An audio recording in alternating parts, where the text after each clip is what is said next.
upang matugunan ang mga kinakaharap na pagsubok ng mga guro at mag-aaral sa gitna ng kasalukuyang pandemya.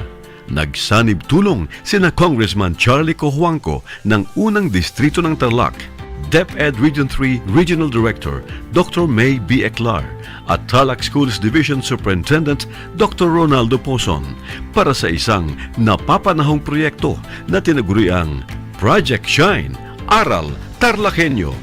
Ang mga mag-aaral ng Grade 4 at Grade 5, ganon din ang Grades 8 and 9 sa buong probinsya ng Tarlac, kasalukuyang sumasailalim sa radio-based instruction. Katuwang ang himpilang DZTZ 828 kHz AM at RTV Tarlac, Channel 26. Ang Tarlac po nangunguna po ngayon pagdating po sa radio-based instruction. Marami pong humahanga sa atin. I'm very happy this station, itong DCTC, could reach the whole of Region 3. Hindi natin alam, we are contributing. We are creating a very big dent in the history of Philippine education. And I am proud. I am here in Tarlac. This is the noble cause of education in which you and I, without you knowing it, we are bound to do.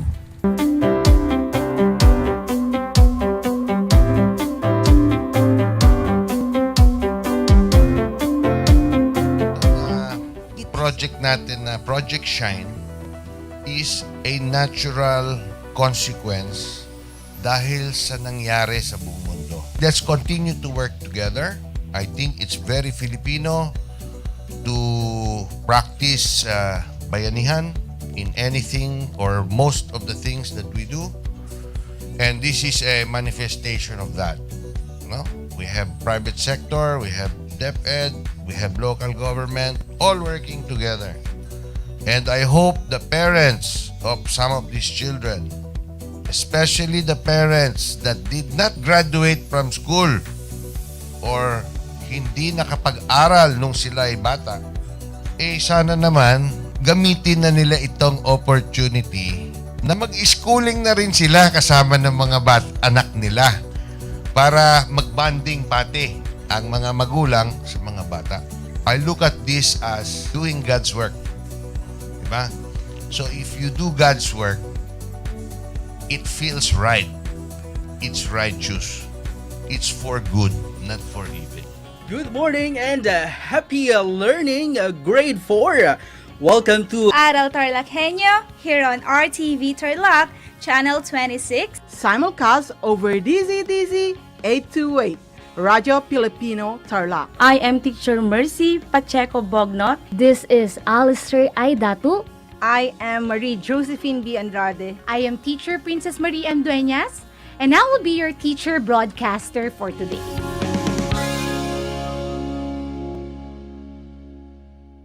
The word boondocks, which is now part of the English Language Dictionary and Vocabulary, comes from the Tagalog word bundok, meaning mountain. Catch Aral TarlakHenyo every Monday to Friday from 8:30 a.m. to 5:30 p.m. over Radio Filipino DCTC 828 and streamed live on Facebook page and YouTube channel of RTV Tarlac, Channel 26. I am Jeremiah Gakutan, your English teacher broadcaster. Let's learn English together only here on Aral TarlakHenyo.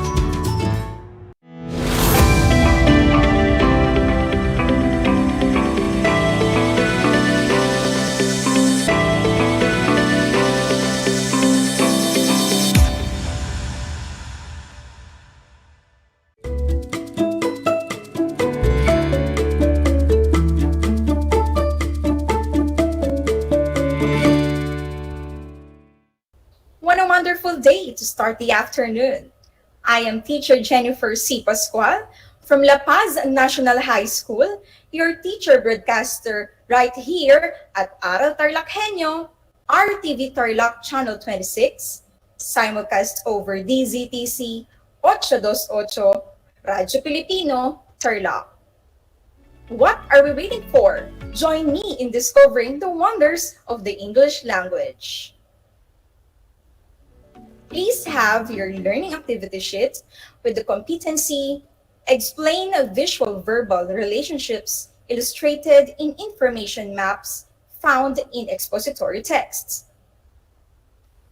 Let us look back from your previous lesson discussed by Teacher Victor with a focus on tables and graphs.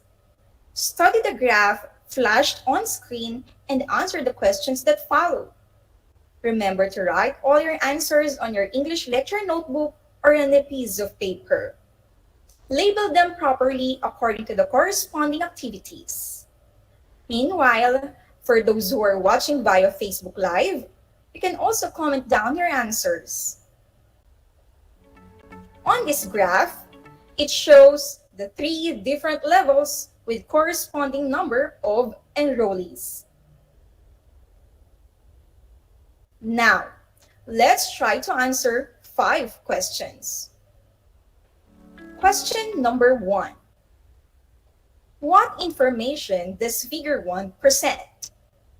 Is it A, number of respondents, B, number of enrollees in grades 7 to 10, C, number of enrollees in grades 8 to 10, or letter D, number of junior high school enrollees? You only have 5 seconds to answer. I think you're done. Let us reveal the best answer. It is letter C, number of enrollees in grades 8 to 10. Question number 2. How many sections is figure 1 divided into? Is it A, 4, B, 3, C, 2, or D, 1? And the correct answer is letter B, 3 sections. These are grade 8, grade 9, and grade 10 enrollees. Question number 3. What grade level has the most number of enrollees? Is it A, grade 7, B, grade 8, C, grade 9, or D, grade 10? And the correct answer is letter D, grade 10. Based from the graph, it shows that grade 10 has over 60 enrollees. Question number 4. What grade level has the least number of enrollees? Is it A, grade 7, B, grade 8, C, grade 9, or D, grade 10?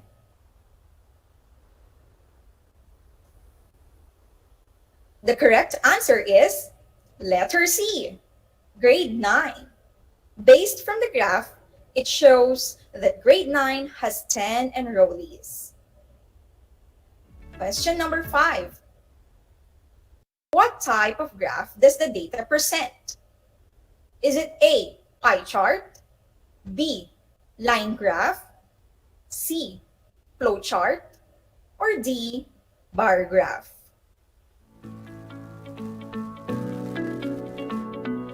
The correct answer is letter B, line graph. Got a perfect score? Well done! I am sure Teacher Victor is proud of you. We have learned from the previous lesson that the use of visuals helps us in understanding data or information. Without reading much the text, one may easily identify and classify the given information through visual presentations, such as graphs and tables. Now, as we open our new lesson, I want you to pick words from the word pool flashed on screen to complete the paragraph. These are the terms to choose: comprehension, fact-based, visual verbal, analytical, visual, and thinking. It's your turn. Fill in the blanks with correct terms. Understanding blank relationships is a powerful tool to improve blank of concepts, ideas, and other data presented in an expository text. Knowing how to interpret blank clues provides opportunity for analysis and critical blank.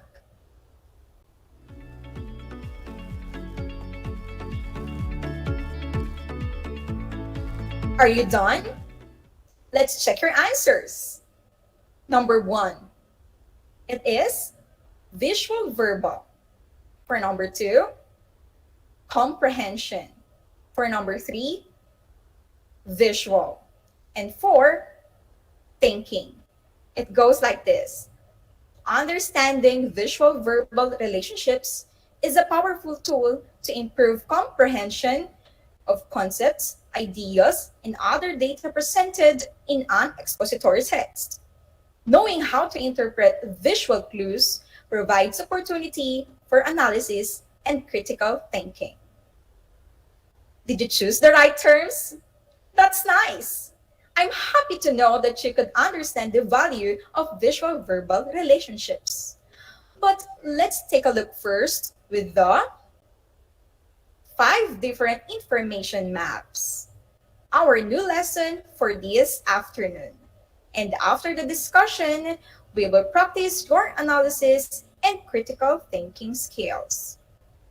Let's begin with concept map.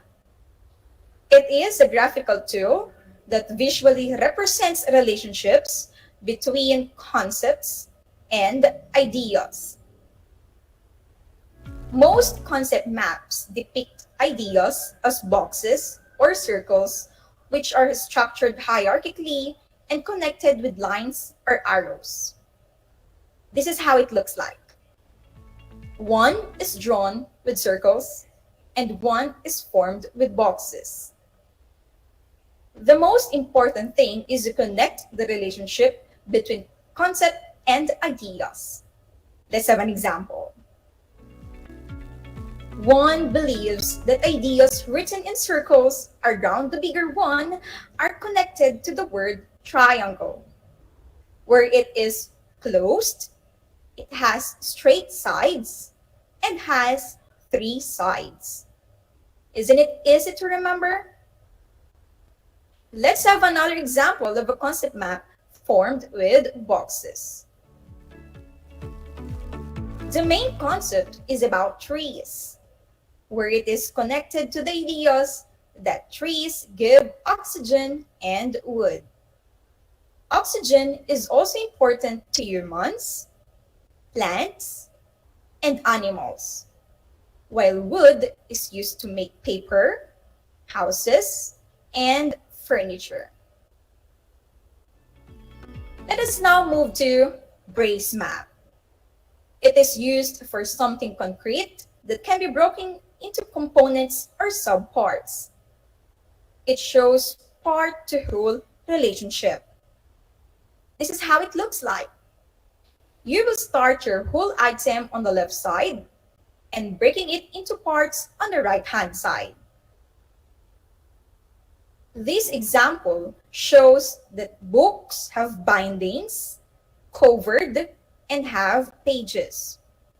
Breaking it into its parts, such as books have titles, authors, pictures, contents, plot or story, and index.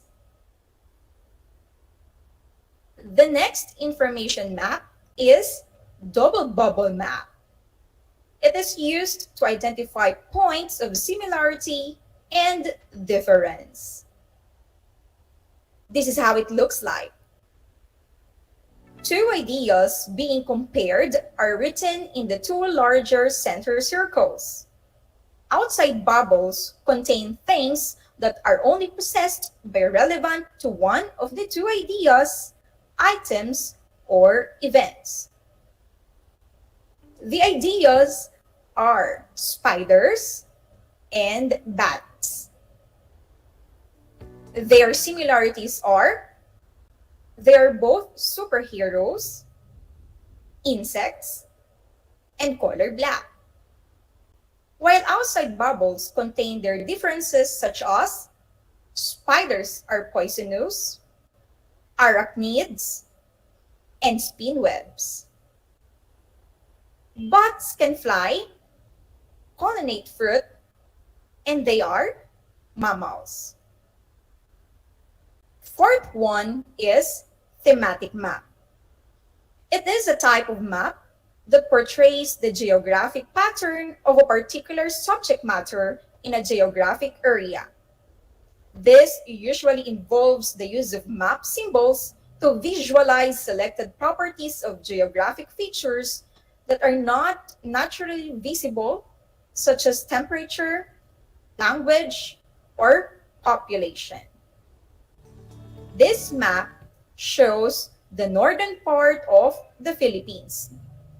It visualizes the geographic feature of temperature. It has also corresponding data according to its legend or label.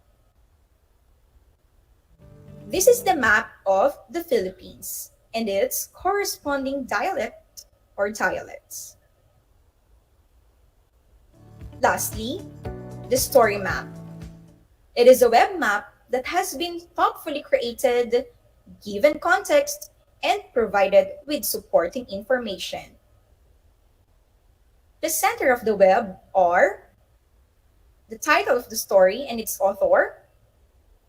Around it are main and supporting characters, setting, problem, and its solution. Let's summarize the story of Alice in Wonderland. Is it familiar to you? The main characters of the story were Alice, White Rabbit, and the Red Queen. The supporting characters were White Queen, Mud Hatter, and Cheshire Cat. The story happened in England, Wonderland, Rabbit Hole, and Mystical Forest. The problem in the story was Alice tries to maneuver her way through Wonderland to find a way back home. And its solution? Alice realizes in the Queen's Court that Wonderland is a facade and wakes from her dream.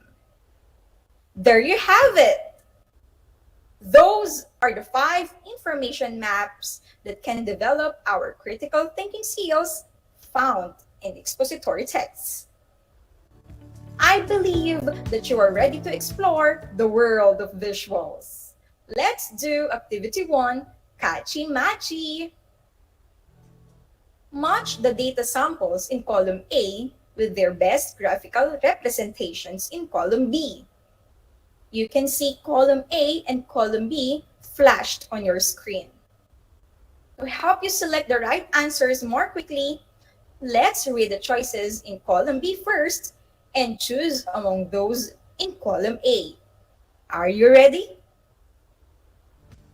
For letter A, it is used for something concrete that can be broken into components or subparts. Again, it is used for something concrete that can be broken into components or subparts. The answer is brace map. For letter B, it is used to identify points of similarity and difference. Again, it is used to identify points of similarity and difference. The answer is double bubble map. For letter C, a web map that has been thoughtfully created, given context, and provided with supporting information. Again, a web map that has been thoughtfully created, given context, and provided with supporting information. The answer is story map. For letter D, a graphical tool that visually represents relationships between concepts and ideas. Again, a graphical tool that visually represents relationships between concepts and ideas. The answer is concept map. For letter E, a type of map that portrays the geographic pattern of a particular subject matter in a geographic area. Again, a type of map that portrays the geographic pattern of a particular subject matter in a geographic area. The answer is thematic map. Did you get a perfect score? Great! Let's understand more the lesson by answering activity number 2, find the map. Study the thematic map and answer the following questions. This map is part of Australia that features their temperature. I will give you 5 seconds to answer for each question. After each question, the map will be flashed again for you. Let us begin. Number 1. The people in this area have warm and a bit of dry summers with chilly winters. Which city has a cool temperate weather? Is it A, Canberra, B, Sydney, C, Brisbane, or D, Melbourne? Let me show you the map again. The people in this area have warm and a bit of dry summers with chilly winters. Which city has a cool temperate weather? Is it A, Canberra, B, Sydney, C, Brisbane, or D, Melbourne? Let us reveal the correct answer. It is letter A, Canberra. The city of Canberra has this type of weather. They have warm and a bit of dry summers with chilly winters. Number 2. What are the 2 parts of Australia experience hot, dry summer and warm winter? Is it A, Tasmania and Hobart, B, South Australia and New South Wales, C, Northern Territory and Queensland, or letter D, Victoria and Melbourne? Let me show you the map again. What are the 2 parts of Australia experience hot, dry summer and warm winter? Is it A, Tasmania and Hobart, B, South Australia and New South Wales, C, Northern Territory and Queensland, or D, Victoria and Melbourne? The correct answer is letter C, Northern Territory and Queensland. This type of weather is characterized by sunny and warm winter days with cold nights, and it covers the middle part of Australia and the Red Desert. Question number 3. What are the 3 driest regions in Australia where they experience intense heat on daytime and intense cold at nighttime? Is it A, Darwin, Northern Territory and Queensland, B, Western Australia, South Australia and New South Wales, C, Darwin, Queensland and Brisbane, or D, Queensland, Australia, or South Australia and Hobart? Let me show you the map again. What are the 3 driest regions in Australia where they experience intense heat on daytime and intense cold at nighttime? Is it A, Darwin, Northern Territory and Queensland? Is it B, Western Australia, South Australia and New South Wales, C, Darwin, Queensland and Brisbane, or D, Queensland, South Australia and Hobart?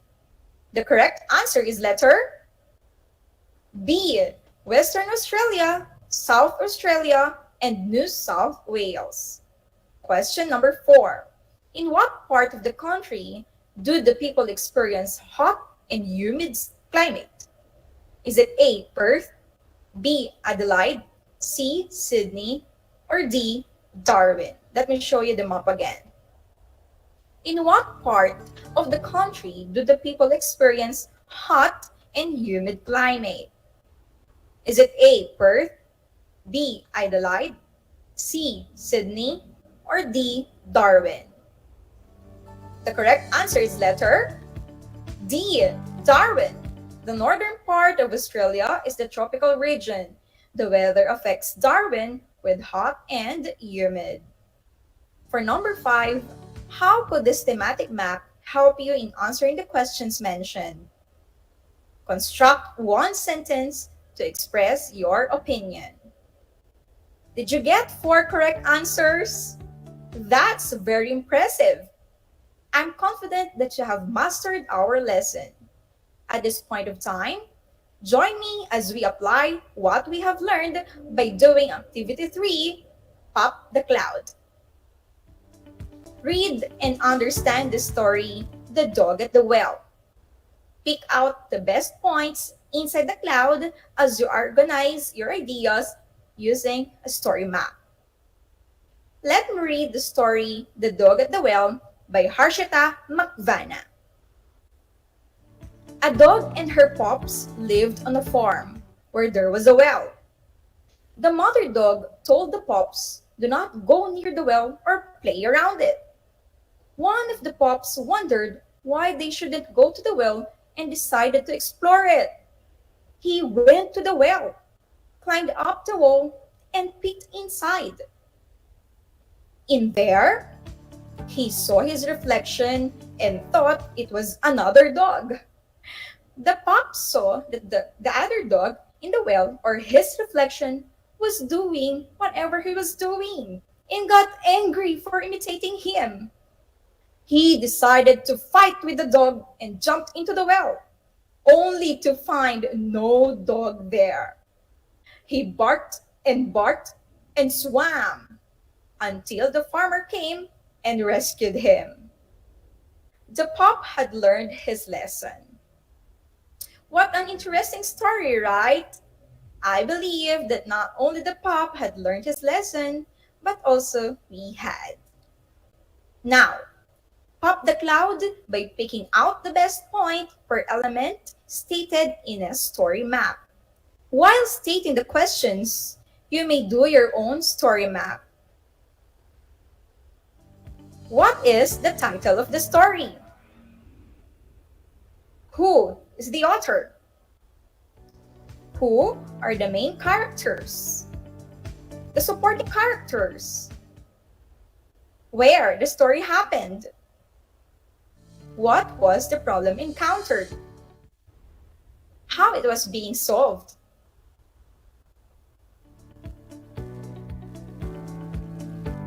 Are you done? Let's check your answers.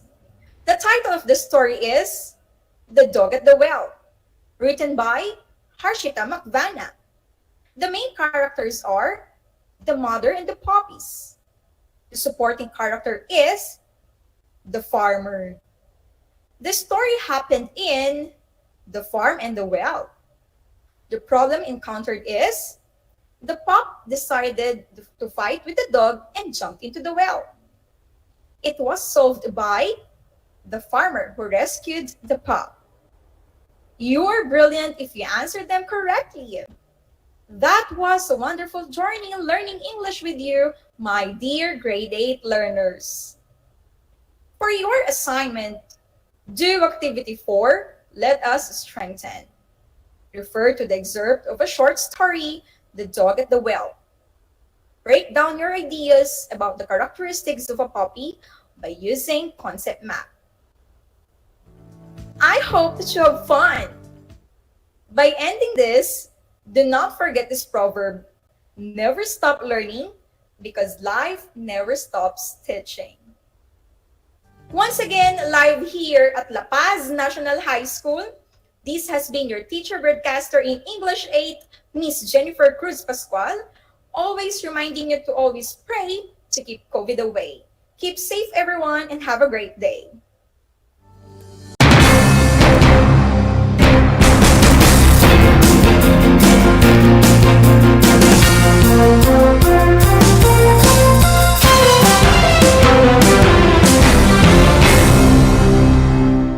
Sa bawat hagupit na dala ng kalikasan, matinding pinsala ang hatid sa mga bayan at sa mga tinamaan, tanging pag-asa ang kanilang pinanghahawakan. Ipamalas natin ang tunay na diwa ng bayanihan. Let us help as one. Ibahagi ang pakikipagtulungan sa mga sinalanta ng Bagyong Odette. Tulong ka Pinoy. Tulong ka Pinoy. A project of Ascenso Kapinoy Foundation Incorporated in cooperation with Radio Pilipino and 1FM. Ang anumang donasyon ng bawat isa sa atin ay napakalaking regalo na para sa ating mga Kapinoy na naging biktima ng Bagyong Odette. Amin po itong ipadadala sa mga typhoon-ravaged areas. Kaya sa mga nais tumulong, maaari po kayong magdeposito sa Ascenso Kapinoy Foundation UCPB account number 2010-30038-685 o pwede nyo ring dalhin sa aming himpilan. Tulong ka Pinoy. Tulong ka Pinoy. Tulong tayo ka Pinoy. Para sa karagdagang impormasyon, bisitahin ang Radio Pilipino o 1FM Facebook page.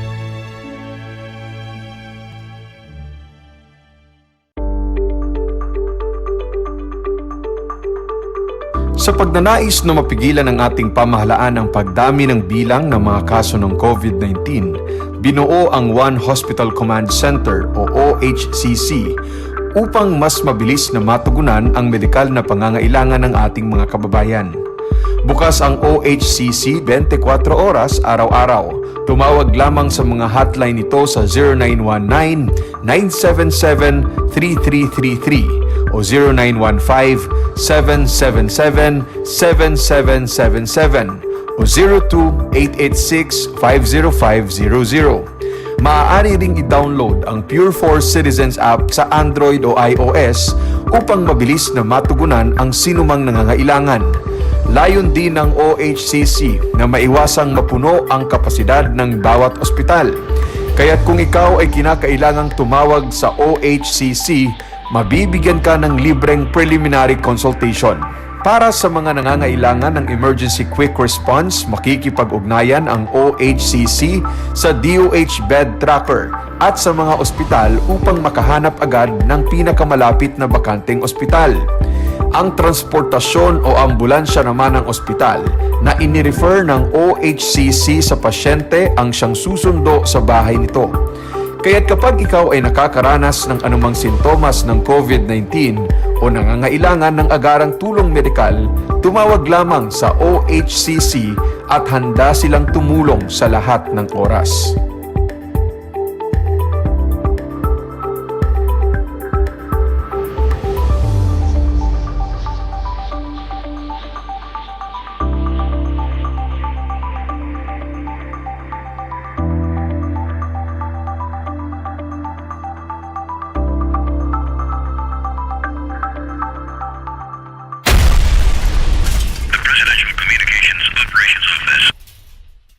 Alam niyo ba na ang gitnang Luzon ay tinaguri ang banga ng bigas ng bayan at kamalig ng palay ng Pilipinas dahil dito nagmumula ang malaking produksyon ng bigas sa ating bansa.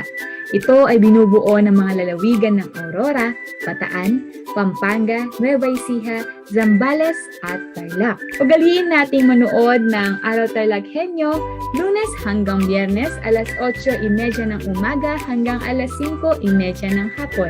Ako si Binibining Pia Isrin Capiral, ang inyong teacher broadcaster sa Araling Panlipunan dito sa Project Shine Aral TarlakHenyo. Lagi nating tandaan ang pag-aaral ng Araling Panlipunan ay tungo sa daan ng pagiging makadiyos, makakalikasan, makatao at makabansa.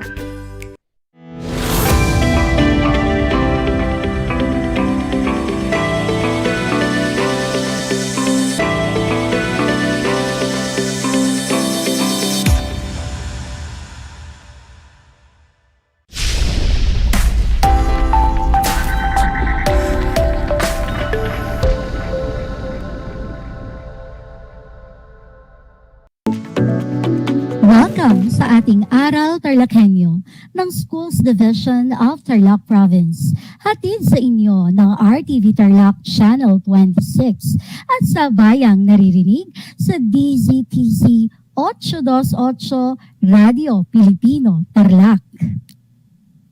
Magandang araw, naririto na naman tayo.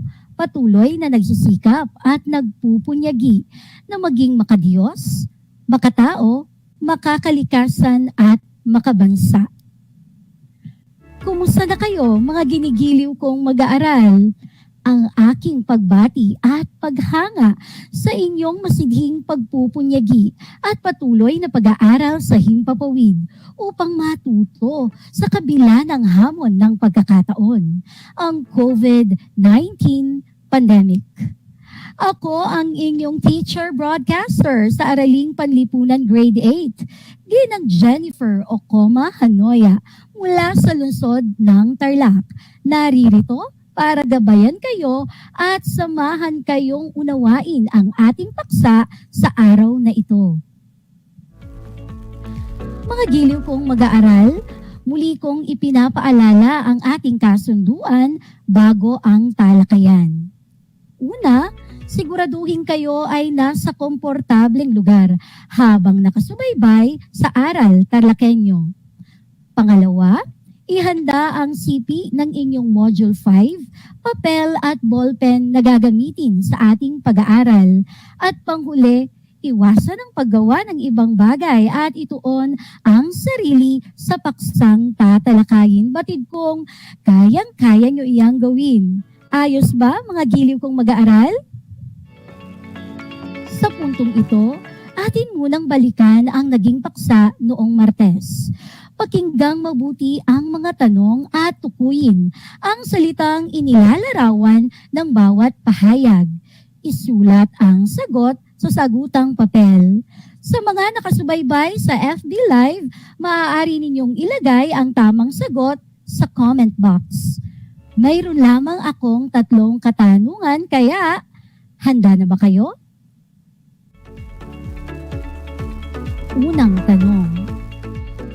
Ito ay ang panahon na sumasakop mula 500 hanggang 1,500 CE. Matapos bumagsak ang Imperyong Romano at bago nangyari ang panahong Renaissance sa Europa. Magaling! Ang tamang sagot ay gitnang panahon o panahong medieval. Ikalawang tanong, pakinggang mabuti. Ito ay naging isang maimpluwensyang institusyon sa Europa matapos tuluyang bumagsak ang Imperyong Romano. Mahusay, simbahang Katoliko ang tamang sagot. Narito na ang ating ikatlong tanong. Tumutukoy ito sa mga pangkat ng pari na tumalikod sa makamundong pamumuhay at nanirahan sa mga monasteryo upang mamuhay sa panalangin at sariling disiplina. Kung monghe ang sagot mo, tama ka, magaling! Nagagalak ako at nakuha ninyo ang tamang sagot. Kung hindi naman, ayos lang. Alam kong makakabawi pa kayo sa mga susunod nating gawain. Ipagpapatuloy na natin ang ikalawang bahagi ng ating paksa tungkol sa mga pagbabagong naganap sa Europa sa gitnang panahon. Ito ay nakabase pa rin sa Most Essential Learning Competency na nasusuri ang mga pagbabagong naganap sa Europa sa gitnang panahon. Pagtutuunan pa rin sa araling ito ang mga kaganapan sa kasaysayan na nakasentro sa Europa. Mga pangyayari na nagbigay daan sa pag-usbong ng Europa sa panahong medieval. Inaasahan natin na sa pagkatapos ng leksyong ito ay kaya na ninyong maisa-isa ang mga pagbabagong naganap sa Europa sa gitnang panahon. Bukod sa paglakas ng simbahang Katoliko, isa sa mga pagbabagong naganap sa Europa sa gitnang panahon ay ang pag-iral ng sistemang feudalismo. Mga giliw kong mag-aaral, pamilyar ba sa inyo ang salitang feudalismo? Ano ang idea mo tungkol dito? Tama. Mga giliw kong mag-aaral, ang feudalismo ay isang sistemang pamamalakad ng lupain na kung saan ang lupang pag-aari ng Panginoong may lupa ay ibabahagi sa vassal at bibigyan ng proteksyon. Bilang kapalit, manunungkulan ang vassal ng tapat at pagsisilbihan ang kanyang hari. Mga giliw kong mag-aaral, suriin ninyo ang graphic organizer sa pahina 8 ng inyong module number 5. Nakita niyo na ba? Makikita dito na ang pinakamataas sa ilalim ng feudalismo ay ang king o ang hari. Siya ang nagmamay-ari ng lupa at nagbibigay siya ng lupa sa mga sumusuporta sa kanya. Susunod sa hari ay ang tinatawag na lords. Sila ay mga nobles o dugong bughaw na nagiging vassal ng hari dahil sila ay nagbibigay ng suporta, pera at payo. Ang mga knights naman ay itinuturing din na vassals at nagbibigay ng proteksyon sa hari at mga nasasakupan nito. Samantalang ang mga peasants ay ang pinakamababang uri sa lipunan. Sila ay mga magsasaka at nagtatrabaho sa bukid. Sila rin ang may pinakamaraming bilang sa lipunan. Mga giliw kong mag-aaral, tandaan na sa panahong medieval, dahil sa hindi kayang ipagtanggol ng hari ang lahat ng kanyang lupain, ibinabahagi niya ang mga ito sa mga nobles o dugong bughaw. Sila ang nagiging vassal ng hari. Samantalang ang hari naman ay tinatawag ring Panginoong may lupa. Ang iba pang katawagan sa Lord ay liege o suzerain. Tignan ninyo ang larawan. Fief ang tawag sa lupang ipinagkaloob sa mga vassals. Sa sistemang feudalismo, mayroon ding tinatawag na homage na kung saan inilalagay ng vassal ang kanyang kamay sa pagitan ng mga kamay ng Lord at nangangako rito na siya ay magiging tapat na tauhan nito. Bilang pagkilala o pagtanggap dito, nagsasagawa ang Lord ng isang investiture o isang seremonya kung saan binibigyan ng Lord ang vassal ng fief. Karaniwan isang tingkal ng lupa ang binibigay dito bilang simbolismo. At ang tawag sa panunumpang ito ay oath of fealty. Isang magandang alaala ng feudalismo ang sistemang kabalyero o knighthood. Kinapapalooban ang kodigo ng kagandahang asal ng mga kabalyero o chivalry ng katapangan, kahinahunan, pagiging marangal at maginoo lalo na sa kaibigan. Mga giliw kong mag-aaral, kapansin-pansin na napakahalaga ng pagpapakita ng katapatan sa panahon ng sistemang feudalismo. Hindi ba?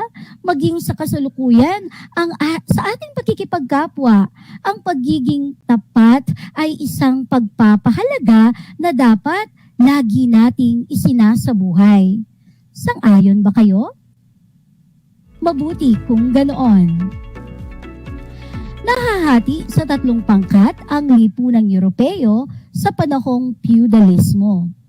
Ang mga pari, kabalyero, o maharlikang sundalo at mga alipin o serf. Halina't kilalanin natin sila, mga giliw kong mag-aaral. Simulan natin sa mga pari. Ang mga pari ay hindi itinuturing na natatanging sektor sa lipunan sapagkat ang kanilang posisyon ay hindi namamana sa kadahilanang hindi sila maaaring mag-asawa. Ang mga pari ay maaaring manggaling sa maharlika, manggagawa at alipin. Ang mga kabalyero naman ang unang uri ng mga maharlika, tulad ng mga Panginoon ng lupa na maaaring magpamana ng kanilang lupain. Sila ay matatapang at malalakas na kalalakihan na nagkusang loob na maglingkod sa hari.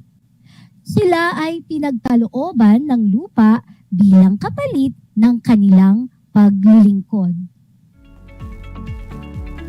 Samantala, ang mga serf ang bumubuo ng karamihan ng lipunan sa panahong ito sa Europa.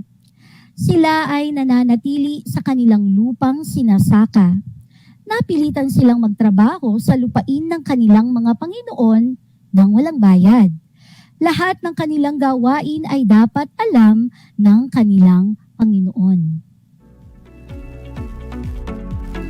Mga giliw kong mag-aaral, tandaan ninyo na ang pinakamahalagang pangangailangan ng tao noong panahong ito ay seguridad at proteksyon.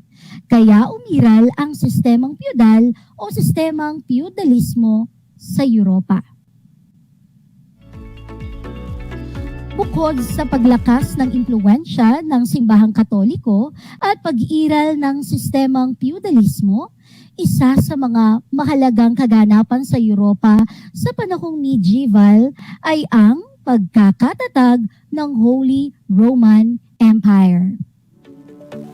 Sa puntong ito, mga giliw kong mag-aaral, tignan ninyo sa pahina 9 ng inyong module ang isang flow chart na nagpapakita ng mga naging pinuno at mahalagang kaganapan na may kinalaman sa pagkakatatag ng Holy Roman Empire. Noong taong 481, pinag-isa ni Clovis I ang mga tribo ng mga Franks at sinugod ang mga Romano. Taong 496, si Clovis I at ang kanyang buong sandatahan ay naging Kristiyano. Noon namang taong 511, matapos mamatay ni Clovis I, ang kanyang kaharian ay hinati sa kanyang mga anak. Taong 687, ang tribong Franks ay pinamunuan ni Pepin II. Taong 1717, humalili kay Pepin II ang kanyang anak na si Charles Martel. At noong 751, si Pepin the Short na anak ni Charles Martel ay hinirang na hari ng mga Franks. Mga giliw kong mag-aaral, samahan pa rin ninyo ako at sundan natin ang iba pang madulang pangyayari sa pagkakatatag ng Holy Roman Empire. Kaya halina't mag-aral at matuto dito lang sa Aral TarlakHenyo. Noong sumapit ang taong 768, humalili si Charlemagne o Charles the Great sa kanyang ama na si Pepin the Short. Si Charlemagne ang naging isa sa pinakamahusay na pinuno sa panahong ito ng Europa. Sa edad na 40, kinuha niya si Alcuin, ang pinakamahusay na scholar upang magpaturo ng iba't ibang wika. Sinakop niya ang mga Lombard, Muslim, Bavarian at Saxon at ginawang mga Kristiyano. Pasko ng taong 800, si Charlemagne ay kinoronahan bilang emperador ng banal na imperyong Romano. Si Pope Leo III ang humirang sa kanya bilang emperor of the Holy Roman Empire. Sa panahon ng imperyo ni Charlemagne, ang mga scholar ang naging tagapangalaga ng kulturang Greco-Romano. Ang pagsasama-sama ng elementong Kristiyano, German at Roman ang namayani sa kabias ng medieval o gitnang panahon. Nakakatuwa naman ang ipinamalas na pagmamahal sa karunungan noong gitnang panahon. tulad ninyo na may pagpapahalaga rin sa edukasyon dahil pinipili pa rin ninyong ipagpatuloy ang pag-aaral sa kabila ng pandemya. Ipagpatuloy nyo lang ito mga anak at samahan na rin ng tamang pagsunod sa mga pangunahing health protocols at pagdarasal na sana ay matapos na ang pandemyang ito. Noong taong 814, namatay si Charlemagne at humalili sa kanya si Louis the Religious. Hindi naging matagumpay ang pamumuno ni Haring Louis the Religious dahil sa mga maharlikang naglalaban-laban. Kaya naman, nang mamatay si Haring Louis the Religious, hinati niya ang kanyang imperyo sa kanyang 3 anak sa pamamagitan ng kasunduan ng Verdun noong taong 841. Napunta ang France kay Charles the Bald, ang Germany kay Louis the German, at ang Italy kay Lothair. Mga giliw kong mag-aaral, sa pagkakawatak-watak ng imperyo, nawalan ng kapangyarihan ang mga hari sa mga maharlika at nagsimula ang paglusob ng mga Vikings, Magyar at Muslim. Namayani sa Europa ang mga maharlika at humina ang kapangyarihan ng mga hari. Ngayon ay tapos na nating talakayin ang 3 sa mga pagbabagong naganap sa Europa sa panahong medieval. Mga giliw kong mag-aaral, samahan ninyo akong muli at isa-isahin natin ang mga pagbabagong ito. Noong nakaraang Martes, sinimulan natin ang unang pagbabago at ito ay ang paglakas ng simbahang Katoliko. Pangalawa sa mga pagbabagong naganap sa Europa sa gitnang panahon ay ang sistemang feudalismo. At pangatlo ay ang pagkakatatag ng Holy Roman Empire. Magaling, alam kong nasundan ninyo ako at nakuha ninyo ang mga tamang sagot. Dahil yan sa matyaga ninyong pagsubaybay sa Aral TarlakHenyo. Mga giliw kong mag-aaral, ano ang napagtanto ninyo sa ating naging paksa? Sige nga, maaari niyong isulat ang inyong sagot sa comment box. Magaling! Sa ating paksa ay nalaman ninyo na ang mga pagbabago sa Europa tulad ng pag-iral ng sistemang feudalismo at pagkakatatag ng Holy Roman Empire ay may malaking impluwensya sa aspetong politikal sa panahong medieval. Anong bahagi naman ng ating paksa ang iyong nagustuhan? Naisip mo ba na ikaw ay isang kabataang kabalyero o knight ng makabagong panahon dahil taglay mo din ang katapangan, kahinahunan, pagiging marangal at maginoo? Nakakatuwa naman kung meron pang mga mag-aaral na mayroong ganoong katangian. Kaya ipagpatuloy nyo lang ang mga ito at piliing makatulong at makapaglingkod sa kapwa kahit sa simpleng pamamaraan lamang. Simulan ninyo ito sa inyong mga tahanan. Ngayong tapos na ang ating leksyon, oras na para tasahin o sukatin ang inyong kaalaman ukol sa mga pagbabagong naganap sa Europa sa gitnang panahon. Ihanda ang inyong sagutang papel at ballpen para sa inyong gawain. Isulat ang inyong pangalan, antas at pangkat maging ang petsa sa araw na ito. Narito ang inyong takdang gawain. Pakinggang mabuti ang aking panuto. Isaayos ng tama ang lipunan sa panahong feudalismo. Ilagay ang mga salita sa loob ng bawat level ng piramid at isulat sa kahon kung ano ang kanilang mga gampanin. Isulat ang sagot sa sagutang papel. Ayan mga anak, nandyan ang salitang lords, peasants, knights at king. Ano ang kanilang tamang pagkakasunod-sunod at ano-ano ang kanilang mga gampanin sa lipunang feudalismo? Kapag natapos mong sagutin ang iyong gawain, maaari mong kunan ng larawan gamit ang iyong cellphone at ipadala sa Facebook Messenger account ng iyong guro sa Araling Panlipunan Grade 8. Sa mga walang internet access, maaaring ipasa ng iyong magulang o guardian ang ginawang activity sa inyong paaralan sa itinakdang araw ng pagsasaoli o pagkuha ng module.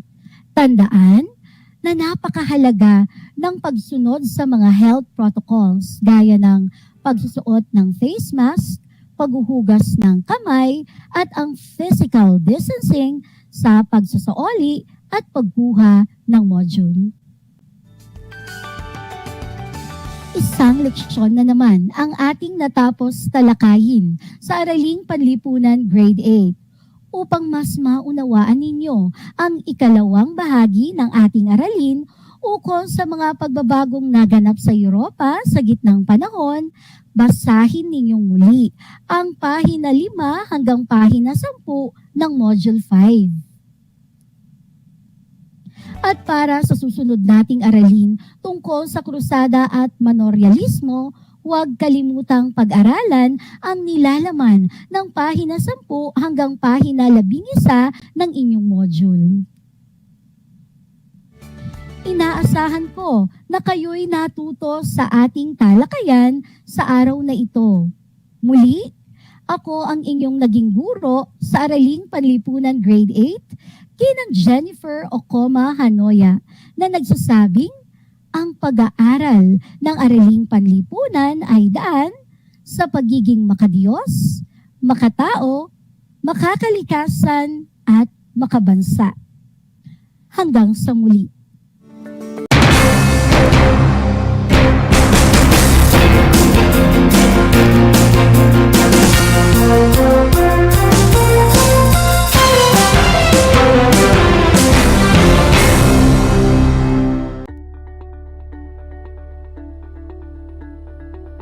Naalala mo ba yung ECQ, MECQ, GCQ at MGCQ?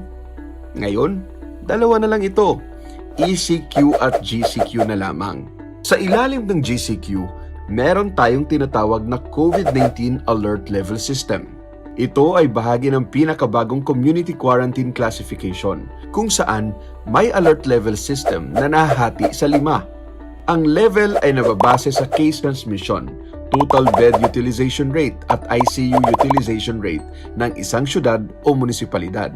Ang bagong classification system ay binuo ng IATF upang mapigilan ang pagkalat ng COVID-19.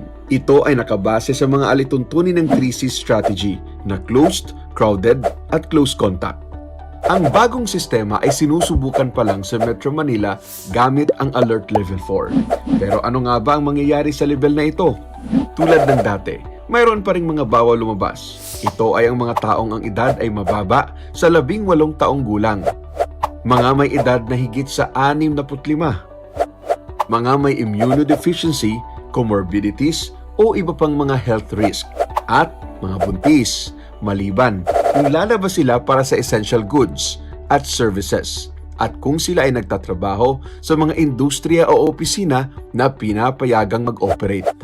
Maaari namang lumabas ang mga authorized persons outside residence o APOR at ang mga nagtatrabaho sa mga pinapayagang opisina o establishmento. Ang intrazonal o interzonal travel ay pinahihintulutan lamang depende sa LGU ng pupuntahang lugar. Maaari namang mag-ehersisyo ang mga residente sa labas ng kanilang bahay. Kailangan lamang tiyakin na hindi sila lalabas sa kanilang barangay o mga subdivision at panatilihin ang pagsunod sa mga minimum public health standards. Sa ilalim ng Alert Level 4, hindi pinapayagan ang mga sumusunod na aktibidad na high risk for transmission.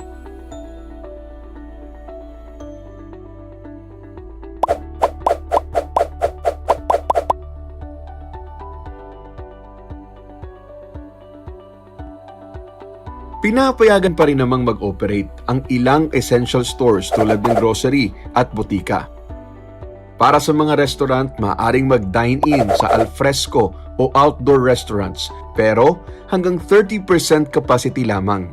Pinapayagan naman ang indoor dine-in ng 10% capacity, pero para lamang sa mga bakunado. Samantala, upang matiyak ang seguridad ng customers, kailangan maglagay pa rin ng acrylic divider sa mga lamesa, magsagawa ng regular na disinfection, at magpatupad ng tamang seating arrangement ang bawat restaurant. Tungkulin rin ng restaurant na tiyakin na ang lahat ng kanilang empleyado ay fully vaccinated. Kagaya ng ibang alert levels, 100% fully operational ang lahat ng take-out delivery services. Anumang oras ay maaaring magpatupad o magrekomenda ang LGU ng pagbabago sa kapasidad ng kada restaurant depende sa kaso ng COVID-19 sa kanilang bayan. Pinapayagan ang 10% capacity para sa mga indoor barbershop o salon, samantalang 30% capacity naman para sa mga outdoor shops. Kailangan ding tiyakin na lahat ay fully vaccinated at laging sumusunod sa minimum public health standard. Maaari pa ring magsagawa ng lamay, misa, at iba pang religious at necrological activities sa ilalim ng Alert Level 4. Tiyakin lamang na sundin ang 30% capacity para sa outdoor na pwedeng itaas hanggang 40% capacity para sa mga bakunado. Samantalang ang mga pari, pastor, imam o sino mang mag-assist sa simbahan ay kinakailangang fully vaccinated at ang mga lamay ay limitado lamang sa mga immediate family members. Patuloy ding hinihikayat ang mga kumpanya na ipatupad ang work from home arrangement. Habang nananatiling fully operational naman ang mga government agencies, ngunit papayagan lamang ito hanggang 20% on-site capacity. Tandaan, ang mga granular lockdown o alert levels ay pansamantala lamang. Laging sundin ang minimum public health standards para maiwasan ang pagkalat ng virus. Magpabakuna rin tayo kapag nabigyan ng pagkakataon. Makipagtulungan tayo sa ating pamahalaan upang magtagumpay sa ating laban sa pandemyang COVID-19. Stay safe, stay at home. Para sa mga karagdagang impormasyon, i-follow ang mga social media platform ng gobyerno tulad ng DOH, NTF COVID-19 at PCOO.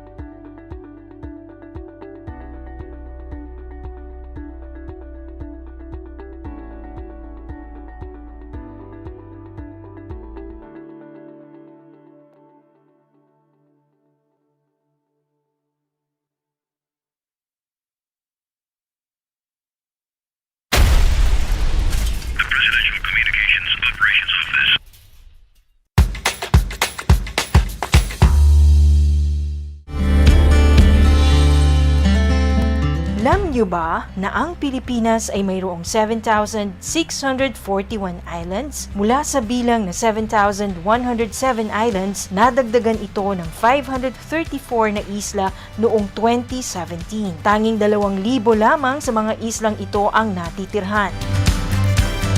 Alam niyo na! Yan ang mga isla sa Pilipinas. How are you today? Hello, everyone. Hello, learners of Tarlac. Good morning, Math Talino Grade 4 learners. Welcome to Aral TarlakHenyo Here on RTV Tarlac Channel 26. Simulcast over DCTC Radyo Pilipino Tarlac. I'm Sir Glenn, your teacher broadcaster. Broadcasting live here at Paniki Tarlac. Remotely here in Concepcion, Tarlac. Live here at Barangay Pedro Elquines, Mayantok, Tarlac. Broadcasting live from Ramos National High School. Your anchor teacher today for grade 9 mathematics. your partner in education this time of pandemic.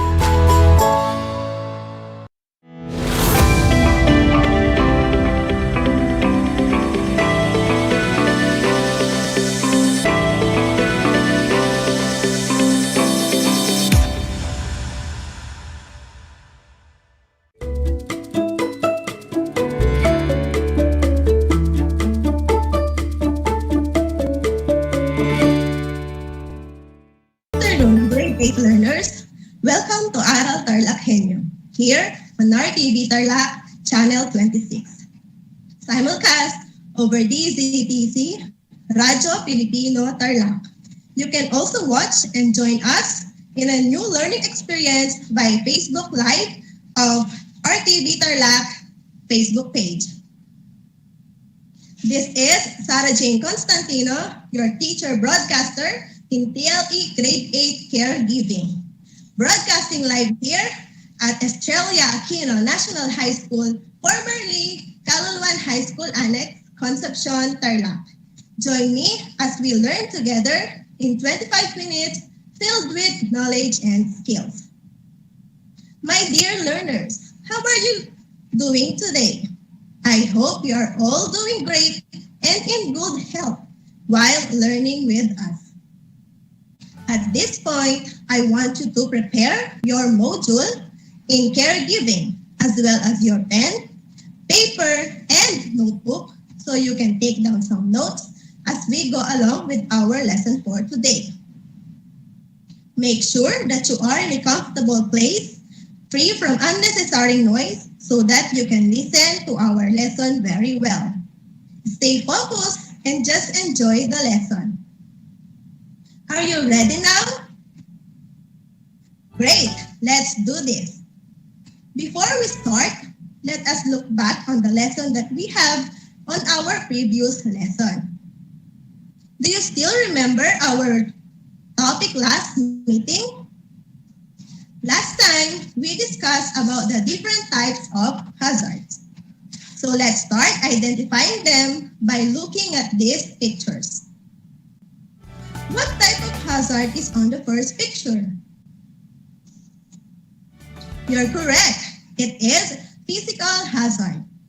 This hazard is associated with the environmental factors that are harmful to an employee without necessarily touching them.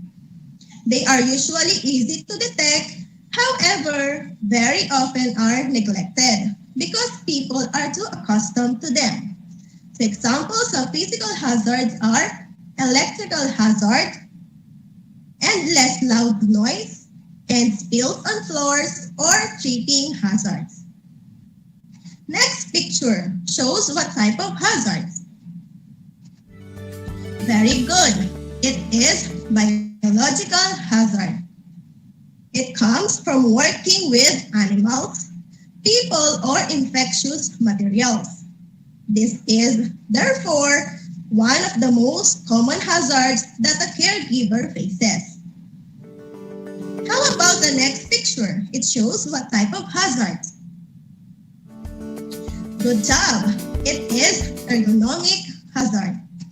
Occur when a caregiver's nature of work, body position, and working conditions put pressure on his or her body. Next, fourth picture. What do you think is it? You're right. It is chemical hazard. These are present when a worker is exposed to any chemical preparation in the workplace in any form. It's either solid, liquid, or gas. Then, the last one is psychological hazard. Include those that can harm an employee's mental health or well-being. Often take place when a caregiver's work environment becomes stressful or demanding. Again, the different types of hazards are physical, biological, ergonomic, chemical, and psychological hazards. I hope with that short review, you refresh your mind about our lesson last time. Are you ready now for our next lesson? If your answer is yes, let us now begin. Our topic for today is evaluating and controlling hazards and risks. At the end of this session, you are expected to follow occupational health and safety procedures in dealing with and for controlling hazards and risks. Evaluating and controlling hazards and risks. Once you recognize a hazard in the workplace, Then, you can proceed with risk assessment. That is, focusing on the risk that really matters in the workplace. Evaluating hazards and risks is the process of determining the level of risk created by the hazard and the likelihood of injury or illness occurring. Most of the time, simple measures can be done with no trouble, no control risk. So an example of this is making sure that cabinet drawers are kept closed so that people do not trip. Needless to say, the control of increases as the recognized level of risk increases. A person identifying the risk of harm or injury from a hazard in a nursing home, daycare, or even at home should consider these questions. How likely it is that a hazard will cause harm? How serious that harm is likely to be? And how often or how many workers are exposed? It is a must that you have a record of every risk assessment done. If a certain accident or damage happens again, it might be you that you will trace back the original record to check if the assessment overlooked a potential hazard. Assessing or evaluating the hazard or risk is crucial in making a decision on the mode of control to be used. In controlling hazards and risks, it is possible that workplace hazards can be controlled by a variety of methods. Hazard control comes in different processes, but one method may be effective than the others. So there are 5 categories of control measures. First, we have elimination. So eliminating a hazard means removing it completely. Second is substitution. Substitution is replacing or substituting a hazardous agent or work process with a less dangerous one. The third one is engineering control. Means changing a piece of machinery or a work process to reduce exposure to a hazard. Next, administrative control. Means working limited number of hours in hazardous area. So that is an example of administrative control. And the last one is personal protective equipment. Includes ear and eye protection, respirators, and protective clothing. So class, among these 5 major categories of control measures, which do you think is the most effective method? So, very good. The most effective method of control hazards and risk is through elimination. That is to take away or to get rid of the hazard. The general rule is that the use of protective equipment should be the last alternative in controlling hazards and risks in a workplace. As you can see on the picture, in the hierarchy of controls, although it is said that the most effective method of control measure is through elimination of hazards, a very good technique for a safe and healthy environment is through the utilization of combination of all these methods. Now class, there are practical ways to prevent hazards and risks. So this is a closer look at electricity. First, ensure that all electrical equipment you use is in good condition. Next, check electrical cords and make sure they are not frayed. Next, dry your hands before attempting to use any electrical equipment. Do not attempt to change the fuse unless you know what you are doing. And the last one, do not turn on appliances all the same time just because you want to save time. So class, you have to practice all these things to avoid hazards and risks when it comes to electricity. Let us now move on to the use of personal protective equipment. Caregivers should religiously abide by the following to prevent biological hazards from happening. First, you need to wear gown that is long enough to cover your clothing. A caregiver should wear a clean gown every client care. In case the gown is not available, aprons should be worn to mask clothing during client contact. Next, your mask should fit comfortably over the nose and mouth. The same with a gown or apron. A wet mask is considered contaminated. The front mask is also contaminated. Mask should not be worn around the neck. For each client contact, a clean mask should be used. Next, we have gloves.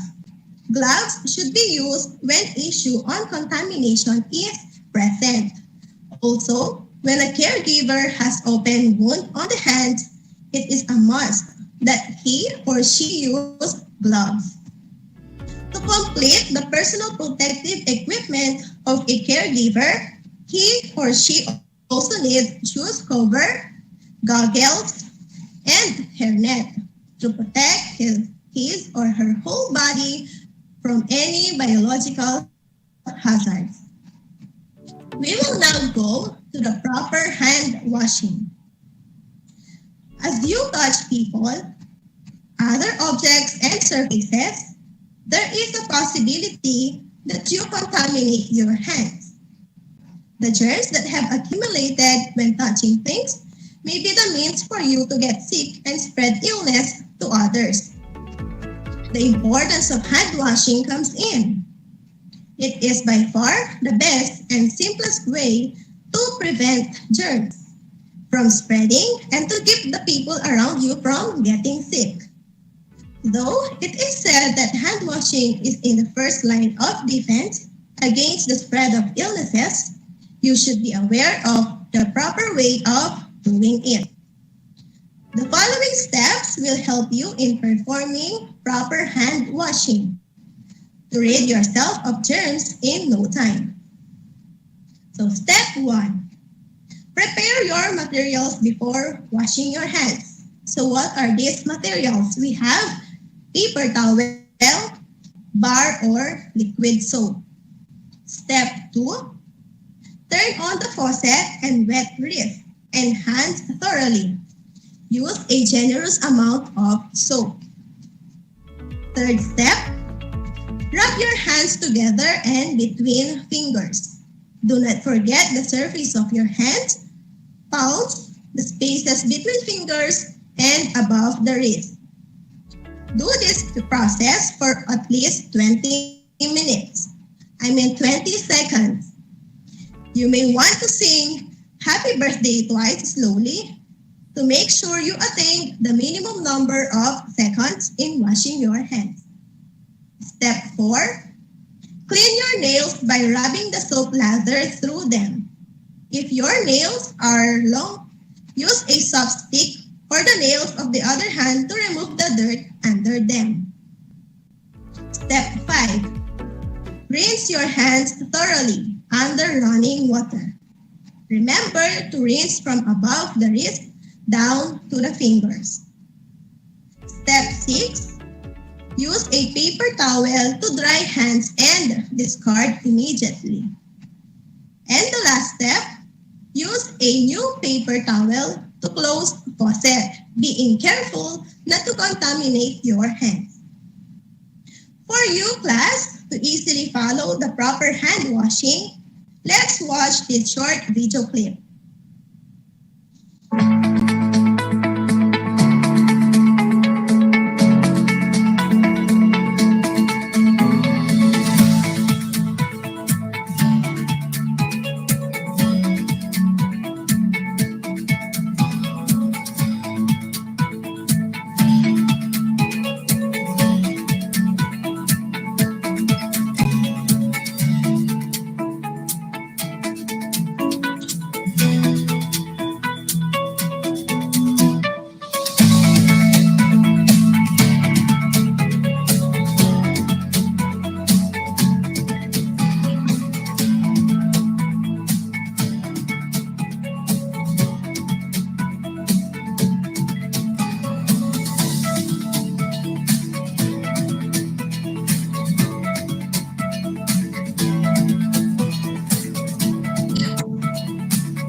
are the proper steps in washing your hands.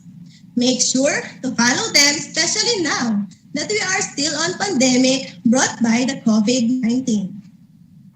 So, get a sheet of paper to gauge the learnings on the topic we discussed. I have prepared here a multiple choice quiz. You have to select the correct answer by writing the letter of your choice on your answer sheet, or you can use the chat box to type your answers. I will read the question twice, and you have 5 seconds to answer each question. Are you ready? Okay, let's have question number 1. It is used when issue on contamination is present. Also, when a caregiver has open wound on the hands. It is used when issue on contamination is present. Also, when a caregiver has open wound on the hands. A. Mask. B. Gloves. C. Goggles. D. Gown.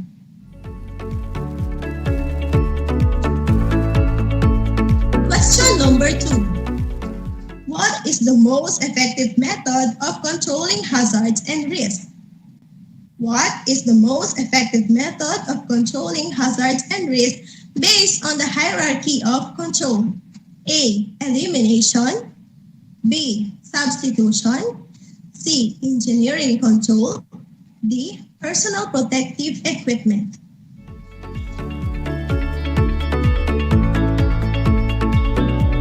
Question number 3. What is the first step in washing your hands? What is the first step in washing your hands? A. Turn on the faucet and wet hands. B. Prepare your materials. C. Rinse your hands thoroughly. D. Use paper towel to close the faucet.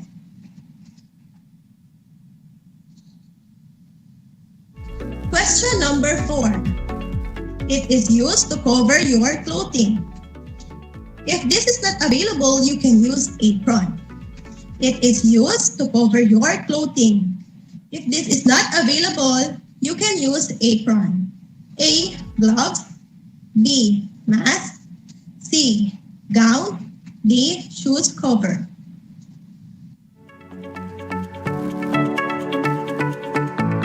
Last, number 5. It is one of the 5 categories of control measures that includes ear and eye protection, respirators, and protective clothing. Again, it is one of the 5 categories of control measures that includes ear and eye protection, respirators, and protective clothing. A. Engineering control. B. Substitution. C. Administrative control. D. Personal protective equipment.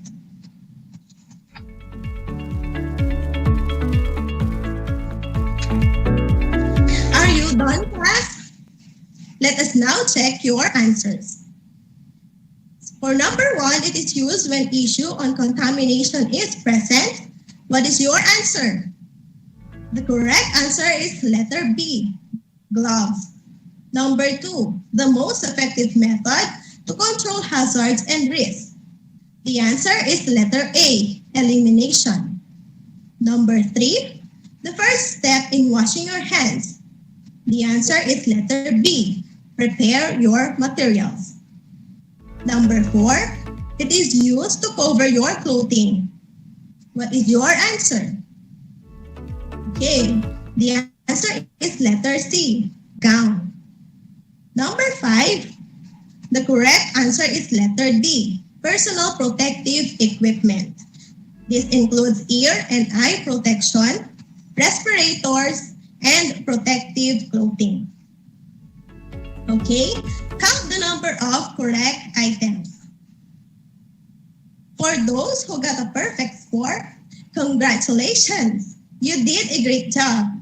You have listened well in our today's lesson. For those who got 4 and 3, very good. Keep up the good work.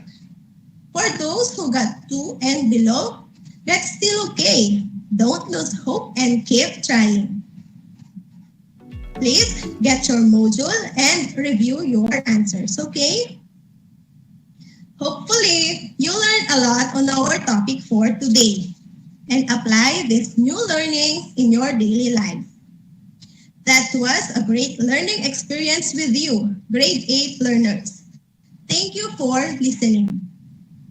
This is Project Shine Aral TarlakHenyo, brought to you by the Department of Education, Division of Tarlac Province, in cooperation with DZTC 8 to 8 AM station. I am Teacher Sarah of Australia Aquino National High School, Grade 8 TLE Anchor Teacher for today, saying, in TLE, we aim for skills, knowledge, and progress. Good day, everyone, and keep safe.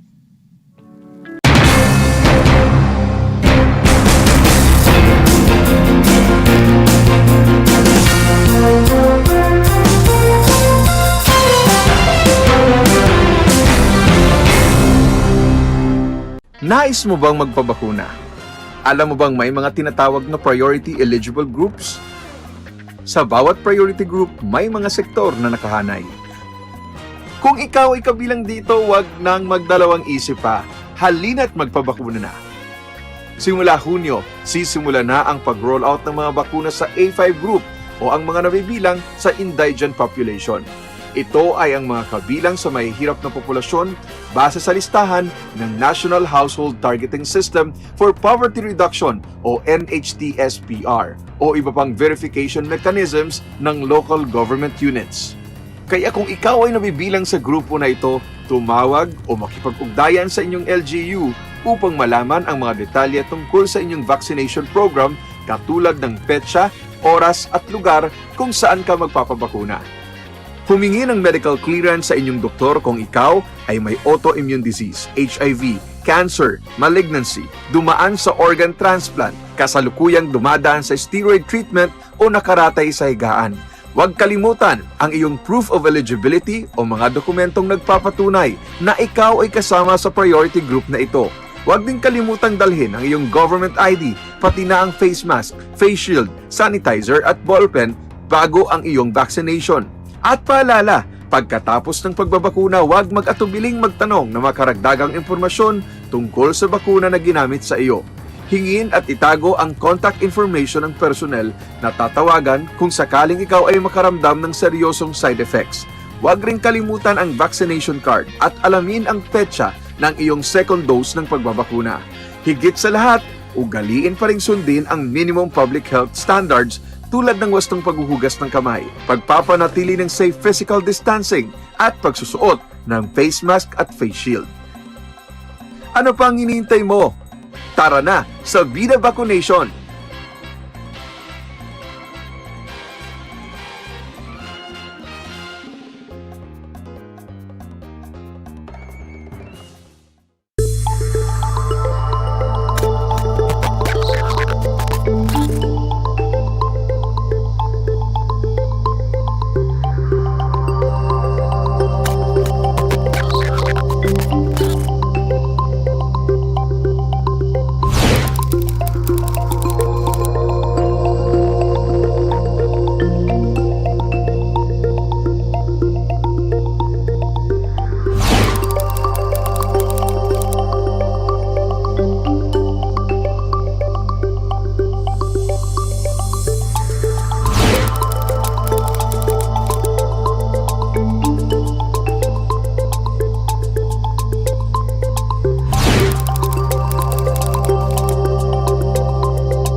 Para sa'yo, ano ang COVID-19? Virus. Malungkot. Pagkawala. Pandemya. Ito ay isang korupsyon. Ito ay isang pahirap. COVID-19 para kanyak kat peligro. Sa nga pandemic, makurit nga magka-pandemic kaya makaradlok ito nga sakit halimbawa so kanto yung virus na nakasulod na aton delikado ito parte ang mga tao.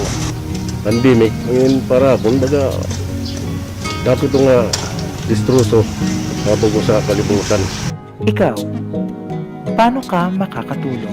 Para makuha natin ito nga mga pandemic, kinakailangan po protocol, social distancing, may dakita face shield, nganhin, may face mask. Make sure na ito maging prepare nga food, naka-guidelines siyahan cleanliness, tapos pinapalo naman itong social distancing. So kada kung driver ako, amo, nagtong kami mga barrier para ng motor para proteksyon gihapon, birila para akong pati nga tatakong pamilya. Mga tulong nga kami iwasan iti COVID-19, iti pamamagitan iti pagsunod ko, iti health protocol kan hana karumuha di jay balay mi. Sa gagayam ni Peter Amigable, salamat.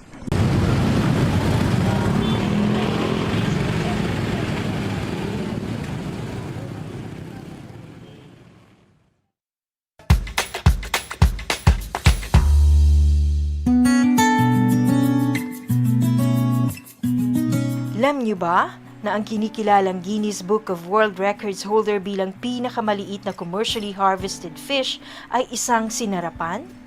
Ito ay matatagpuan lamang sa Pilipinas, sa Lake Buhi sa Bicol River. Isa itong uri ng goby na may transparent na katawan na may sukat na 12.5 mm. Alam mo na, yan ang sinarapan. Kumusta mga giliw kong tagapakinig? Nagbabalik ang inyong paaralang panghimpapawid Aral TarlakHenyo Sa RTV Tarlac, Channel 26 at sa bayang naririnig sa DZTC 828 Radyo Pilipino Tarlac. Tayo rin ay napapanood sa FB Live ng RTV Tarlac Channel 26. Sumasahimpapawid mula sa bayan ng Pura Tarlac, mula sa bayan ng San Clemente. Mula rito sa Borok Elementary School, Pura Tarlac. Sa bayan ng Kapas Tarlac. Ako, ang inyong guro, na maghahatid sa inyo ng makabuluhang pagtalakay sa ating aralin.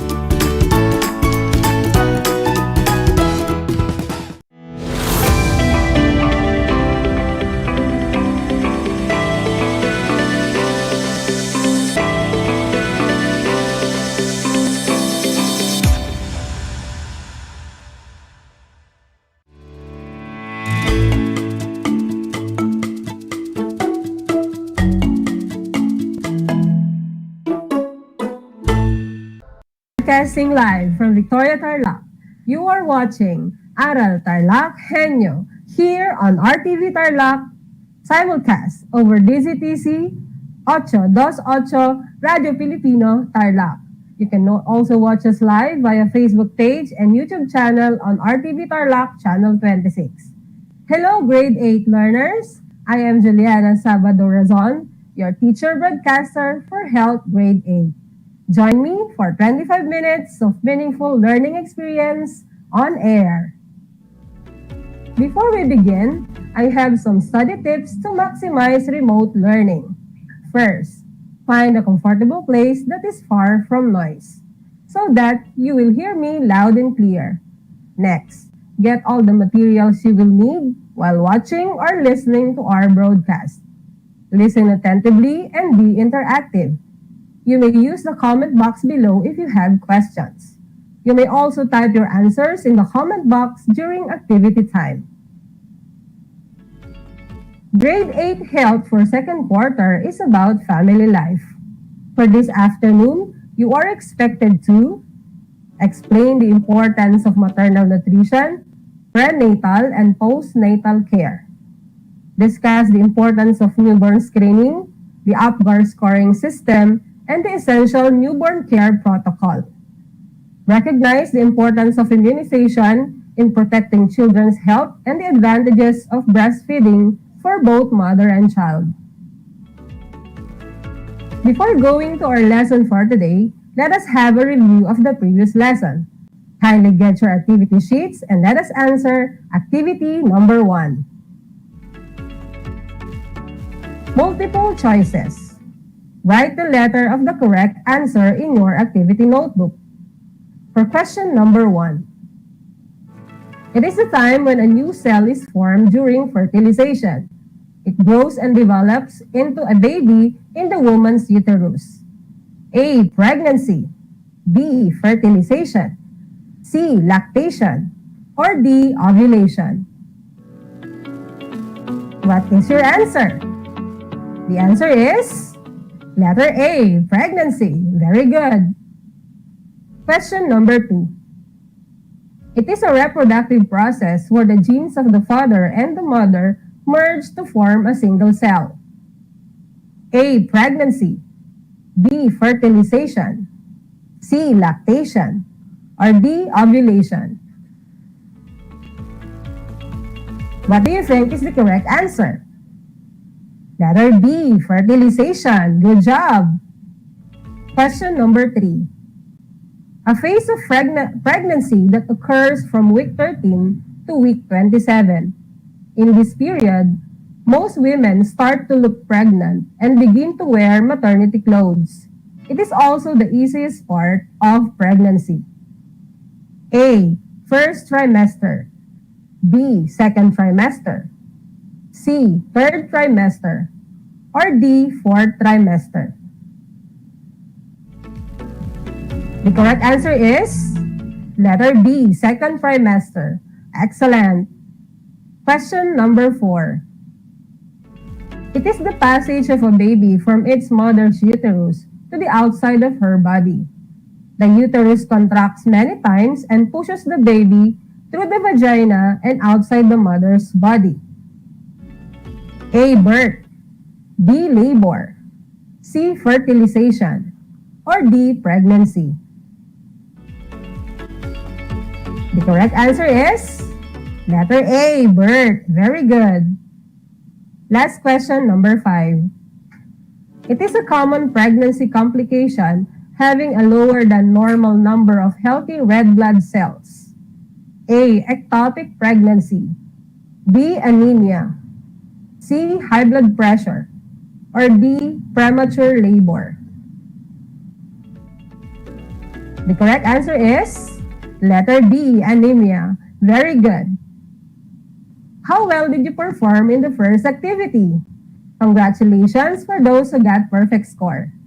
For those who got lower than 3, don't worry, this is just a pre-assessment. We now move on to our first topic today, the importance of maternal nutrition. Becoming a mother is not that easy. It entails great responsibility not only to herself, but as well as her child and of her family. Maternal nutritional status significantly affects the baby's health development during early embryogenesis, pregnancy, birth, and lactation, and thereafter determines health during growth and even during adulthood. Kaya naman napaka-importante na lahat ng buntis ay maging aware sa lahat ng kanilang mga kinakain. Dahil ang nutrient na kinakain nila ay na-absorb lahat ng bata sa loob ng kanilang sinapupunan. Here is the Pinggang Pinoy for Pregnant and Lactating Food Guide that uses a food plate model to show the recommended amount of food group in every meal. Ang Pinggang Pinoy ay nahahati sa 3 food group. Ang Go Food, Grow Food, and Glow Food. Go Food or energy-giving food, these are rice, bread, pasta, root crops, and other food rich in carbohydrates that provide energy to support bodily functions and physical activity. Sa Go Food naman or bodybuilding food, this food group includes fish, lean meat, eggs, that provides building of the mother's muscle and baby tissue. Eating fatty fish provide essential fatty acid for the children's brain development. Para sa glow food or body regulating food, Fruits and vegetables enriched with vitamins, minerals, and fibers are needed for the regulation process of the body. Green leafy vegetables are rich with high iron and folate content. Narito ang halimbawa ng daily dietary plan para sa mga buntis. Para sa bodybuilding food, kumain ng fish, meat, or poultry na may 4 matchbox sizes. Milk and milk products is 2/3 cup whole. Sa eggs is 3 to 4 pieces per week. Sa dried beans and nuts is 1/2 cup cooked. Para sa energy-giving food, enriched rice is 5 cups cooked. Root crops is 1 small or 1/2 cup slice. For sugar is 6 teaspoons. And for fats is 7 teaspoons. Para sa body-regulating foods, green leafy vegetables is 3/4 cup cooked. Vitamin C-rich foods is 2 pieces medium or 2 slices for big fruit. Other fruits and vegetables is 2 pieces medium fruits, 2/3 cup cooked vegetables. Moving on to our next topic, Essential Newborn Care Protocol, Newborn Screening, and the APGAR Scoring. Makalipas ang 9 na buwang pagbubuntis, ayan na, lalabas na ang bata. Nakaka-excite, hindi ba? Pero nakakatakot din. Alam mo ba kung bakit? Newborn babies have many needs, such as diaper changes and frequent feeding. They can also have health issues that are different from older children or adults. That is why the Department of Health developed an essential newborn care protocol aimed to significantly reduce infant deaths in the country. This protocol focuses on the newborn's first few hours of life with the health workers and medical practitioners manual guiding in providing evidence-based essential newborn care. At the heart of this protocol are 4 time-bound interventions. Number 1, immediate and thorough drying. Sa immediate and thorough drying, maiiwasan ang hypothermia, isang kondisyon na kung saan ang body temperature ng bata ay lubhang mababa. Number 2, early skin-to-skin contact. Keeping the baby and the mother in uninterrupted skin-to-skin contact prevents hypothermia, hypoglycemia, and sepsis. Ito din ay makakatulong upang maagang ma-initiate sa bata ang breastfeeding. Number 3, properly timed clumping and cutting of the cord after 1 to 3 minutes. Ito ay makakatulong upang mabawasan ang anemia at brain damage. Number 4, non-separation of the newborn from the mother is also for early breastfeeding initiation and grooming in. Kasama sa Essential Newborn Care ay ang Republic Act 9288. This is an act promulgating a comprehensive policy and the national system for ensuring newborn screening. Ang Republic Act na ito ay may layunin na lahat ng bagong silang na sanggol ay dapat sumailalim sa newborn screening. Newborn screening is a simple procedure to find out whether the baby has congenital metabolic disorder which, whether left untreated, can lead to mental retardation or even death. So what is the importance of newborn screening? Most babies with metabolic disorders look normal at birth. By doing newborn screening, metabolic disorders may be detected even before clinical signs and symptoms are present. And because of this, treatment can be given early to prevent consequences of untreated conditions. So when is screening done? Newborn screening is ideally done on the 40th to 72nd hour of life. However, it may also be done after 24 hours from birth. So how is newborn screening done? A few drops of blood are taken from the baby's heel blotted on a special absorbent filter card, and then sent to newborn screening center. What should be done when a baby is tested positive to newborn screening?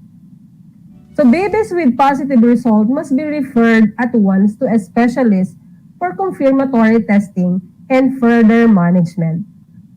What are the disorders tested for newborn screening? The disorders tested for newborn screening are the following. 1. Congenital hypothyroidism. It is a partial or total loss of thyroid gland function that affects infants from birth. Number 2. Congenital adrenal hyperplasia is a group of rare autosomal inherited recessive disorders characterized by a deficiency of one of the enzymes required to produce specific hormones. Galactosemia. It is a disorder that affects how a simple sugar, called galactose, is processed by the body. Phenylketonuria. It is a hereditary condition that raises blood levels of a substance called phenylalanine. Glucose 6-phosphate dehydrogenase deficiency or G6PD deficiency. The disease primarily affects the red blood cells which bring oxygen in the body from the lungs to tissues. Moving on to APGAR scoring system. APGAR score is a test to be given to newborn right after their birth. So APGAR or APGAR means appearance or skin color, pulse or heart rate, grimace or reflex response, activity or muscle tone, and respiration or breathing rate. How to use the APGAR score for assessing newborn? First is to assess the baby's appearance or the skin color. Pale or blue skin color is 0 points, while pink body and blue extremities is 1 point. Completely pink skin color is 2 points. Next is the pulse or heart rate. Absent of pulse is 0 point. Less than 100 beat per minute is 1 point, while over 100 beat per minute is 2 points. Next is grimace or reflex irritability. Placid grimace is 0 point. Some flexion or extremities is 1 point, while sneezes, coughs, and pulls away is 2 points. Next is activity or muscle tone. Absent of activity is 0 points, while arms and legs reflex or flex is 1 point. Active movement is 2 points. Lastly is respiration. Absent of respiration is 0 point. Slow and irregular is 1 point. And vigorous cry is 2 points. 0 to 3 points is severely depressed. 4 to 6 points is moderately depressed. 7 to 10 points is excellent condition. What does the score mean? The baby is in good health if the test result scores 7 or above. A lower score doesn't mean that your baby is unhealthy. It means that your baby may need some immediate medical care such as sanctioning of the airways or oxygen to help him or her breathe better. At this point of time, kindly get your activity sheets and let us answer activity number 2. Fill in the blank. Choose the letter or choose the correct answer in the box. Write your answer in your activity notebook.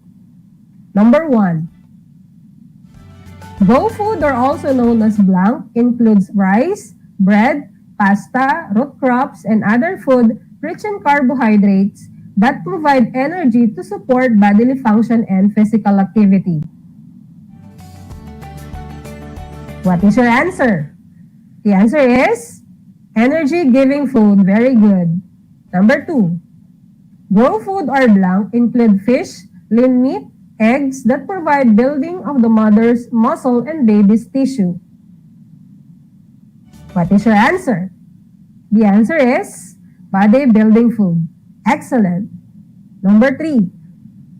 Blank is a simple procedure to find out whether the baby has congenital metabolic disorder, which whether left untreated, can lead to mental retardation or even death.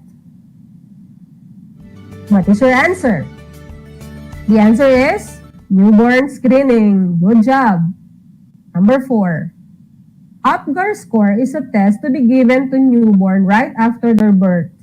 APGAR means appearance or skin color, pulse or heart rate, dream maze or reflex response, activity or muscle tone, and blank or breathing rate. What is your answer? The answer is respiration. Very good. Number 5. Blank is a disorder of a newborn baby that has a partial or complete loss of function of the thyroid gland that affects infants from birth. What is your answer? The answer is congenital hypothyroidism. Good job. How well did you perform in the second activity? Kindly type your score in the comment box. Congratulations to those who got perfect score. Now let's proceed to the prenatal and postnatal care. Prenatal care is a preventive health care for pregnant women. This can be done through regular check-up to prevent any health problems of a mother and a child. In the first stage, a pregnant woman should be taken care and avoid vices such as drinking alcoholic beverages, doing light exercises such as walking and yoga, and eating nutritious food. Since this period is crucial, a pregnant mother should get the necessary prenatal checkup and immunizations are strictly followed as scheduled. On the other hand is postnatal care. Postnatal period begins immediately after a mother gives birth to a child. This includes checking of temperature and feeding of a newborn baby, including weight, danger signs, eyes, and cord. It also includes giving vitamins and vaccination after birth. Aside from this, a mother also should be given care and assessment after giving birth.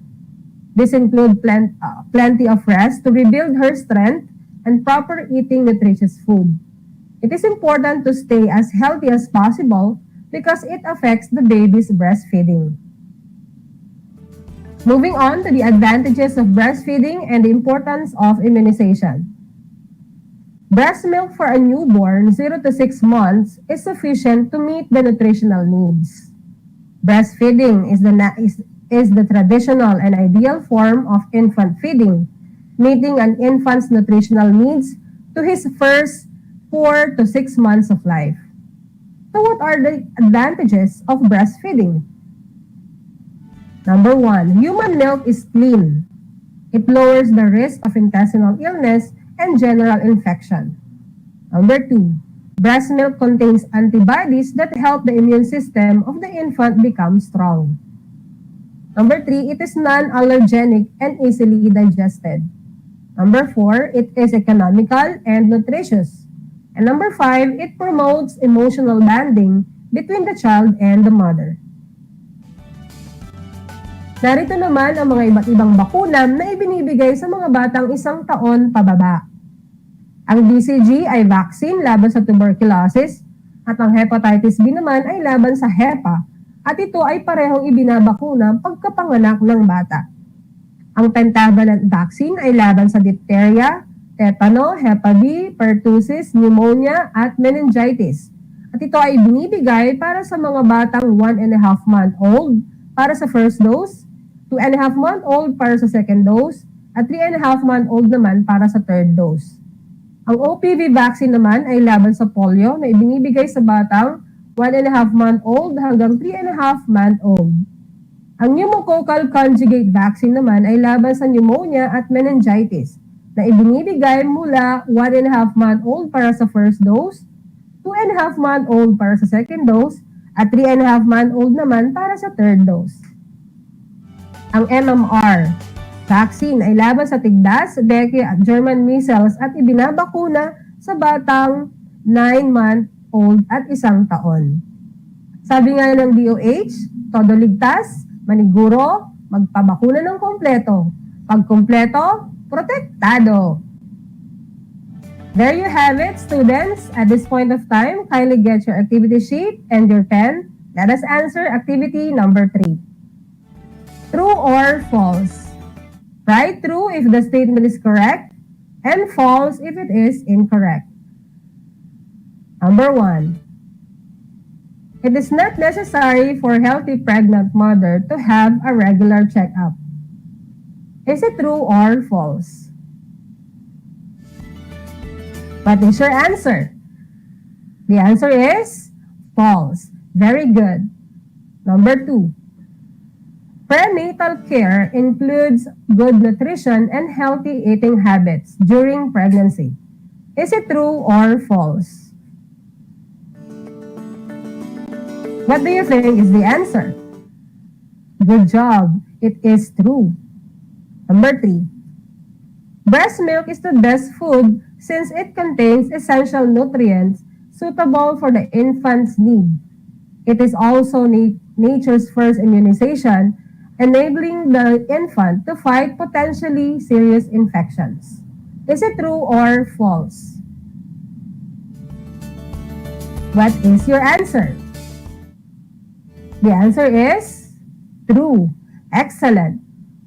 Number 4. One reason of reducing the number of deaths of a newborn baby is the unang yakap. Is it true or false? What is your answer? The answer is true. Very good. Number 5. Healthy infants are not necessarily be provided with newborn screening because they are already in normal condition.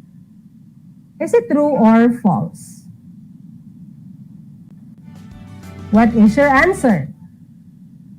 Very good. The answer is false.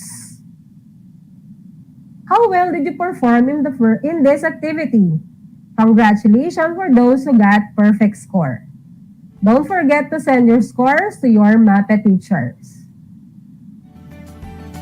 Before I end, shout out po to Madam Dalen I. Roy, our EPS in MAPE. Thank you, ma'am. To Sir Aga Gonzaga for the accommodation as always. To our principal, Sir Angel Villamin. To Ma'am Jane Luzon, our head teacher in MAPE. To Ma'am Mary Ann Suliban. To Sir Ram Gawat. To Ma'am Erica Cardona for the technical moral support and being my makeup artist also. Thank you for participating. I hope you have learned a lot to our lesson today. This has been your teacher broadcaster, Juliana Sabado Razon, saying, take care, God bless, and be safe.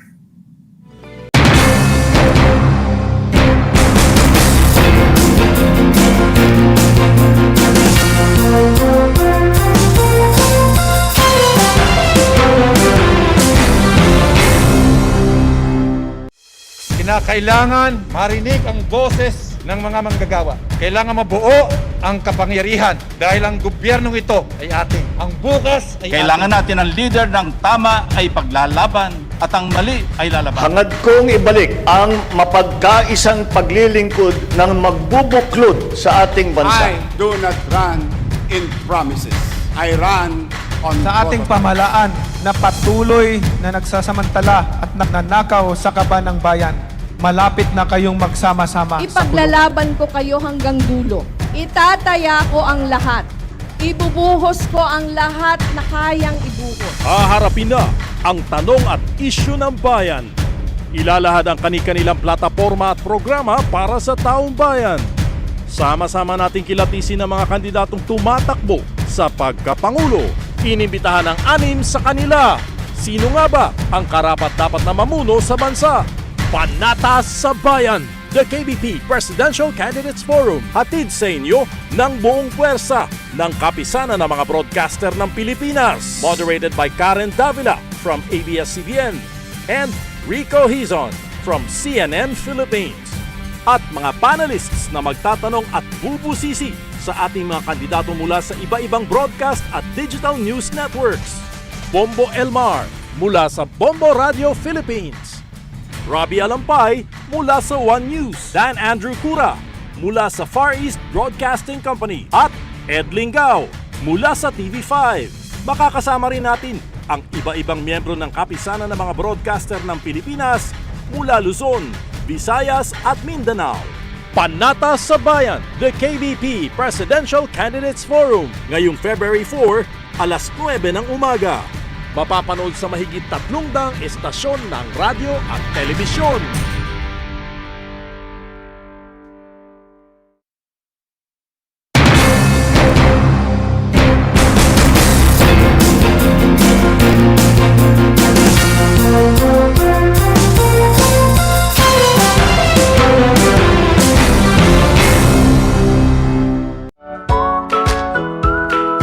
How are you today? Hello, everyone. Hello, learners of Tarlac. Good morning, Mas Talino Grade 4 learners! Welcome to Aral TarlakHenyo Here on RTV Tarlac Channel 26. Simulcast over DCTC. Radyo Pilipino Tarlac.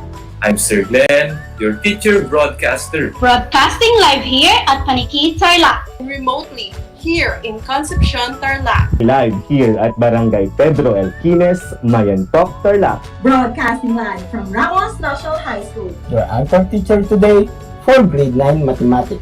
Your partner in education this time of pandemic.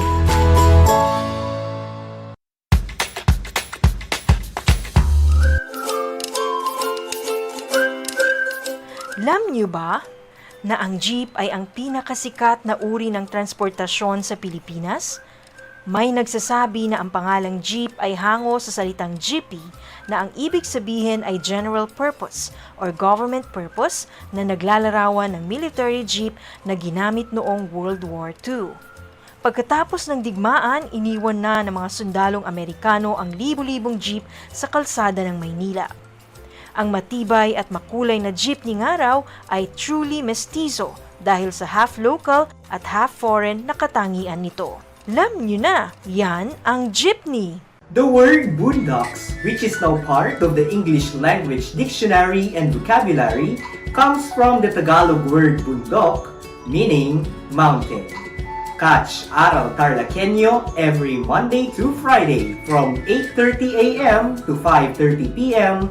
over Radio Filipino DCTC 828 and streamed live on Facebook page and YouTube channel of RTV Tarlac Channel 26. I am Jeremiah Gakutan, your English teacher broadcaster. Let's learn English together only here on Aral TarlakHenyo.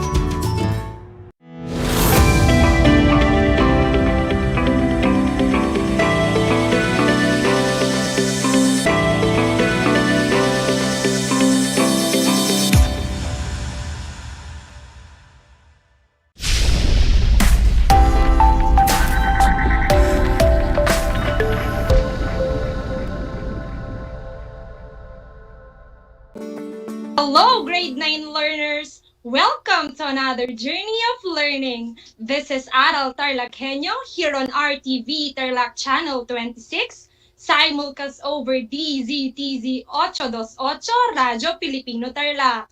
We are also broadcasting live at Converge Cable Channel 100.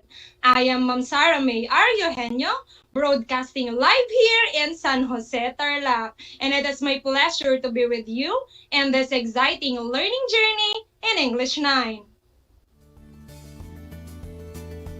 Be prepared to an exciting way of learning even at the comfort of your homes. Make sure you are seated comfortably, geared with your paper, pen, learning activity sheet, and of course, with a ready mind. At this point, get your printed learning activity sheet in English 9.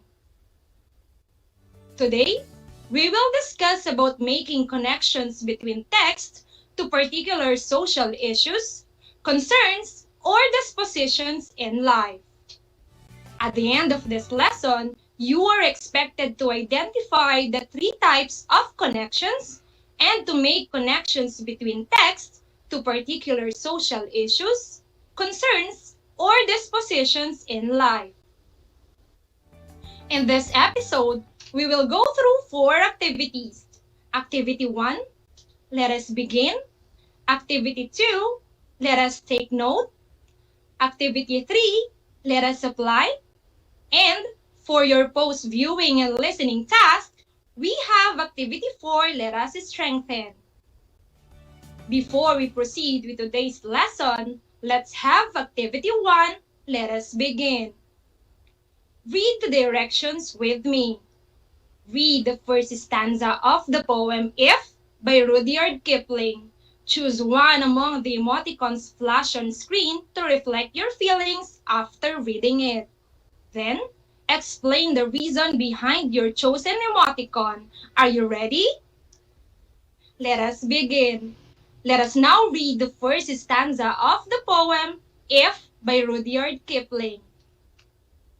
If you can keep your head when all about you are losing theirs and blaming it on you.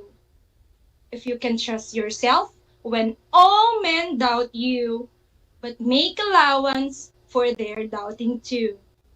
If you can wait and not be tired by waiting, or being lied about, don't deal in lies. Or being hated, don't give way to hating. And yet, don't look too good, nor talk too wise. The persona in the first stanza tells the readers to exercise the act of self-control and self-restraint, the power of patience and self-confidence, and the art and beauty of waiting, and not to hate other people, and not to lie to other people. Now, how did you feel after reading the poem with me? Choose one among the flash emoticons to express your feelings about it. You may type your answers in the comment section. Maybe some of you chose a happy face or the heart emoticon because you felt happy or glad. Others answered the sad face because it reminded you of something that makes you sad. Or maybe you chose the thumbs up sign because you agree to the message of the poem. You felt those emotions because you somehow relate to the message of the stanza that we just had. Activity 1 is related to our topic for today, and it's all about making connections between text to particular social issues, concerns, or dispositions in life. Reading comprehension is a vital skill to improve communication skills. One relevant skill that you must learn is making connections. How you are able to relate yourself to the materials you are exposed to affects your understanding of their contents, meanings, and themes.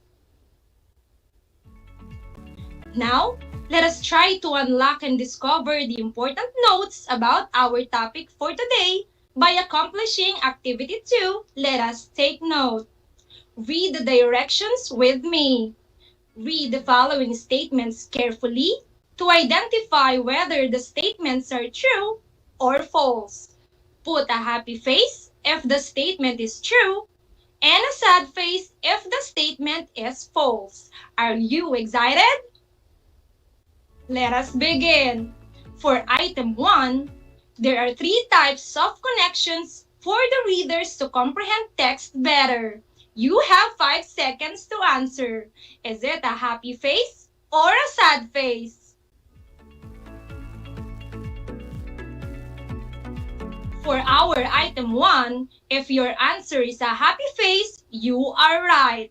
This statement is true. There are 3 types of connections. First, we have text-to-self connections. Second, text-to-text connections. And third, text-to-world connections. Now, let's move on to item 2. For item 2, text-to-self connections are personal connections that the reader makes between himself and the selection he is dealing with. Choose between a happy face and a sad face. You have 5 seconds.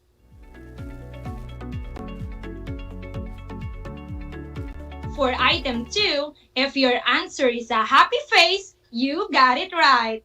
In text-to-self connections, the reader makes personal connections between himself and the material he is reading. The reader's previous personal experiences, opinions, and emotions are somewhat similar to what he is reading.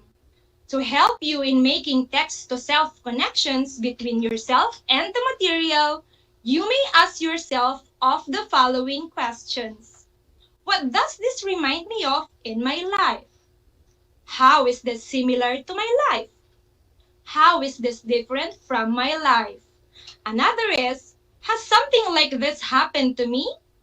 And how does this relate to my life? That's it for text-to-self connections. Let's proceed to item 3.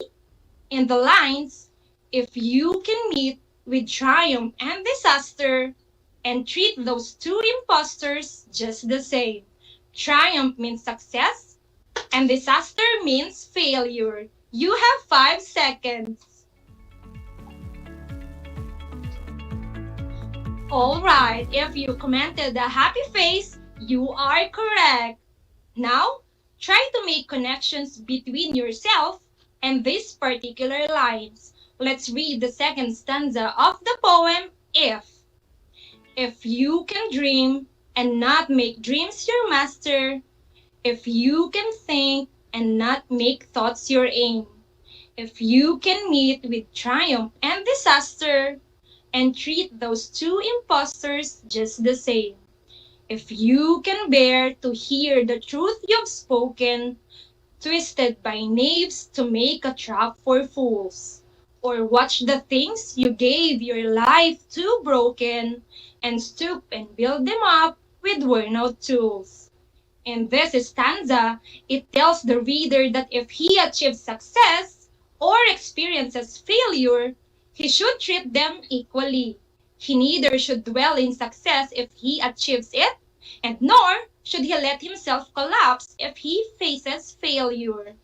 Now, try to make connections between yourself and these lines of the second stanza.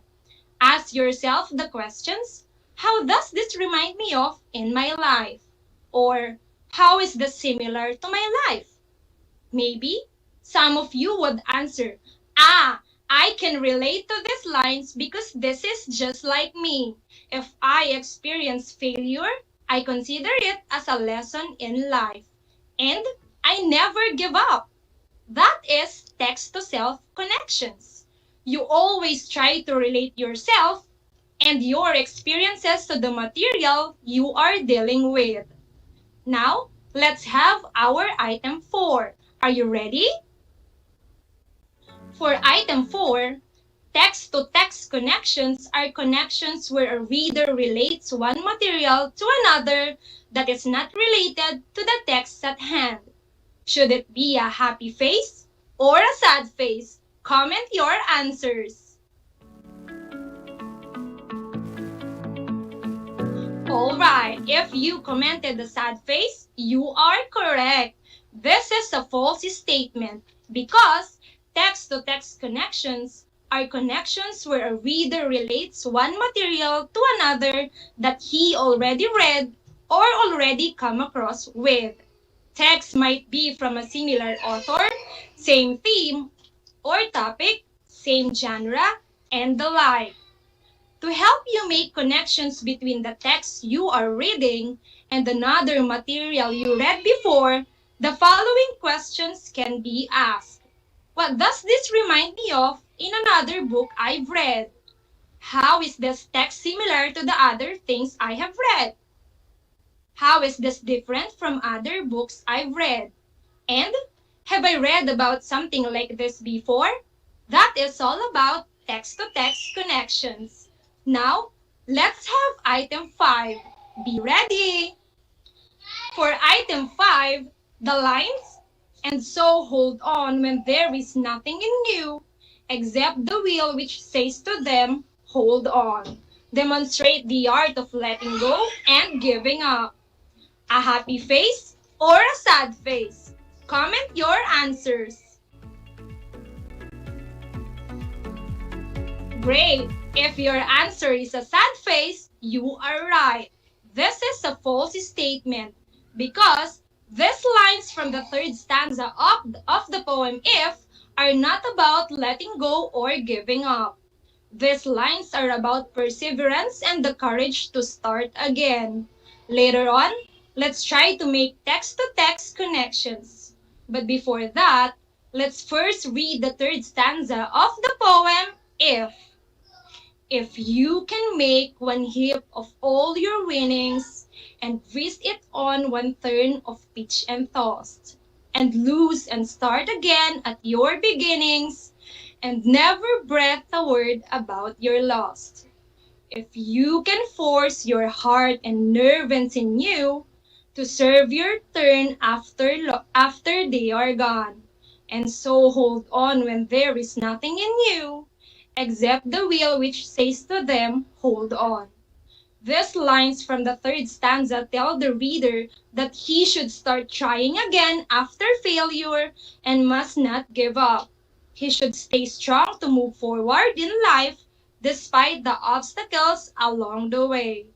Now, try to make connections between a text or any reading material that you already read to these particular lines of the poem.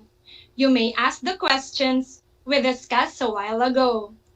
Can you think of any material that you already come across with, which is somehow related to these lines of the poem? Alright, I'll give you an example.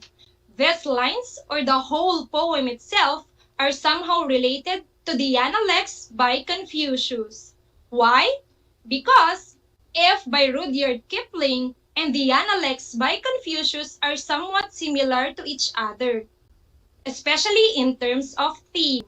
These two readings are all about morality and the way to be a worthy human being. These are all about lessons on how to handle pain, joy, failure, and success. That is text-to-text connections. Can you name other reading materials which are somehow related to this poem? Very good. I know you have more great answers. Now, let's move on to item 6.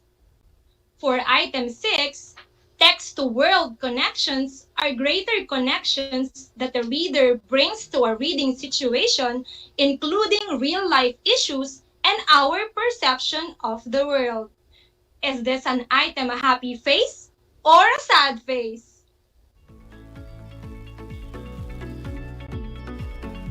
Very good. If your answer is a happy face, that is correct. In text-to-world connections, the reader is making a connection between what the material he is reading and the current issues and happenings of the world, because we have various sources of learning things beyond personal experiences like television, radio, magazines, movies, and others. To make text-to-world connections, the following questions can be asked. What does this remind me of in the real world? How is this text similar to things happening in real world? How is this different from things happening in real world? Or, how does this part relate to the world around me? That is all about text-to-world connections. Now, let's have our last item. Are you ready? For item 7, the lines, if you can feel the unforgiving minute with 60 seconds worth of distance from, yours is the earth and everything that's in it, mean to seize every moment of your life. Is this item a happy face or a sad face? Comment down below. Very good. If your answer is a happy face, that is correct. Now, try to make connections between these particular lines to the issues or reality of the world. Let's read the fourth stanza of the poem, If. If you can talk with crowds and keep your virtue, or walk with kings nor lose the common touch. If neither foes nor loving friends can hurt you, if all men count with you, but none too much. If you can feel the unforgiving minute with 60 seconds worth of distance run. Yours is the earth and everything that's in it, and, which is more, you'll be a man, my son. In these lines of the last stanza of the poem, it tells the reader to cherish every moment of life. It asks the reader to make good use of his time, and if he acts upon the given advice, the world and everything herein will belong to him. Now, try to make connections between these lines of the last stanza to the reality of the world. You may ask the questions we discussed a while ago. Alright, these lines or the whole poem itself reflects reality of life.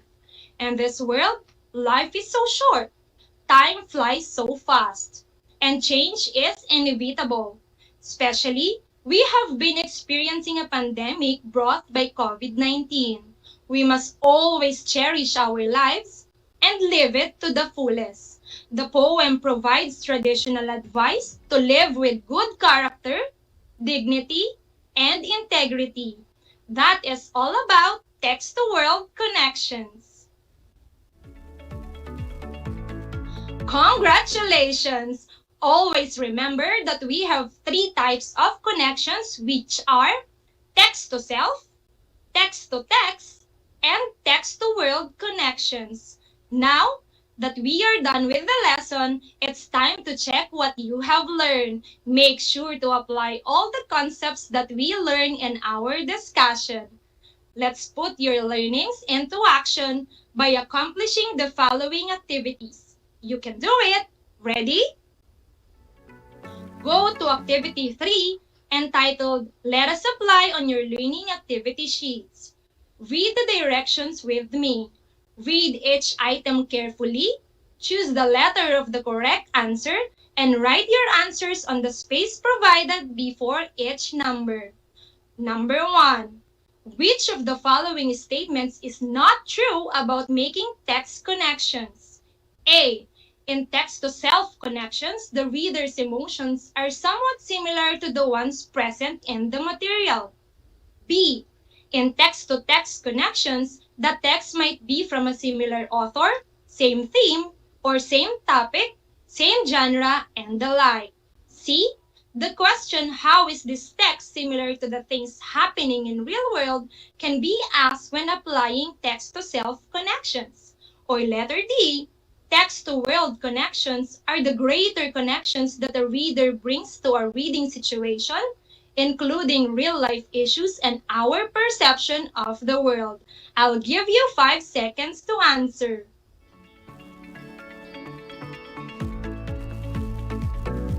If your answer is letter C, you are correct, because the question, how is this text similar to the things happening in real world, can be asked when applying text-to-world connections and not text-to-self connections.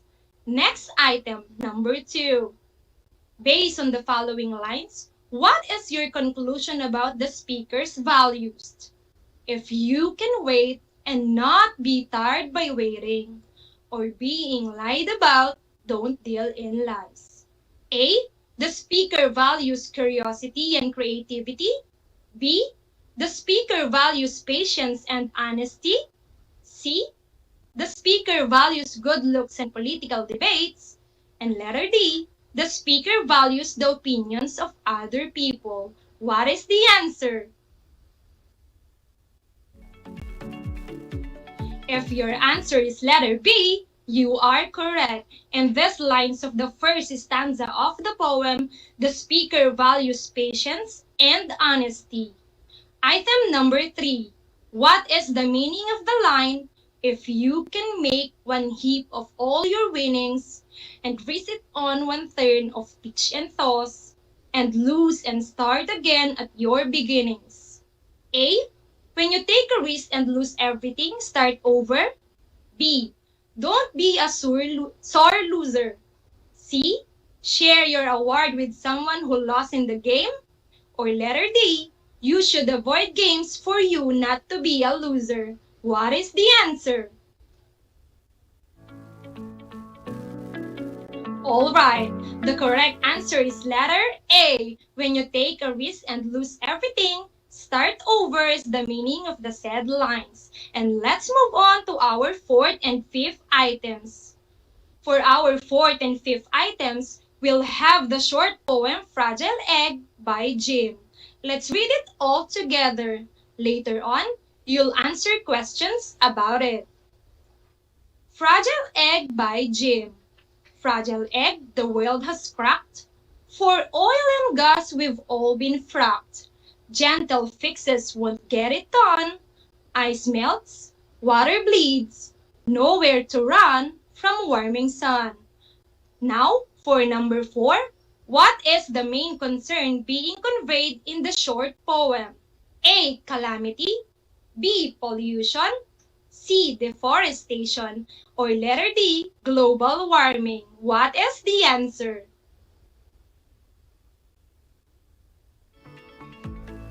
Alright, the correct answer is letter D. Global warming.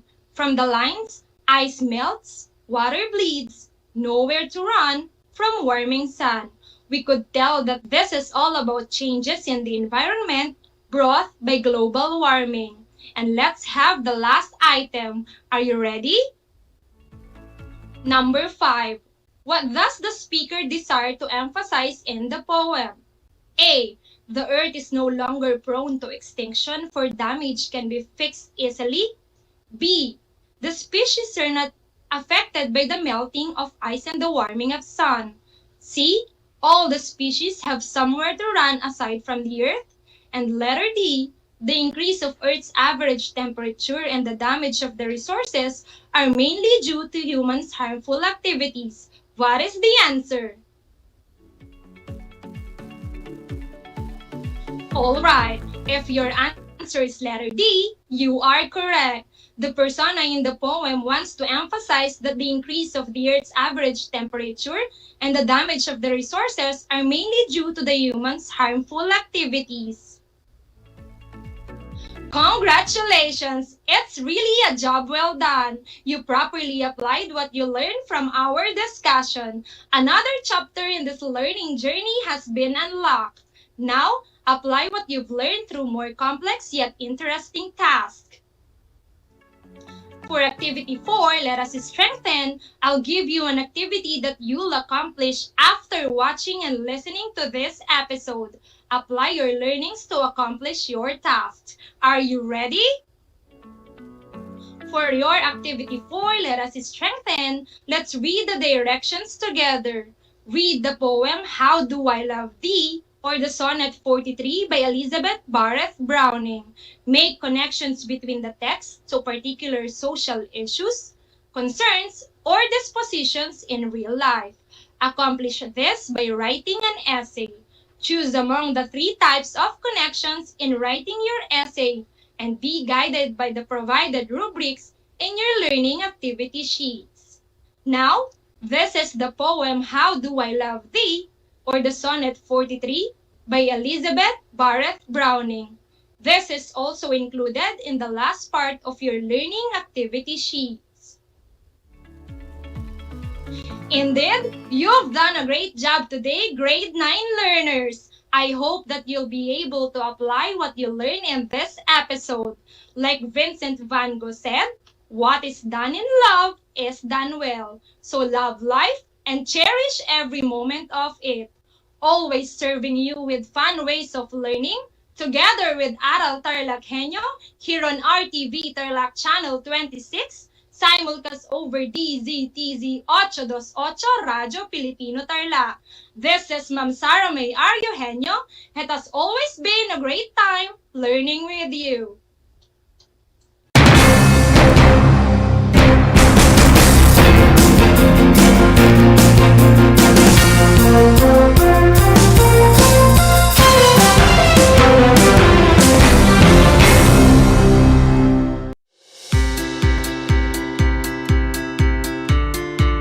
Upang matugunan ang mga kinakaharap na pagsubok ng mga guro at mag-aaral sa gitna ng kasalukuyang pandemya, nagsanib tulong sina Congressman Charlie Cojuangco ng unang distrito ng Tarlac, DEPED Region 3 Regional Director Dr. May B. Eclar at Tarlac Schools Division Superintendent Dr. Ronaldo Poson para sa isang napapanahong proyekto na tinaguriang Project Shine, Aral TarlakHenyo. Ang mga mag-aaral ng Grade 4 at Grade 5, ganon din ang Grades 8 and 9 sa buong probinsya ng Tarlac, kasalukuyang sumasailalim sa radio-based instruction. Katuwang ang himpilang DZTZ 828 kHz AM at RTV Tarlac, Channel 26. Ang Tarlac po nangunguna po ngayon pagdating po sa radio-based instruction. Marami pong humahanga sa atin. I'm very happy this station, itong DCTC, could reach the whole of Region 3. Hindi natin alam, we are contributing. We are creating a very big dent in the history of Philippine education. And I am proud. I am here in Tarlac. This is the noble cause of education in which you and I, without you knowing it, we are bound to do.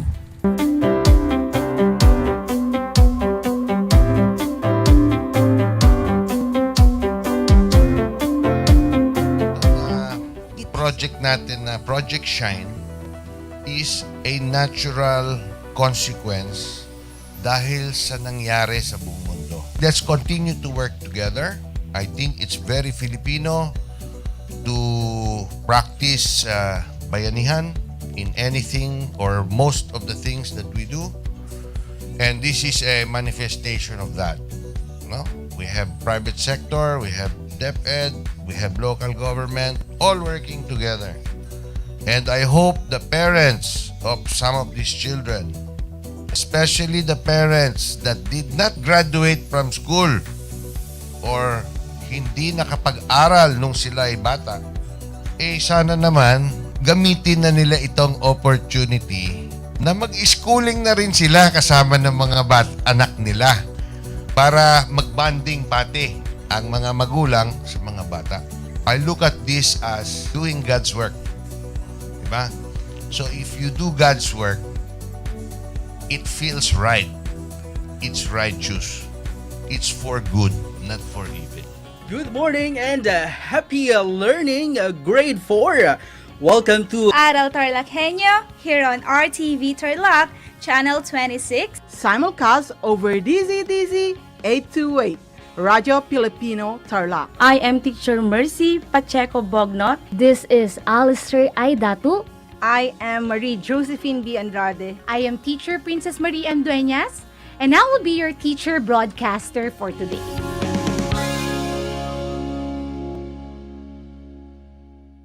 Alam niyo ba na ang gitnang Luzon ay tinaguri ang banga ng bigas ng bayan o kamalig ng palay ng Pilipinas dahil dito nagmumula ang malaking produksyon ng bigas sa ating bansa.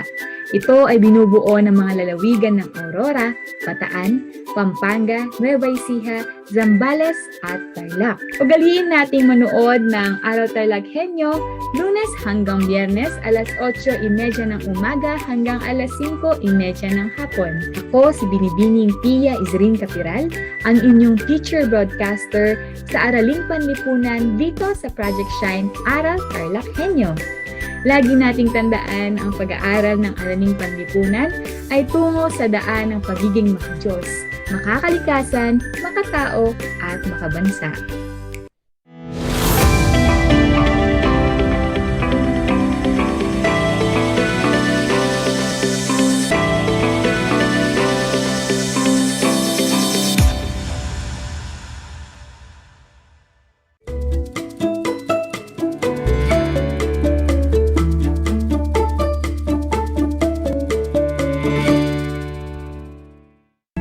Welcome sa ating Aral TarlakHenyo ng Schools Division of Tarlac Province sa RTV Tarlac Channel 26 at TCTC 828 Radyo Pilipino Tarlac. Magandang araw.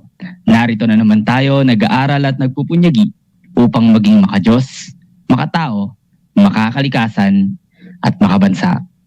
Kumusta kayo mga ginigiliw na mag-aaral sa Araling Panlipunan 9?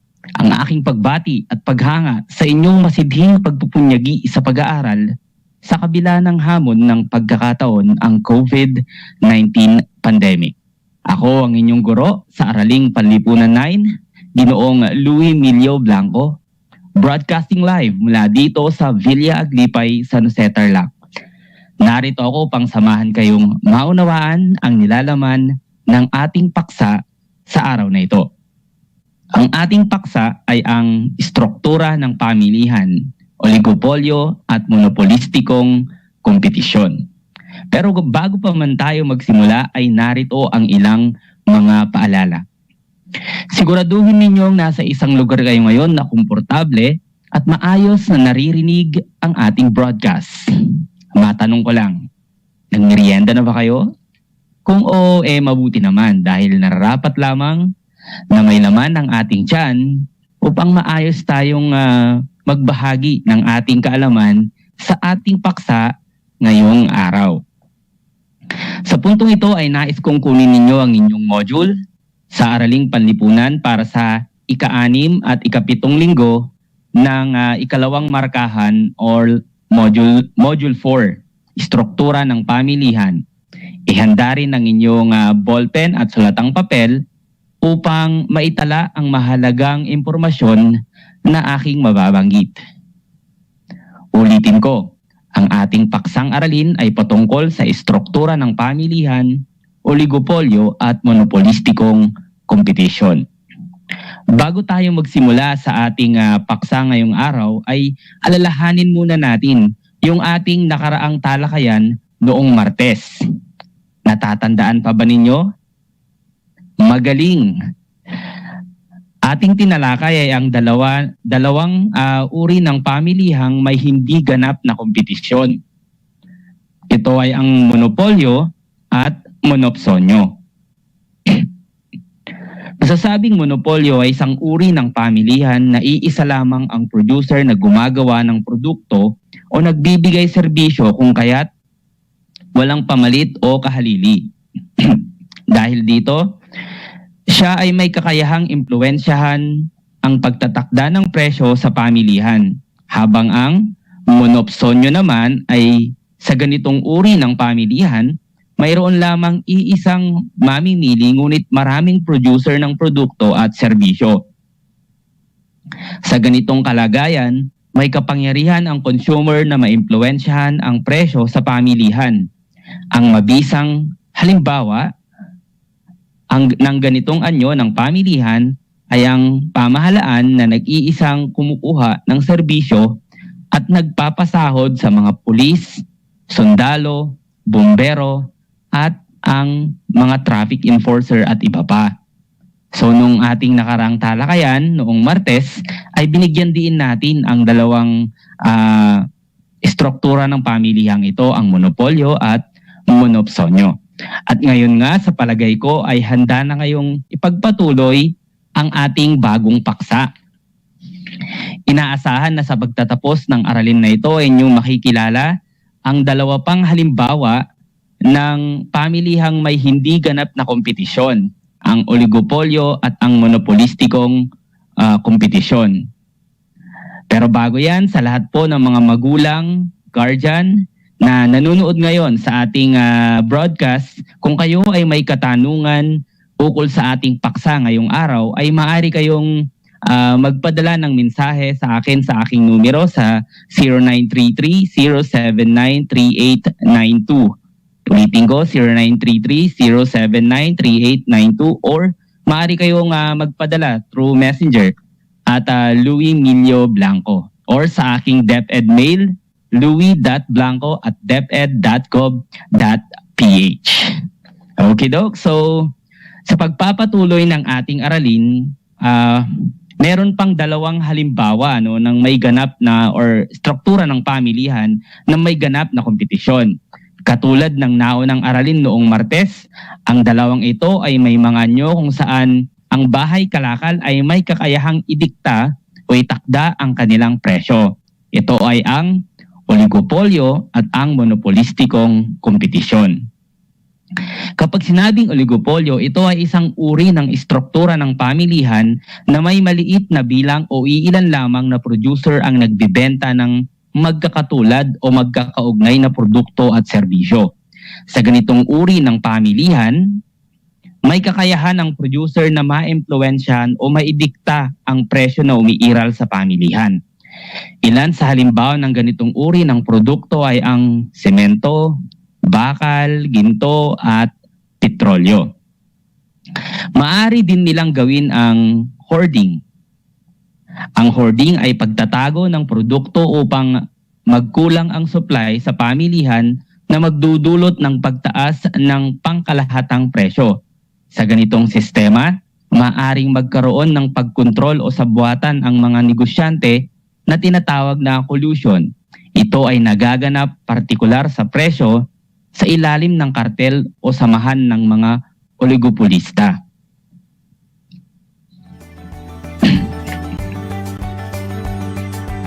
Kartel.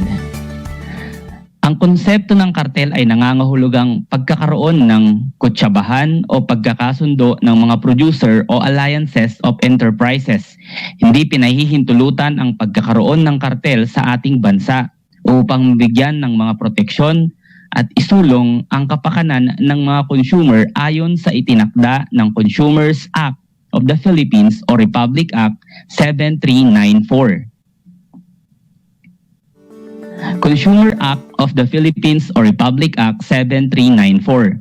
Ito ay kanilang proteksyon sa mga namumuhunan upang maiwasan ang collusion o sitwasyon kung saan dalawa o higit pang bahay kalakal ang nagkakasundo sa pagtatakda ng presyo o hatiin ng pamilihan para sa kanilang kapakinabangan sa pagsasagawa ng sama-samang desisyon. An Inquiry into the Nature of Causes of the Wealth of Nation, 1776 ni Adam Smith. Ayon kay Adam Smith ang mga negosyante ay hindi aktwal na nagkikita upang mag-usap ang takbo ng kanilang pag-usapan ang takbo ng kanilang mga negosyo. Subalit, sila ay nagkakaroon ng pagkakaunawaan sa pamamagitan ng sabwatan sa pagtatakda ng presyo ng mga produkto at serbisyo sa pamilihan.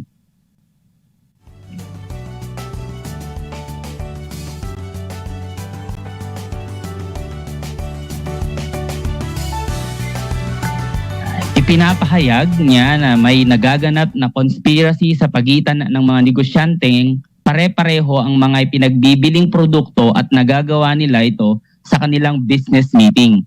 Imposible raw na mapigilan ang mga ito dahil kasama ang mga ganitong pagpupulong sa kanilang karapatan at sa ilalim ng katarungang lipunan.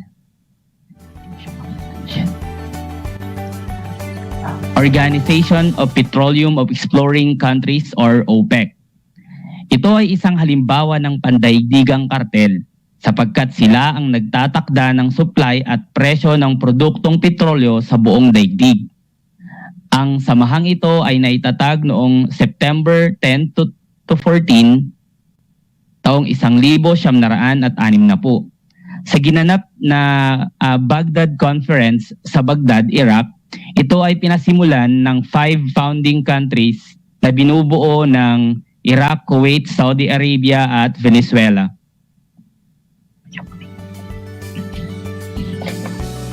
Sa kasalukuyan, mayroon itong kabuang bansang kasapi na kinabibilangan ng Algeria, Angola, Equatorial Guinea, Ecuador, Gabon, the Republic of the Congo, Libya, Nigeria, Qatar at United Arab Emirates. Bukod sa unang 5 bansang nagtatag, ilan sa mga produktong nasa estrukturang oligopolyo ay ang simento, langis at gasoline sa mga mineral, bakal at chromite, kasama din ang ginto sa sektor na ito.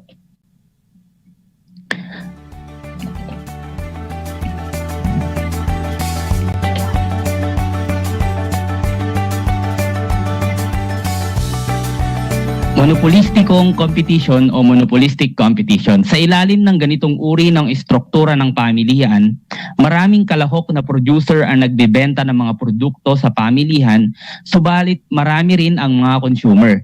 Gayunpamang, may kapangyarihan pa rin sa pamilihan ang mga producer na magtakda ng presyo ng kanilang mga produkto dahil sa product differentiation.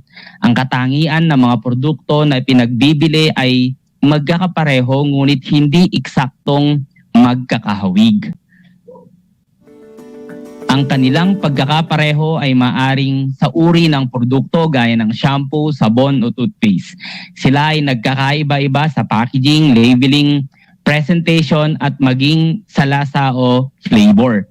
Ginagawa ito ng mga producer sapagkat ang kanilang layunin sa produkto or product differentiation ay kumita at mas makilala ang kanilang mga produkto.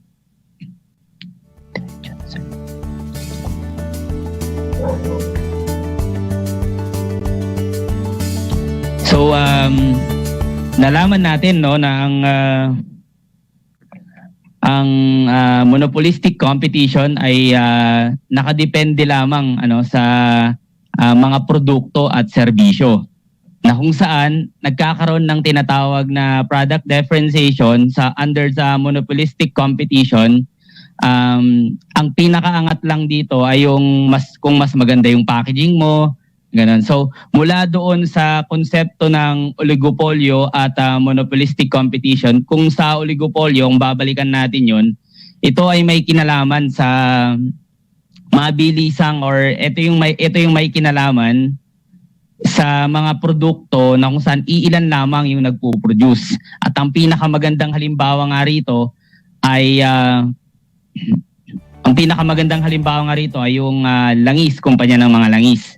Under monopolistic competition naman, bilang konsepto is ito ay may kinalaman sa lahat or mga produkto na pare-parehas, bagaman pare-parehas sila, nagkakaiba-iba sila pagdating sa product presentation or product differentiation. So ito yung mga pinapaganda yung packaging, pinapaganda yung lasa ng produkto kung pare-parehas na fast food. So nagkakaiba-iba sila pagdating sa ingredients.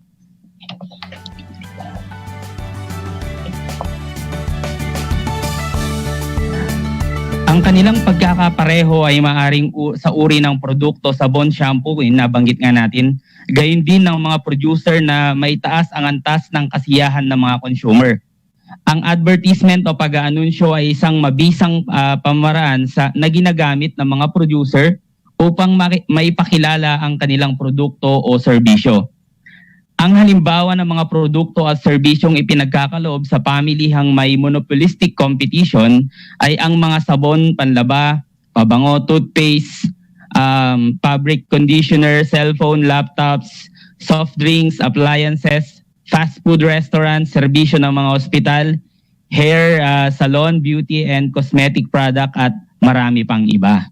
So kung makikita nyo nga sa screen nyo ngayon, no? So yan yung mga halimbawa at mabisang halimbawa under sa monopolistic competition.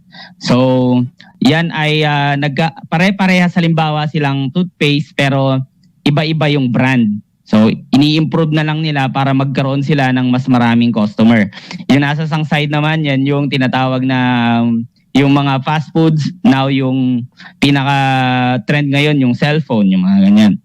Though pare-parehas ang kanilang use, nagkakaiba-iba pagdating sa mga features halimbawa. So nakilala na natin ngayon no yung dalawa pang halimbawa ng struktura ng pamilihan na merong di ganap na kompetisyon.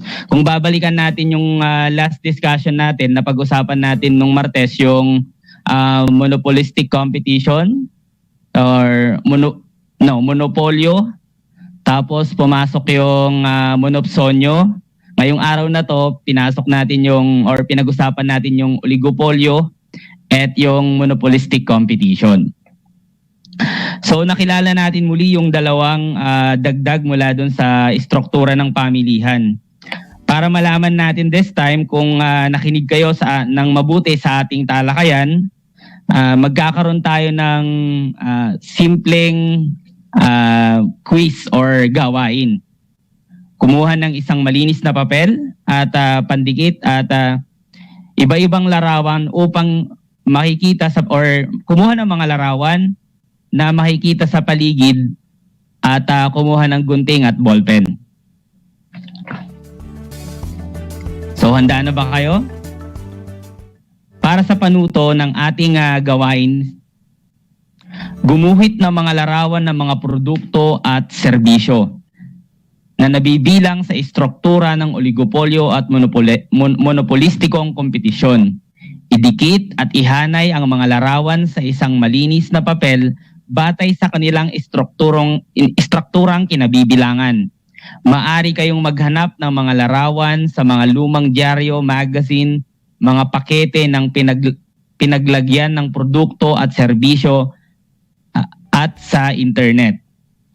Para sa gabay na kasagutan ng mga sumusunod, ito yung mga gabay na tanong.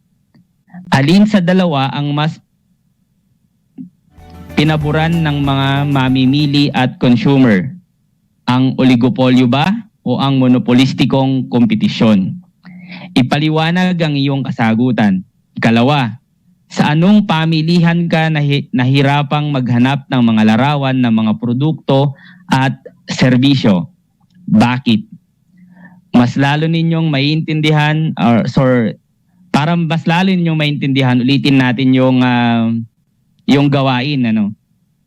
So, para sa panutog, gumupit ng mga larawan ng mga produkto at serbisyong nabibilang sa istruktura ng oligopolyo at monopolistikong kompetisyon. Idikit at ihanay ang mga larawan sa isang malinis na papel batay sa kanilang istrukturang kinabibilangan. Maaari kayong maghanap ng mga larawan sa mga lumang dyaryo, magazine, mga pakete ng mga pinaglagyan ng produkto at serbisyo at sa internet. Pwede rin sa internet. Kailangan yung masagot yung mga gabay na tanong. Number 1, alin sa dalawa ang mas pinaboran ng mga mamimili at consumer? Ang oligopolyo ba o ang monopolistikong kompetisyon? Ipaliwanag ang iyong kasagutan. Sa anong pamilihan ka nahihirapang maghanap ng mga larawan ng mga produkto at serbisyo? Bakit? So bigyan natin ng at least 2 minuto siguro or 1 minuto para sagutin yung mga gabay na tanong.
Okay, Dok, sa tingin ko ay sapat na ang oras upang masagutan yung ating mga katanungan or makuha yung ating mga katanungan. Sa susunod na relay ay ating tatalakayin ang ugnayan ng pamilihan at ng pamahalaan.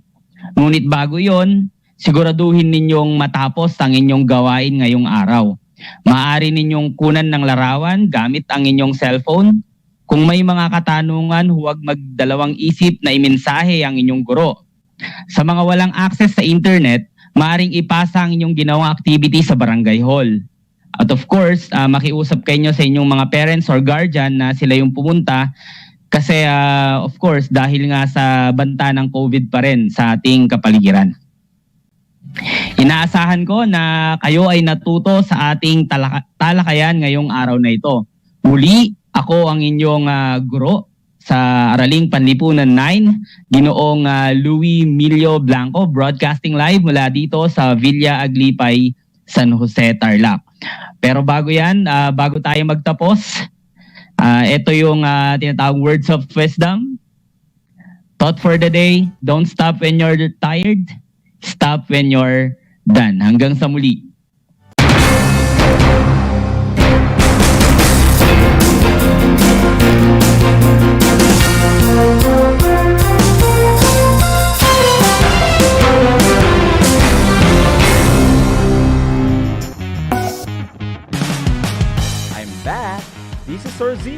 teacher broadcaster. Magandang araw mga kapantas!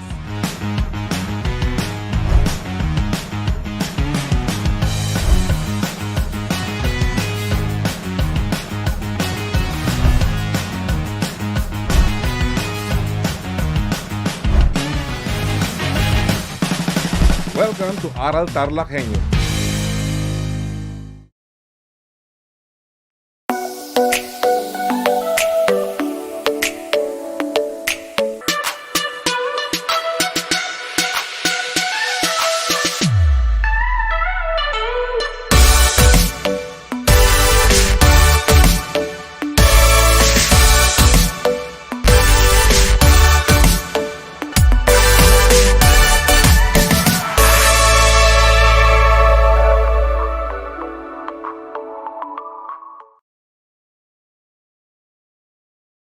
Ang pag-roll out ng mga bakuna sa A5 group o ang mga nabibilang sa indigent population.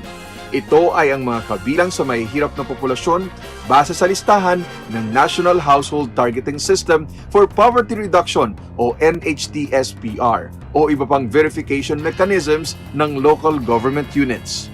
Kaya kung ikaw ay nabibilang sa grupo na ito, tumawag o makipag-ugnayan sa inyong LGU upang malaman ang mga detalye tungkol sa inyong vaccination program katulad ng petsa, oras at lugar kung saan ka magpapabakuna. Humingi ng medical clearance sa inyong doktor kung ikaw ay may autoimmune disease, HIV, cancer, malignancy, dumaan sa organ transplant, kasalukuyang dumadaan sa steroid treatment o nakaratay sa higaan. Huwag kalimutan ang iyong proof of eligibility o mga dokumentong nagpapatunay na ikaw ay kasama sa priority group na ito. Huwag din kalimutang dalhin ang iyong government ID, pati na ang face mask, face shield, sanitizer at ballpen bago ang iyong vaccination. At paalala, pagkatapos ng pagbabakuna, huwag mag-atubiling magtanong na makaragdagang impormasyon tungkol sa bakuna na ginamit sa iyo. Hingin at itago ang contact information ng personnel na tatawagan kung sakaling ikaw ay makaramdam ng seryosong side effects. Huwag rin kalimutan ang vaccination card at alamin ang petsa ng iyong second dose ng pagbabakuna. Higit sa lahat, ugaliin pa rin sundin ang minimum public health standards tulad ng wastong paghuhugas ng kamay, pagpapanatili ng safe physical distancing at pagsusuot ng face mask at face shield. Ano pang hinihintay mo?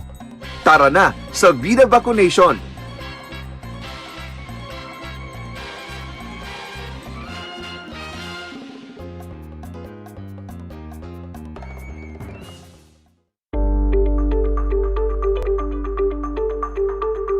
Sa pagnanais na mapigilan ng ating pamahalaan ang pagdami ng bilang ng mga kaso ng COVID-19, binuo ang One Hospital Command Center o OHCC upang mas mabilis na matugunan ang medikal na pangangailangan ng ating mga kababayan.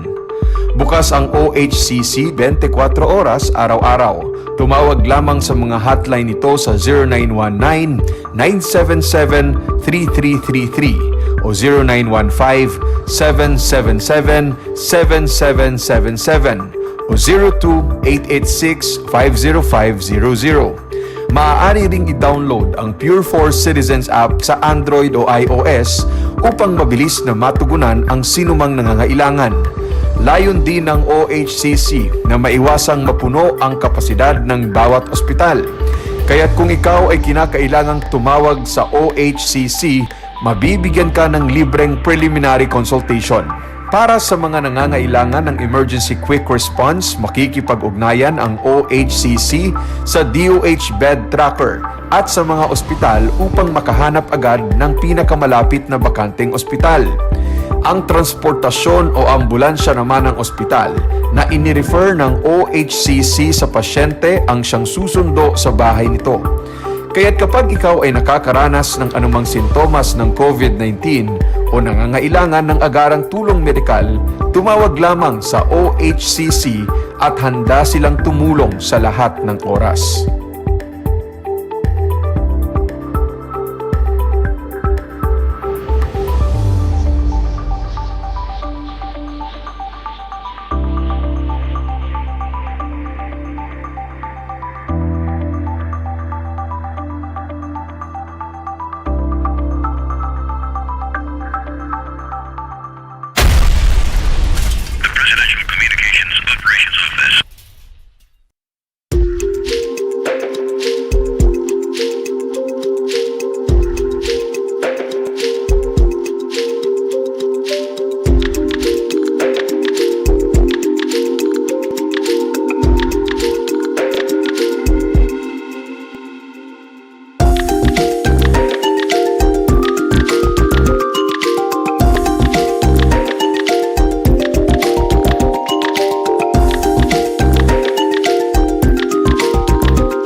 niyo ba na ang salitang yoyo at ang makabagong bersyon nito ay naimbento ng isang Pilipinong nagngangalang Pedro Flores? Taong 1920s nang dinala ni Flores ang laruang ito sa Estados Unidos.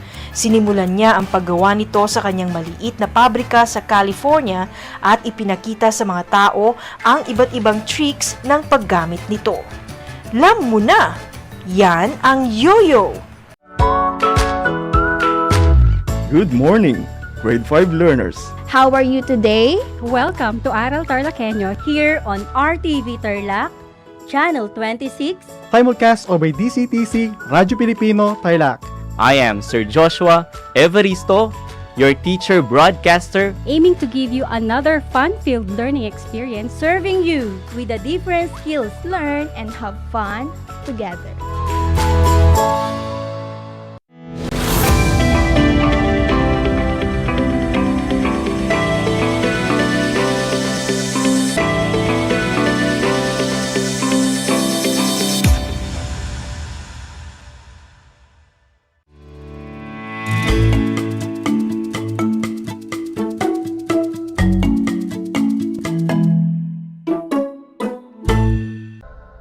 Good day and a warm hello, TLE-minded learners. Welcome to another full and exciting learning at Aral TarlakHenyo here on RTV Tarlac Channel 26. Simulcast over DZTZ 828 Radio Pilipino Tarlac. We are also airing live via Channel 100 of Converge Cable TV and live stream at Facebook. I am very glad to be with you this day. I am Dena Esther Trinidad, your teacher broadcaster from Ventimiglia, Paniki, Tarlac. Please prepare yourself to another lesson full of knowledge, skills, and practical experience. Be with me as we go along and have a minute to our new lesson in TLE Grade 9, Home Economics, Beauty Care, Nail Care Services. May I remind you, my dear students, to don't forget to bring with you your compendium of notes, ballpen and paper. And please find a place that you are most comfortable while listening so that you can hear me loud and clear. At the end of our discussions, if you have queries or clarifications on our lesson, feel free to text me at 0912-861-3010. Again, it's 0912-861-3010. Let us begin with a short recap and find out if you can still remember what you had learned yesterday. What was our lesson then? Yes, it's true. We learned the safety precautions practices in foot spot treatment. Can you still remember them? Then, what are the safety precautions that we should do after foot spot treatment? Very good. The safety precautions in foot spot treatment include, number 1, proper care of the tools. How this can be done? Yes, you are correct. This can be practiced by using the tools in its correct specification.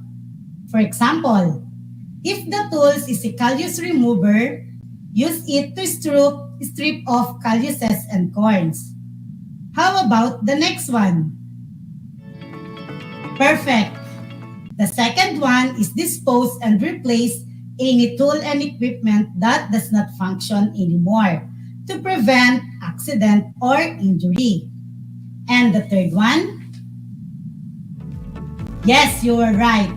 Always sterilize the tools after using them to be sure there is no bacteria or fungus growth. The last one? Great! It is to read the instructions carefully how tools and equipment should be used to avoid injury. So again, our safety precautions practices in foot spot treatment are proper care of the tools, dispose and replace any tools and equipment that does not function anymore, always sterilize tools every after use, and read instructions carefully how tools should be used. Before we proceed to our lesson for today, let us have a guessing game. Let us have a picture gallery. Imagine that we are inside a gallery studio, where the wall contains images where we can guess 3 words associated on the displayed pictures inside the gallery. After roaming around, give 3 words started with the given clue letters. You can type your answers at the comment box. Are you ready, learners? Let's start. These are the gallery pictures mounted on the first wall. Focus on each picture. Make sure to think of words where you can associate on the pictures. After the first wall, let's go walk to the other side. Another set of pictures shows different activities. I know you are all familiar in each picture. And for the last side of the gallery, here are the other pictures showing another activities. These are to be done every now and then. I hope that you did enjoy your tour at the gallery studio. Do you have now in mind the 3 words that can be associated from those pictures? Okay, again, let us have a short glimpse on the picture gallery. Can you now guess 3 words associated on the pictures? The first words start with letter S. It is a 10-letter word. The second word has 12 letters and begin with letter D. And the last word is composed of 13 letters and start with letter S. Can you guess it now? Please type your answers on the comment box and let's see who did guess the words correctly. What words are these? Excellent! The answers are sanitation, disinfectant, and sterilization. Having that awesome job, give yourself a double thumbs up for doing it great. Learning is indeed exciting one in TLE. Based on the pictures we have seen in the gallery, it has something to do on our topic for today, which is post-food spa activities. At the end of the lesson, you will be able to 1. Dispose waste products including used wax, according to OHS and Department of Health requirements. 2. Sanitize and store tools and equipment. Is everyone ready to learn? That's good. Let us now explore. Our lesson for today is about perform post-food spa activities. As we go through different activities in food spa, it is important to do and perform post-food spa activities. There are several best practices for proper waste disposal. Okay, so let us discuss the first activity, which is the proper waste disposal. This refers to the process in keeping waste materials or products in the proper place to avoid contamination.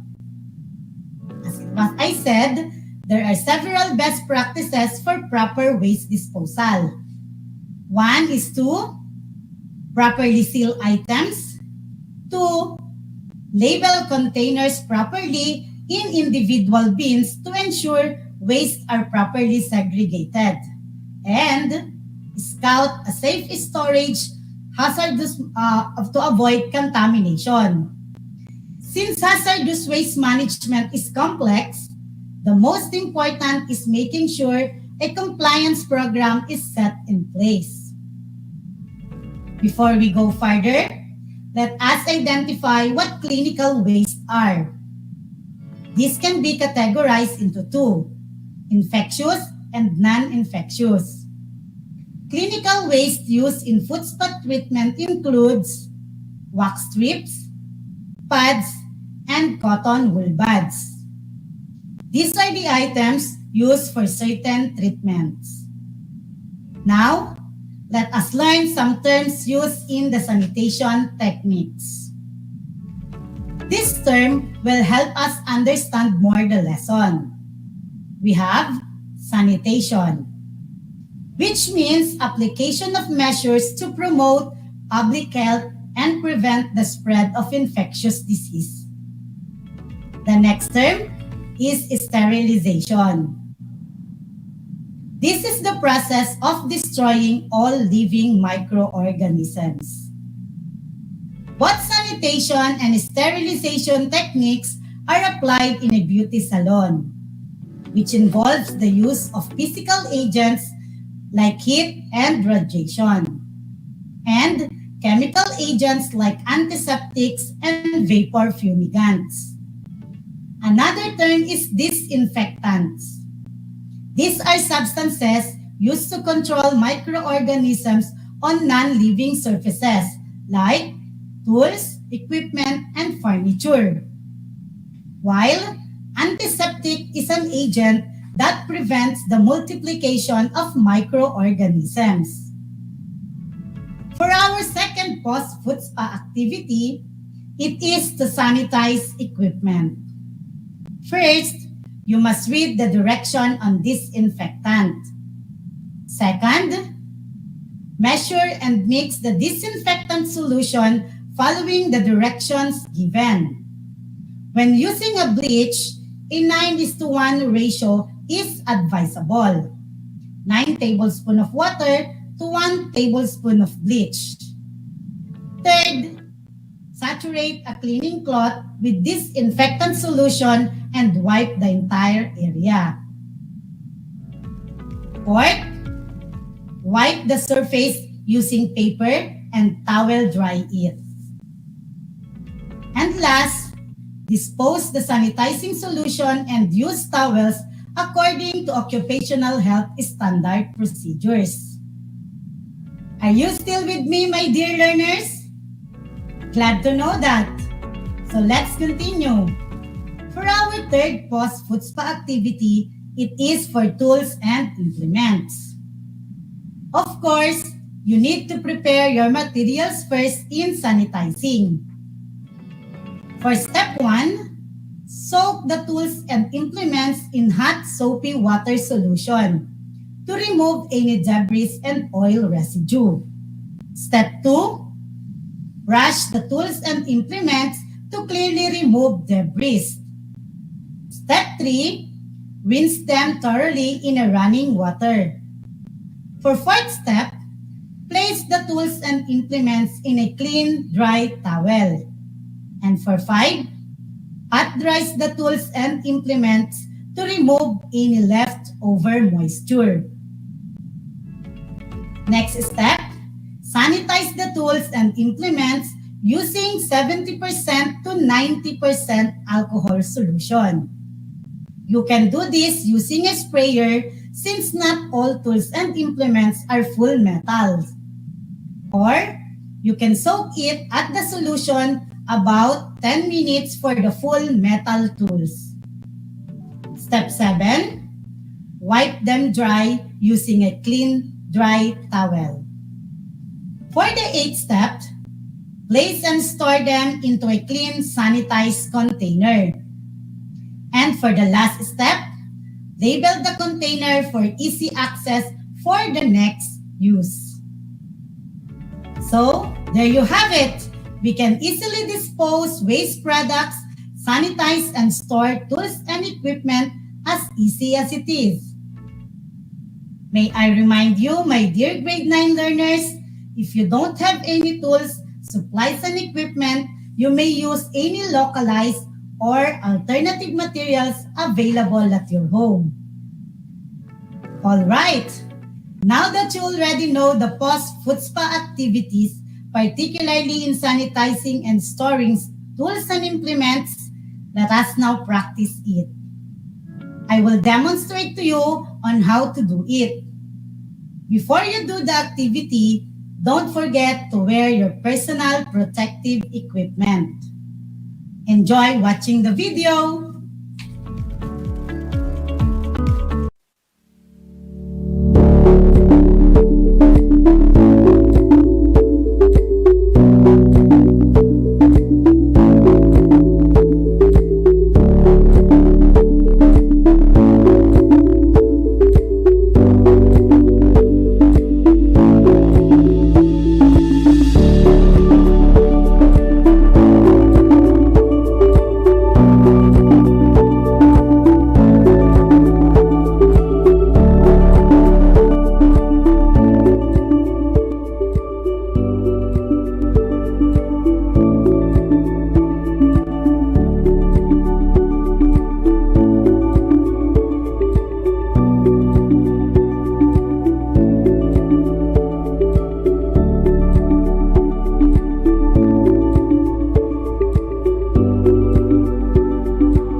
We have done the different post-FUSPA activities. You can do it now, ensuring the safety of your clients. This time, it's your turn. Do and perform disinfecting, sanitizing, and even sterilizing FUSPA tools and implements available at your home. Let one of your elder family members evaluate your performance by checking the appropriate boxes corresponding to the degree in post-FUSPA activity. The rubrics is given available at your learning activity sheet. And again, send me a video of your performance. This time, let's find out if you learned something from our lesson. Let us have a short quiz. My dear grade 9 learners, kindly get a piece of paper and pen. For the direction, write the letter of the correct answer on your paper. Listen carefully as I will read the questions twice. For number 1, the process of destroying all living microorganisms is called blank. Again, the process of destroying all living microorganisms is called blank. The choices are A. Sterilization, B. Sanitation, C. Disinfectant, or D. Antiseptic. For number 2, an agent that prevents the multiplication of microorganisms is called blank.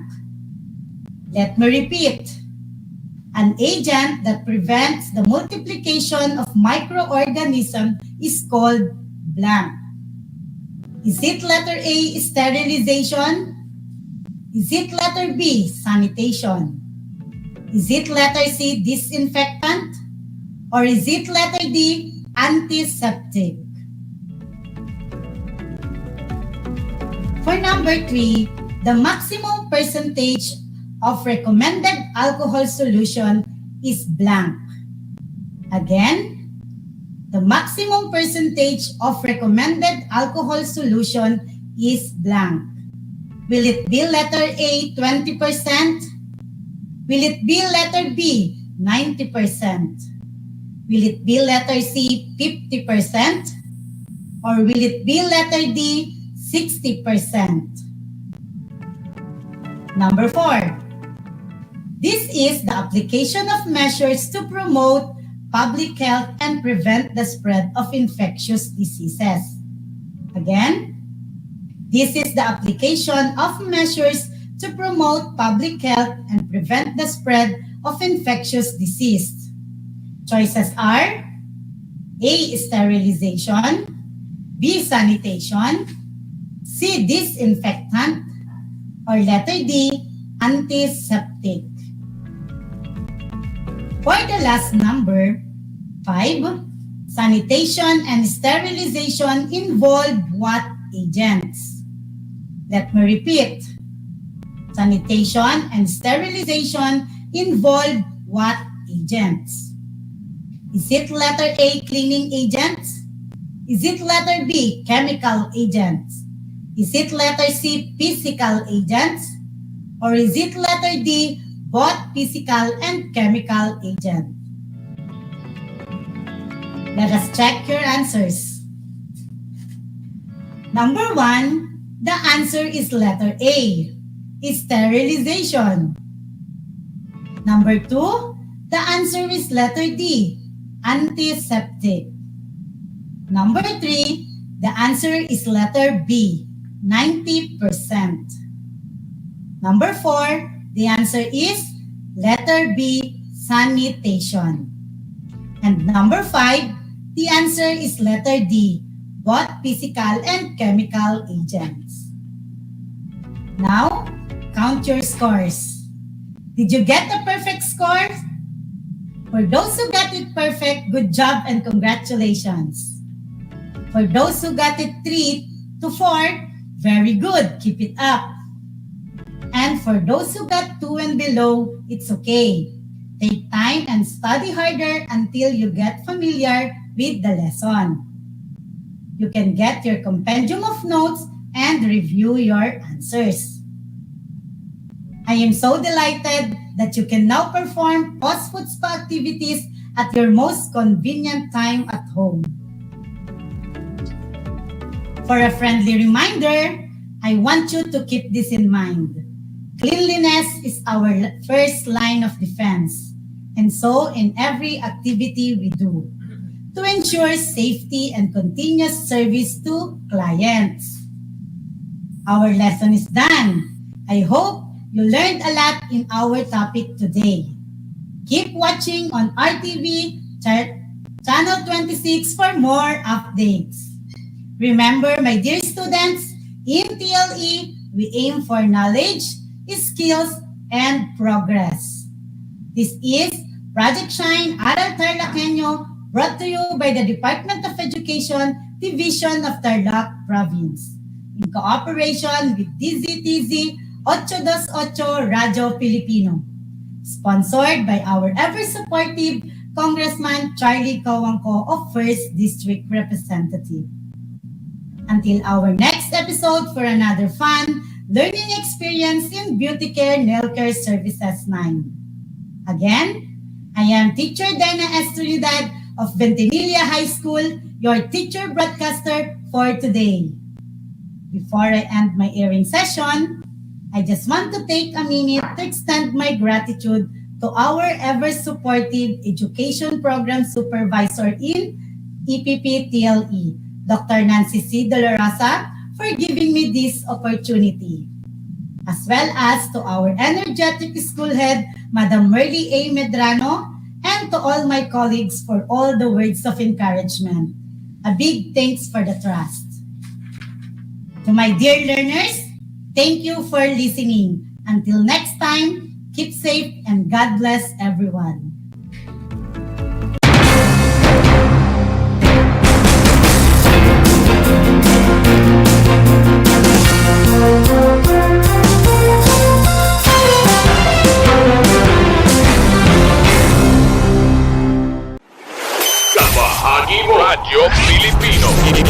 Impormasyong may kalidad, serbisyong may halaga, saan mang bahagi ng Pilipinas. On air. Saan mang bahagi ng mundo. Online. Anumang uri ng pamumuhay. Kasama, katuwang, kapinoy, kabahagi mo. Radyo Pilipino. Radyo Pilipino.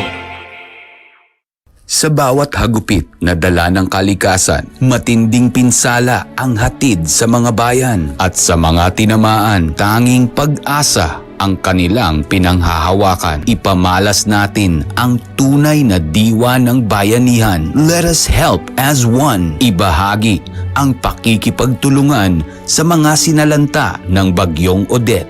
Tulong ka Pinoy. Tulong ka Pinoy. A project of Ascenso Kapinoy Foundation Incorporated in cooperation with Radio Pilipino and 1FM. Ang anumang donasyon ng bawat isa sa atin ay napakalaking regalo na para sa ating mga Kapinoy na naging biktima ng Bagyong Odette. Amin po itong ipadadala sa mga typhoon-ravaged areas. Kaya sa mga nais tumulong, maaari po kayong magdeposito sa Ascenso Kapinoy Foundation UCPB account number 2010-30038-685 o pwede nyo ring dalhin sa aming himpilan.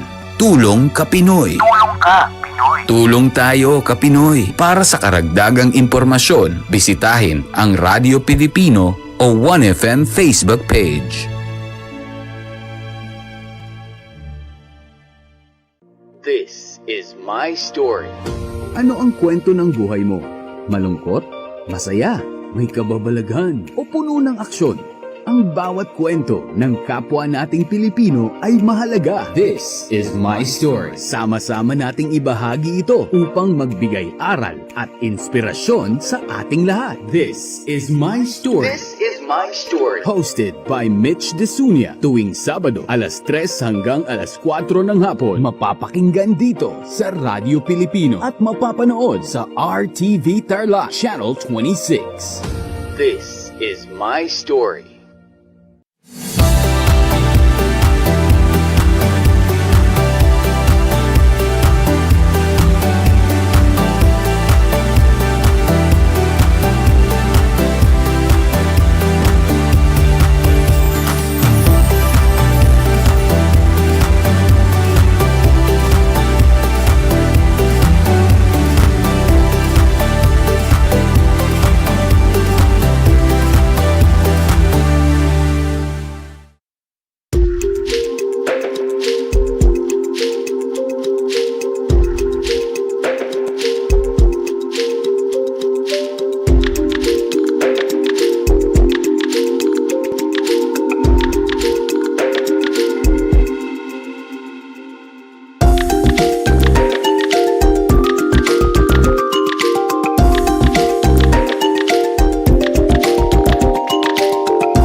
Kumusta mga giliw kong tagapakinig? Nagbabalik ang inyong paaralang panghimpapawid, Aral TarlakHenyo, RTV Tarlac, Channel 26, at sabayang naririnig sa DCTC 828 Radyo Pilipino Tarlac. Tayo rin ay napapanood sa FB Live ng RTV Tarlac Channel 26. Sumasahimpapawid mula sa bayan ng Pura Tarlac, mula sa bayan ng San Clemente, mula rito sa Porok Elementary School, Pura Tarlac, sa bayan ng Kapas Tarlac. Ako, ang inyong guro,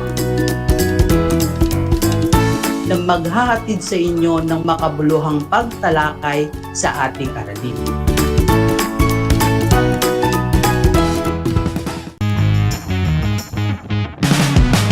I'm back! This is Sir Z, your teacher broadcaster. Magandang araw mga kapantas!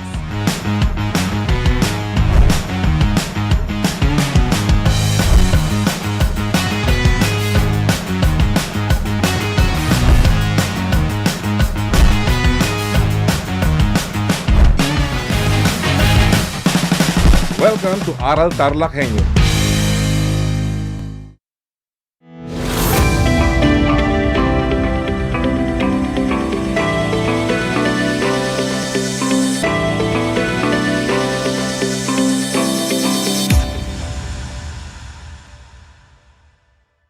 Live via Google Meet and Facebook live streaming.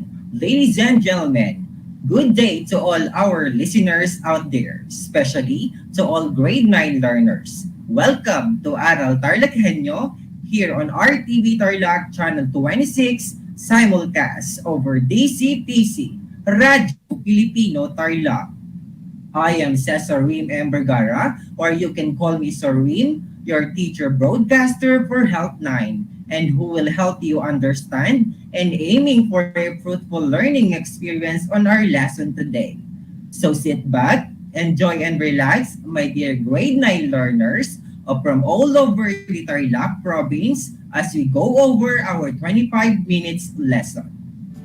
I just want to make some important reminders before listening to our broadcast. Make sure that you are in a quiet, relaxed, comfortable place and with the guidance of your parent or guardian when listening or watching. And of course, make sure that you have a copy of your module, learning activity sheet, compendium to better understand our interesting lesson. Our second quarter lesson in Health 9 for week 3 and 4, substance use and abuse is a social and health concern here in the Philippines. This module will help you understand the different effects, specifically the different types of drugs, the short and long-term effects, and it will help you understand on how we can prevent drug use and abuse.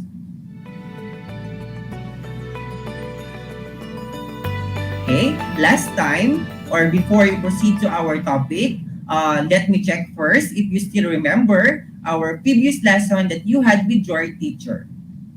And for me to check your responses, you can post your answers on our Facebook live streaming, post a message on our group chat, or you can PM me through my number, 0906-381-3785.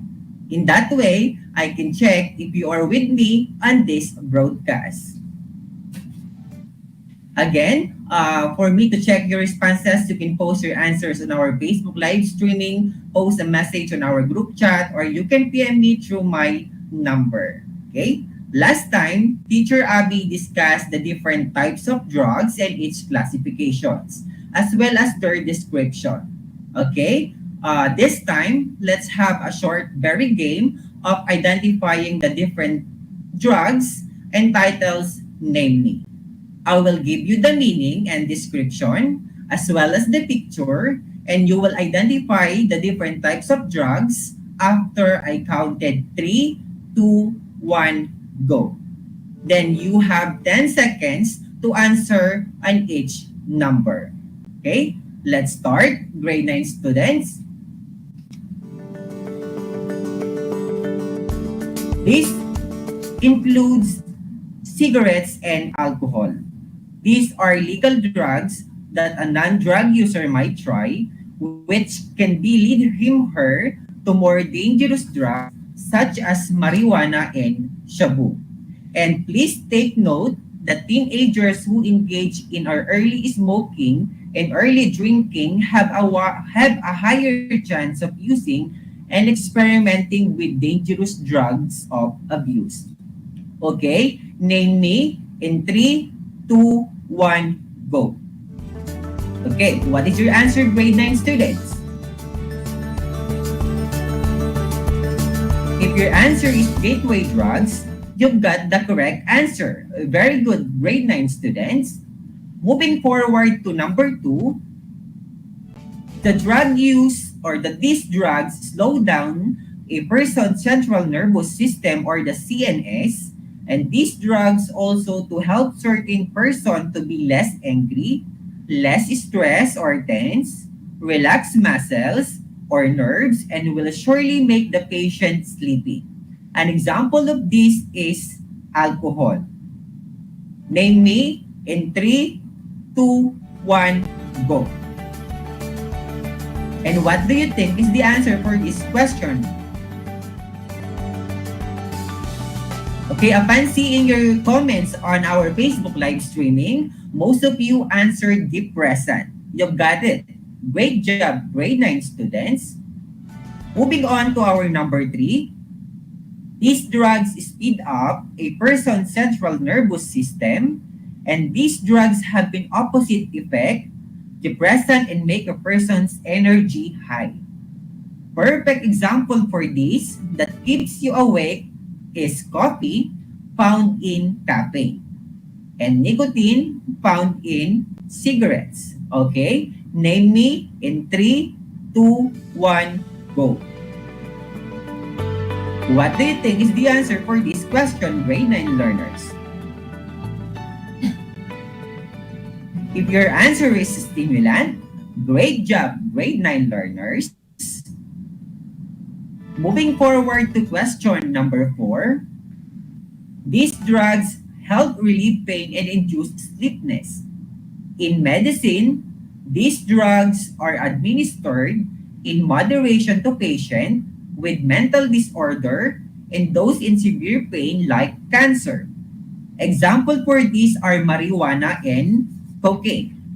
Okay? Name me in 3, 2, 1, go. Then what is your answer, grade 9 students? Okay, Riley Lagrimas, he answered narcotics. Very good, Riley. You've got the correct answer. And question number 5. These drugs distort what is real. It affects all senses and makes a user see, hear, and feel things don't exist in time being. Its name came from the word hallucination. Pretty obvious is the answer, right? Okay, name me in 3, 2, 1, go. So what do you think is the answer, grade 9 learners? Yes, absolutely. That is hallucinogens. We are now down to our last type of drug, and these drugs are found in an ordinary household chemical products and anesthetics. Example of household products as this type are acetone, rugby or solvent, ordinary and spray paint, cleaning fluids, and air conditioner fluids. You intake these substances through nasal inhaling. Okay? Name me in 3, 2, 1, go.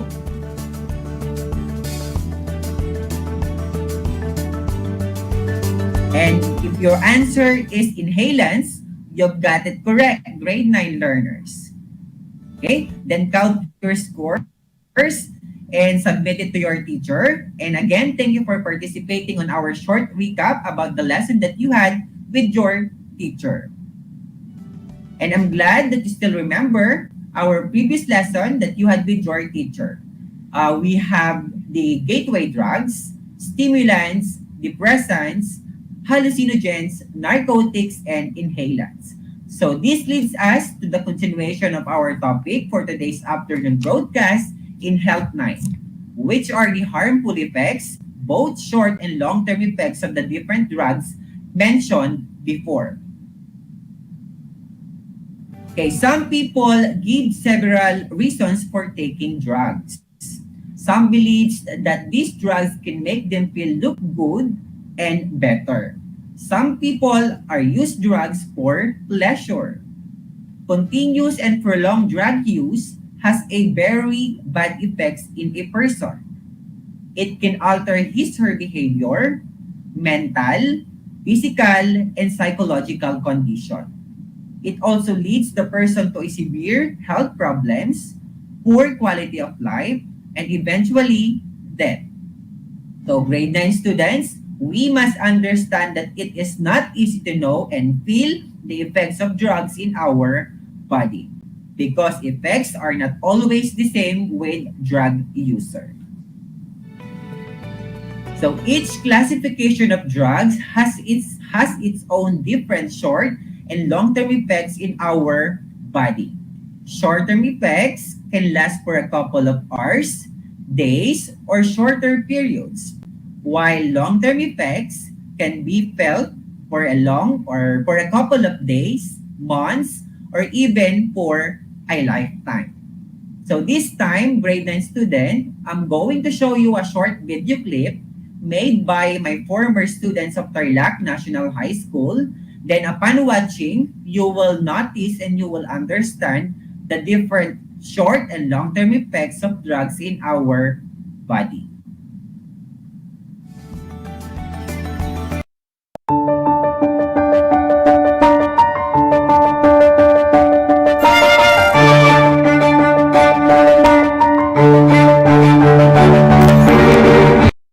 Akala ko dati imposibleng maramdaman kung ako'y nag-iisa.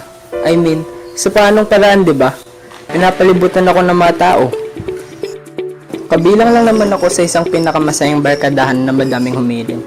Lagi nilang pinapatibay ang loob ng isa't isa at nagpangakong hindi nila ako iiwan. At syempre, my girlfriend, Claire, ang pinaka-sweet na babaeng nakilala ko. Ang kuya kong si Carlo ay lagi akong sinusuportahan at binibigyan ng inspirasyon. At nabigyan din ako ng mga magulang na may matibay na relasyon at nagmamahalan. At ang ading kong si Leo, kahit minsan may topak, I cherish them more than anything. Para lang fairy tale ang pagka-perfecto ng buhay ko. Or at least, yun ang nakikita ng mga tao sa paligid ko. O kaya yun na lang ang gusto kong makita nila. Kasi, mas madali ang lahat sa paraan na yun. Mas madali sa pagsabi ng totoo, mas madali kaysa mahusgahan at mahapi ng lipunan, at mararamdaman kong ako'y nag-iisa at kakaiba. Sa panahon kasi ngayon, mas mahalaga na ang popularidad kaysa sa totoong nararamdaman ng isang tao. Kaya naman nung araw na dumaan ako sa madaming pagsubok, at tila sinusubukan talaga ng tadhana kung hanggang saan naabot ang aking timpi.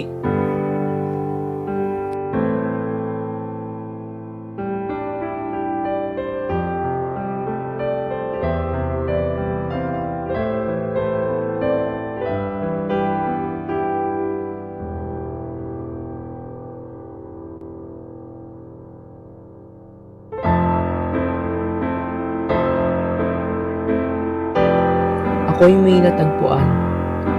Isang pakete. Ako'y nagtaka. Sino kaya ang maglalagay nito dito? Bakit may ganito sa gamit ko? Ang alam ko dati tagong-tago ang bentahan ng illegal na droga. Pero tignan mo itong natagpuan ko sa aking libro. Dahil sa kuryosidad, tinikman ko ito. At sabi nila, nakakatanggal daw ito ng problema. Pero bakit ganon? Hindi naman masarap. Ay, joke lang. Sobrang sarap pala. Para akong nasa langit.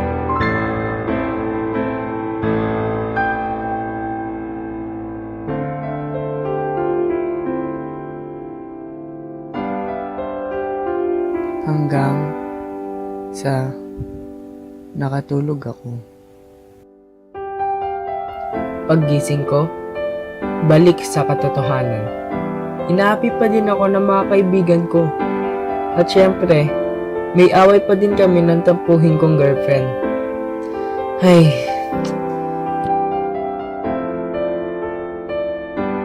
Pero ang totoo niyan, nasa punto na ako ng buhay ko na pagod na akong magpanggap. Pagod maging mag-isa, pagod na akong mabuhay.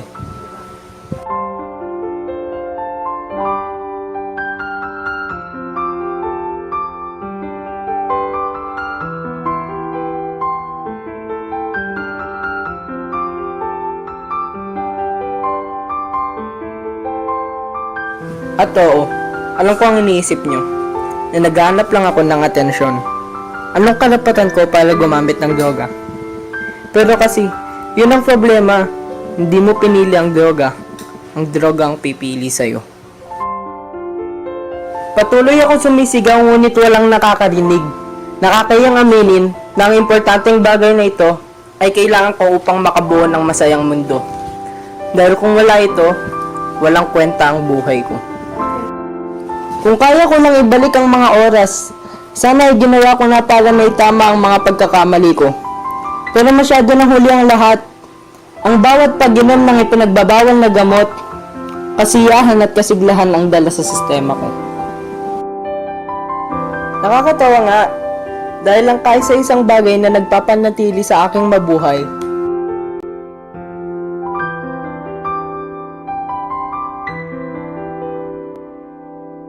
ay ang bagay na sa aking papatay.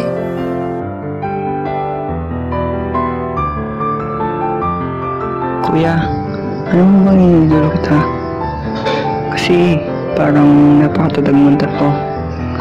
Hindi ko alam na may kahinaan ka rin pala. Pero sana makausap kita ni kuya, ni nanay, ni tatay.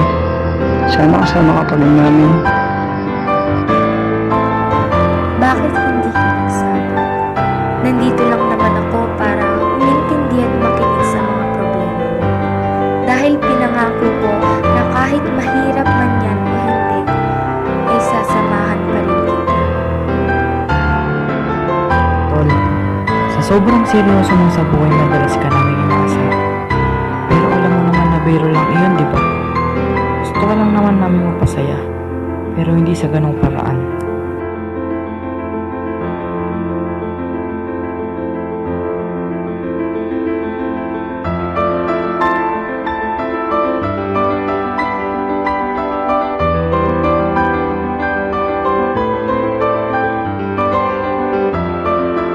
Ang napatunayan lang sa akin ng buhay ni Carl ay hindi halata. Halata kung sino ang gumagamit ng droga.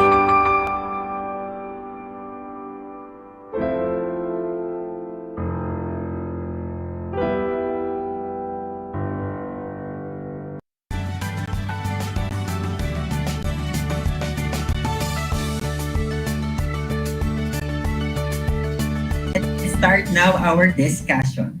First in line is the gateway drugs. Gateway drugs are acceptable with legal restriction. In the Philippines, people below 18 years old are not allowed to use drugs or to buy drugs. But sad to say, in reality, it becomes easily accessible to minors. So what I am referring to, these are cigarettes and alcohol.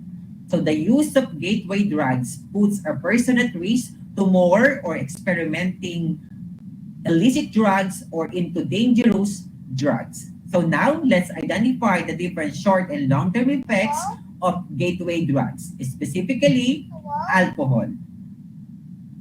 The short-term effects of alcohol, we have headache and lightheadedness, slurred speech, slow body reflexes, and coordination, overconfident and mood swings like depression, high spirit, aggressiveness. And the long-term effects of alcohol is damage of the organs like liver, heart, colon and brain, cancer, and cardiovascular diseases, and also cirrhosis of the liver, and poor study and work performance. Second gateway drugs are tobacco or cigarettes. The short-term effects of using this are the following: stress, rapid heart rate, pulse rate, persistent cough, difficulty in breathing, and halitosis or bad breath. The long-term effects of using tobacco are development of asthma,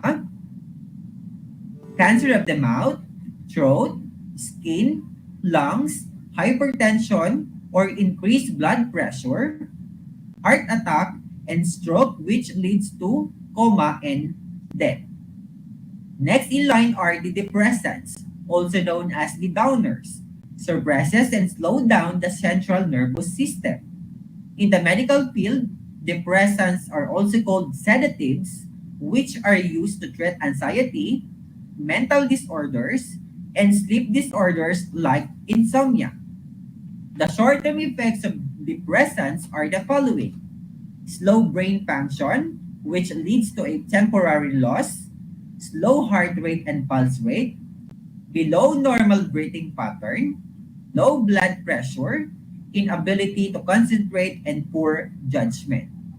The long-term effects of depressants are the following: agitation and aggressiveness behavior, depression leading to mental disorders, hypertension or high blood pressure, cardiovascular diseases and paralysis of the muscle and nerves, and we must be very careful in using and taking depressants as it gives harmful effects in our body.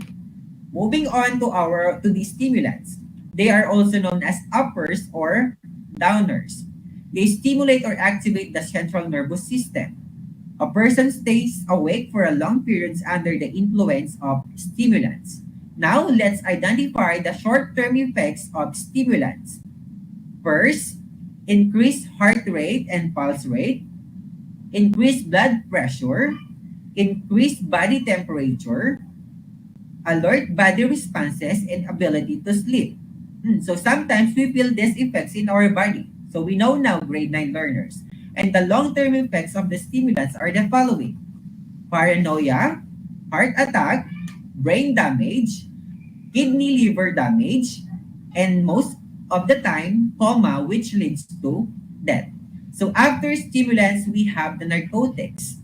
And narcotics, they are known as painkillers. They also induce sleepiness. And the short-term effects of narcotics are the following: chills and shaking, weight loss, difficulty in breathing, inflammation of the veins, and panic attacks. And the long-term effects of narcotics are the following: development of diseases like hepatitis, tetanus, and HIV or AIDS due to needle sharing and overdose leading to coma and death. Next on the list is hallucinogens. They create hallucination, and hallucination distort what is real. Now let's identify the short-term effects of hallucinogens. Hallucination or seeing things which are not really there, poor judgment of time and distance, inability to sleep, loss of appetite, which lasts up to 10 hours, and anesthesia.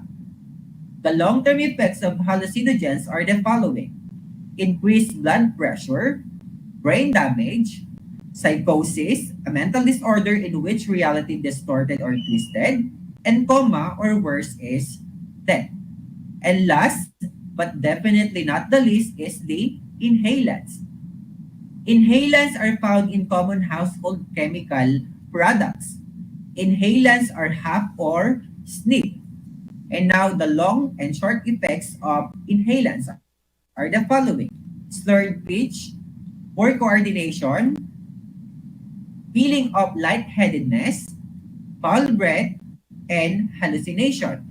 And the long-term effects of inhalants are the following: loss of hearing, uncontrolled muscle spasm, brain damage, and bone marrow damage. Okay, as you can see to the video clip a while ago, you notice the different short and long-term effects of the different kinds mentioned before.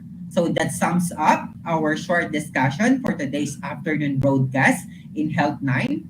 And for the wrap-up, we have generally discussed the short and long-term effects of the different types of drugs. Okay? So if you have any questions or clarifications, you can always reach your teachers through their emails, messenger, or social media accounts. And rest assured that we will be glad to answer all your queries about our lesson today.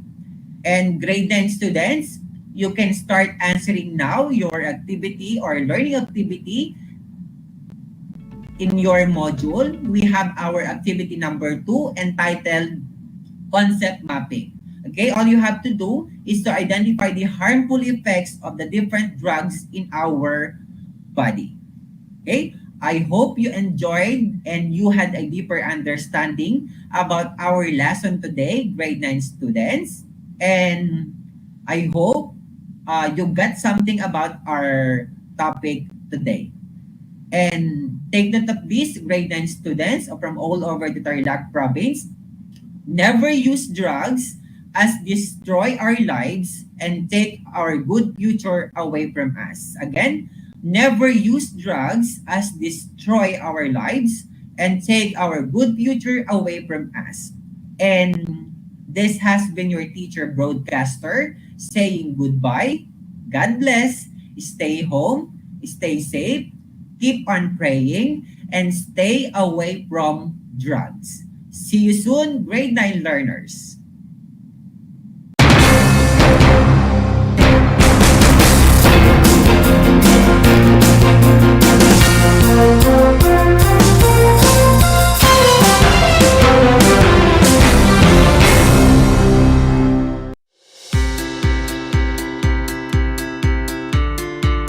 Upang matugunan ang mga kinakaharap na pagsubok ng mga guro at mag-aaral sa gitna ng kasalukuyang pandemya, nagsanib tulong sina Congressman Charlie Cojuangco ng unang distrito ng Tarlac, DEPED Region 3 Regional Director Dr. May B. Eclar at Tarlac Schools Division Superintendent Dr. Ronaldo Pozon para sa isang napapanahong proyekto na tinaguriang Project Shine, Aral TarlakHenyo. Ang mga mag-aaral ng Grade 4 at Grade 5, ganun din ang Grades 8 and 9 sa buong probinsya ng Tarlac, kasalukuyang sumasailalim sa radio-based instruction. Katuwang ang himpilang DZTZ 828 kHz AM at RTV Tarlac, Channel 26. Ang Tarlac po nangunguna po ngayon pagdating po sa radio-based instruction. Marami pong humahanga sa atin. I'm very happy this station, itong DCTC, could reach the whole of Region 3. Hindi natin alam. We are contributing. We are creating a very big dent in the history of Philippine education. And I am proud. I am here in Tarlac. This is the noble cause of education in which you and I, without you knowing it, we are bound to do.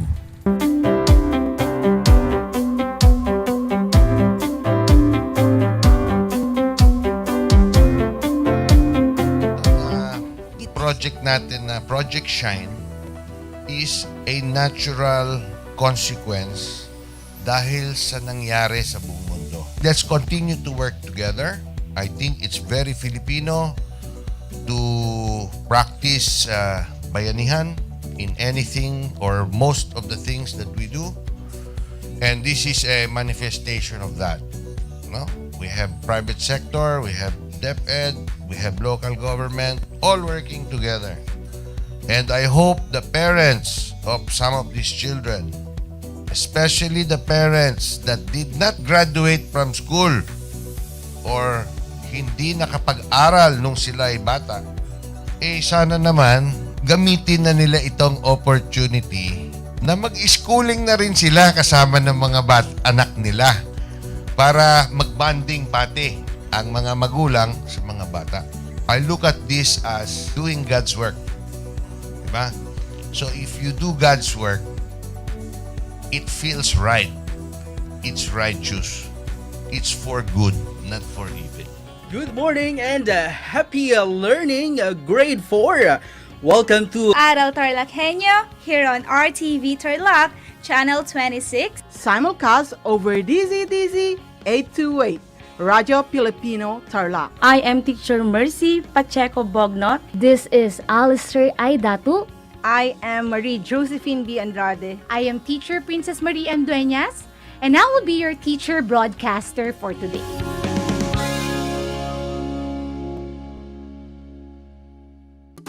Kumusta mga giliw kong tagapakinig? Nagbabalik ang inyong paaralang panghimpapawid, Aral TarlakHenyo, sa RTV Tarlac, Channel 26, at sa bayang naririnig sa DZTC 828, Radyo Pilipino Tarlac. Tayo rin ay napapanood sa FB Live ng RTV Tarlac Channel 26. Sumasahim papawid mula sa bayan ng Pura Tarlac, mula sa bayan ng San Clemente, Mula rito sa Purok Elementary School, Pura Tarlac, sa bayan ng Kapas Tarlac. Ako, ang inyong guro, na maghahatid sa inyo ng makabuluhang pagtalakay sa ating aralin.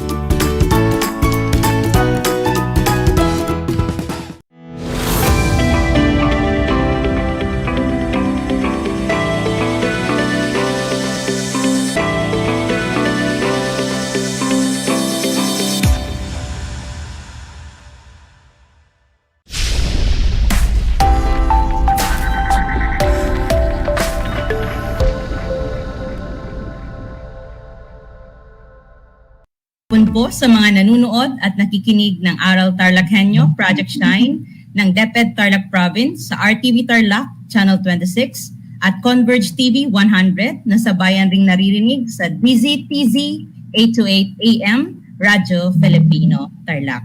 Welcome po sa ating PSDSR.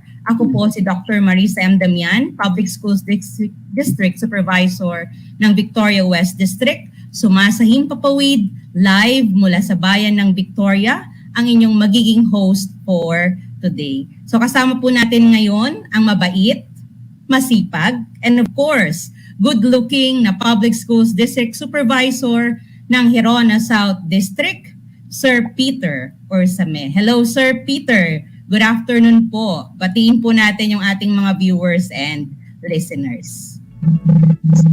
Sir Peter. Hello, Ma'am Marisa. Magandang hapon. At magandang hapon din sa lahat ng nakikinig at nanonood ng Aral TarlakHenyo, Project Shine, dito sa RTV Tarlac Channel 26 at Converge TV 100 na sa bayan ring naririnig sa DCTC 828 AM, Radyo Pilipino Tarlac. Magandang hapon po sa ating lahat. Yan. Thank you, sir. Kumusta po naman, sir, ang Hirona South District? Ito, ma'am, katapos ng pre-validation ng school sa aming distrito para sa pilot conduct ng limited face-to-face po classes. Dito sa Hirona South District ay may 5 schools na nag-signify ng intention to pilot limited face-to-face classes dito sa ating division. Ito ay ang Hirona South Central Elementary School, Amakalan Integrated School, Pularit Elementary School, Parsulingan Elementary School at Salapungan Elementary School, ma'am. Wow, saktong-sakto, sir.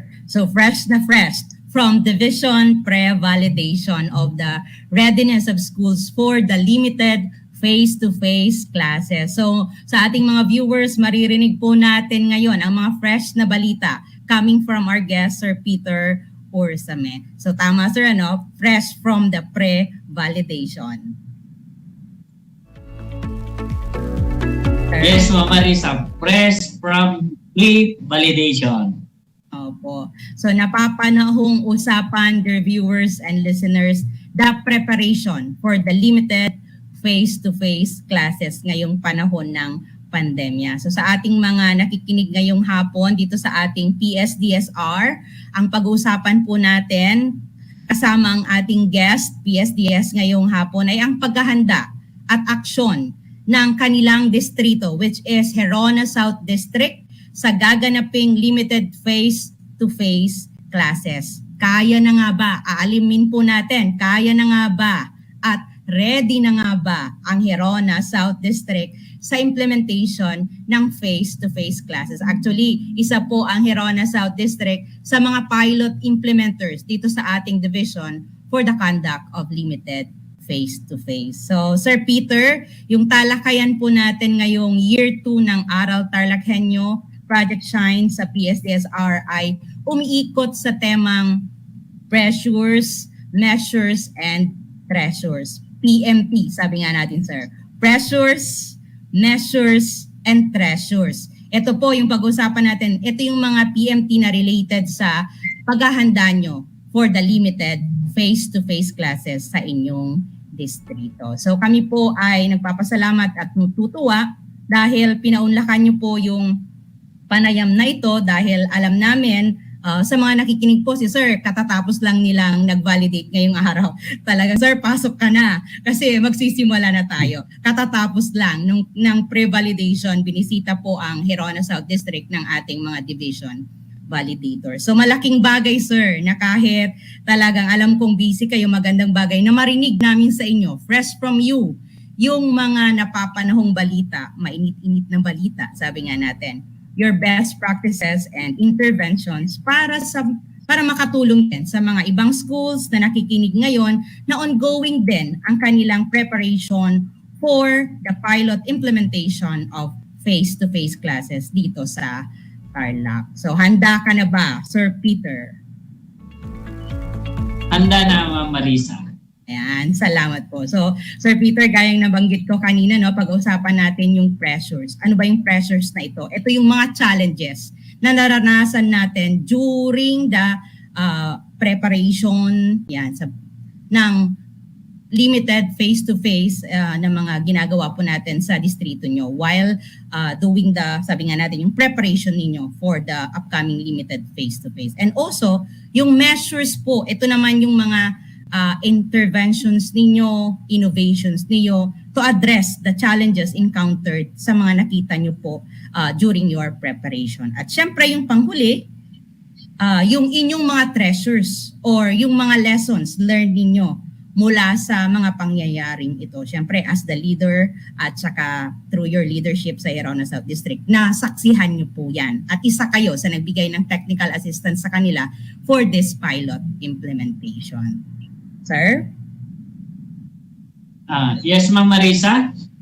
Nakakasaya rin na ipaalam at ikwento sa inyo ang mga pressures, measures, and treasures ng Hirona South District sa paghahanda ng limited face-to-face. Ito nga, ano ang katatapos lang namin ng pre-validation sa mga nag-signify ng intention to participate sa limited face-to-face. Sana makatulong ang talakayan ito para sa paghahanda rin ng ibang schools para sa face-to-face.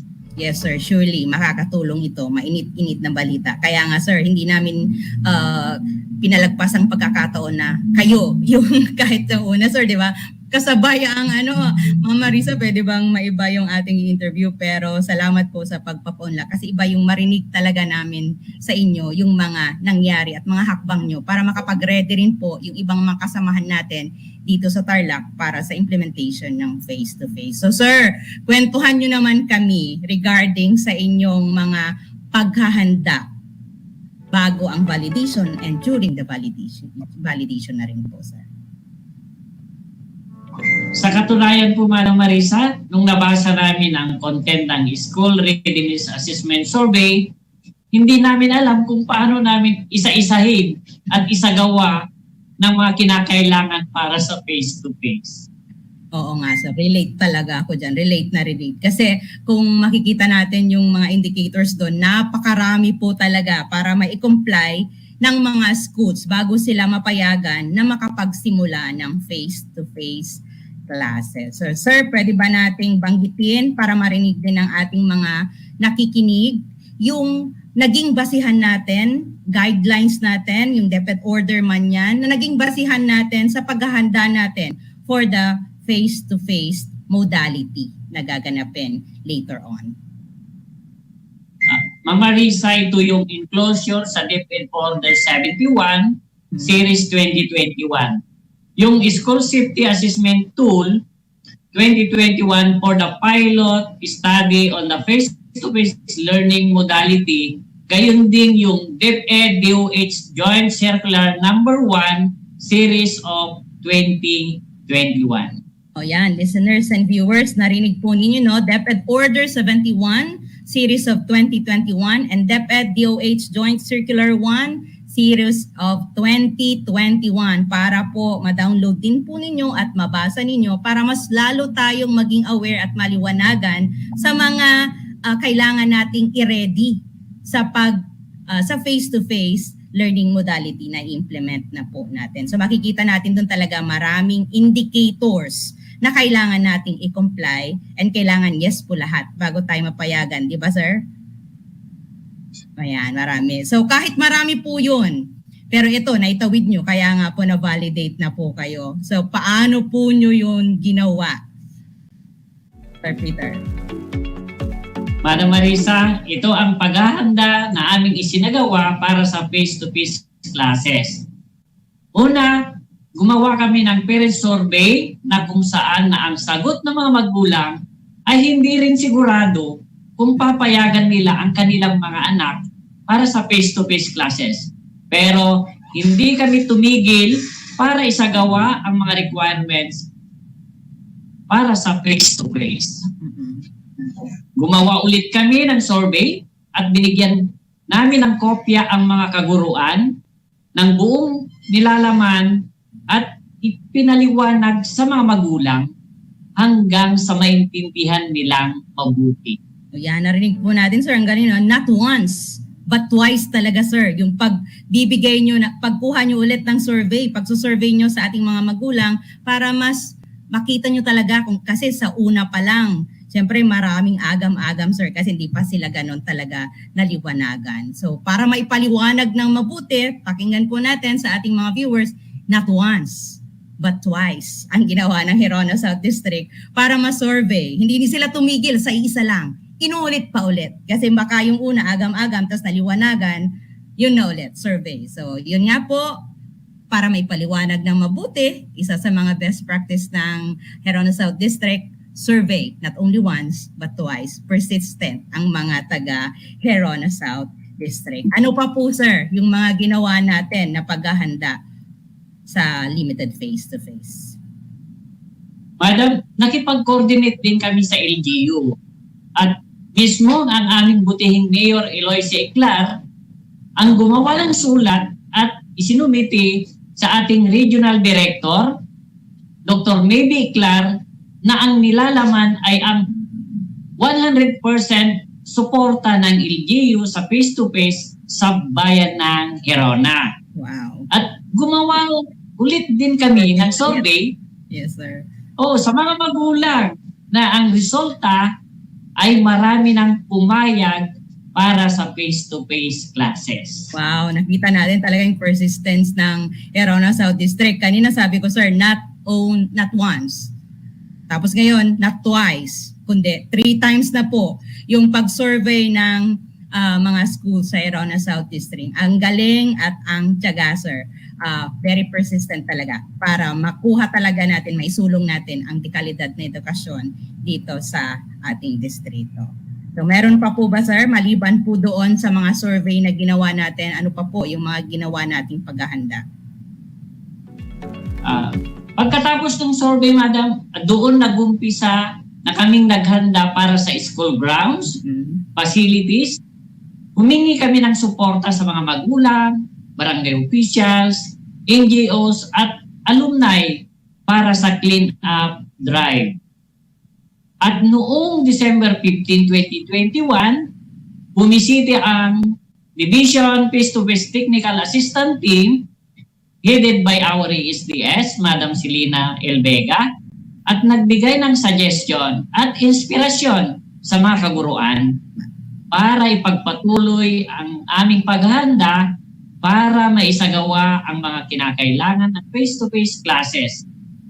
As part of Christmas break, Madam, isinagawa namin ang mga signages, entrance and exit materials, health materials, preparation of classrooms, preparation of contingency plan, at pagkuha ng resolusyon sa barangay at munisipal. Nami, opo. Meron pa po ba, sir? Nagsagawa din kami, madam, ng district validation para sa 5 schools. Kasama po namin lahat ng mga school heads Para sa mga school heads, ito ay nagsisilbing benchmarking din sa kanila noong January 3 and 4, 2022. Last week yun sir, yung parang beginning of the school year, yung inyong benchmarking para makakuha din sila. So narinig po natin, their viewers, survey. O yan, kasi tatlo before sila naganda. Siyempre nga naman sir, paano ka maganda kung wala naman palang willing? Sabi nga natin, kailangan kunin muna natin yung willingness bago natin ituloy. Kasi sayang naman ang preparation kung wala naman tayong paghahandaan. So napakaganda po ng mga steps nila in the implement. At syempre, narinig natin coming from sir, yung 100% support at sila na mismo yung nagbigay, di ba sir, ng sa ating mayor, regional director. So sa mga nakita po ninyong challenges during the preparation, ano po yung mga ginawa ninyong intervention? Sir? Ang mga intervention sa aming naisagawa ay ang mga sumusunod, madam. Una, humingi kami ng tulong para sa manpower, sa mga barangay officials, orphans, magulang, at NGOs. Pangalawa, nag-solicit ng gamit tulad ng pintura, simento, tali, at merienda sa mga magulang at kaguruan. Meron ding printing materials from MOOE Fund, paghahanda sa classrooms galing sa mga magulang at kaguruan na laging nakasubaybay at sumusuporta. Mga tarpaulin na galing sa mga external stakeholder. Pero hanggang ngayon, pinaghahandaan pa rin namin ang mga ibang requirements para sa face-to-face actual validation sa January 18, 2022. So meron pa pala pong isang final validation. So hindi nagtatapos sir sa pre-validation, may final validation pa. So continuous ang preparation sir ng Herona South District. Pagkatapos ng pre-validation, another on next week. So wow talaga, nakaka-inspire na marinig yung unity, yung cooperation ng ating mga stakeholders, lalong-lalo na yung full support ng inyong LGU para sa implementation ng limited face-to-face. Kasi sabi nga natin, hindi talaga natin kakayanin kung school lang talaga. So saludo po tayo sa ating mga guro, sa mga principal, sa kanilang dedikasyon at kasibagan na kahit bakasyon, nabanggit nyo kanina during the Christmas break, pumapasok para maihanda ang mga schools para sa limited face-to-face classes. Ito po, sabi nga natin, para maisulong talaga natin yung dekalidad na edukasyon. So, from the pre-validation, sir, kumusta po yung result? Nakatatapos lang din kanina. Kumusta po yun? Madam, sa aking palagay, ang resulta ay nasa 90% ang kahandaan para sa pagbubukas ng face-to-face. Oh. So almost 100% na po. So konting kembot na lang. 10% na lang po sir para matapos ma-complete na natin yung mga nasa checklist sa guidelines para sa implementation ng face-to-face. So kailan po ba sir yung target ng Herona South District, lalo ng mga nag-signify ng intentions for the conduct ng limited face-to-face sa inyong distrito? Kailan po ito, yung target po natin? Para mai-conduct. Ma'am, yes, sir. Ang tinatarget ng mga schools in the district at target din ng division natin ay nasa first week of third quarter na ang exact date ay January 31, 2022.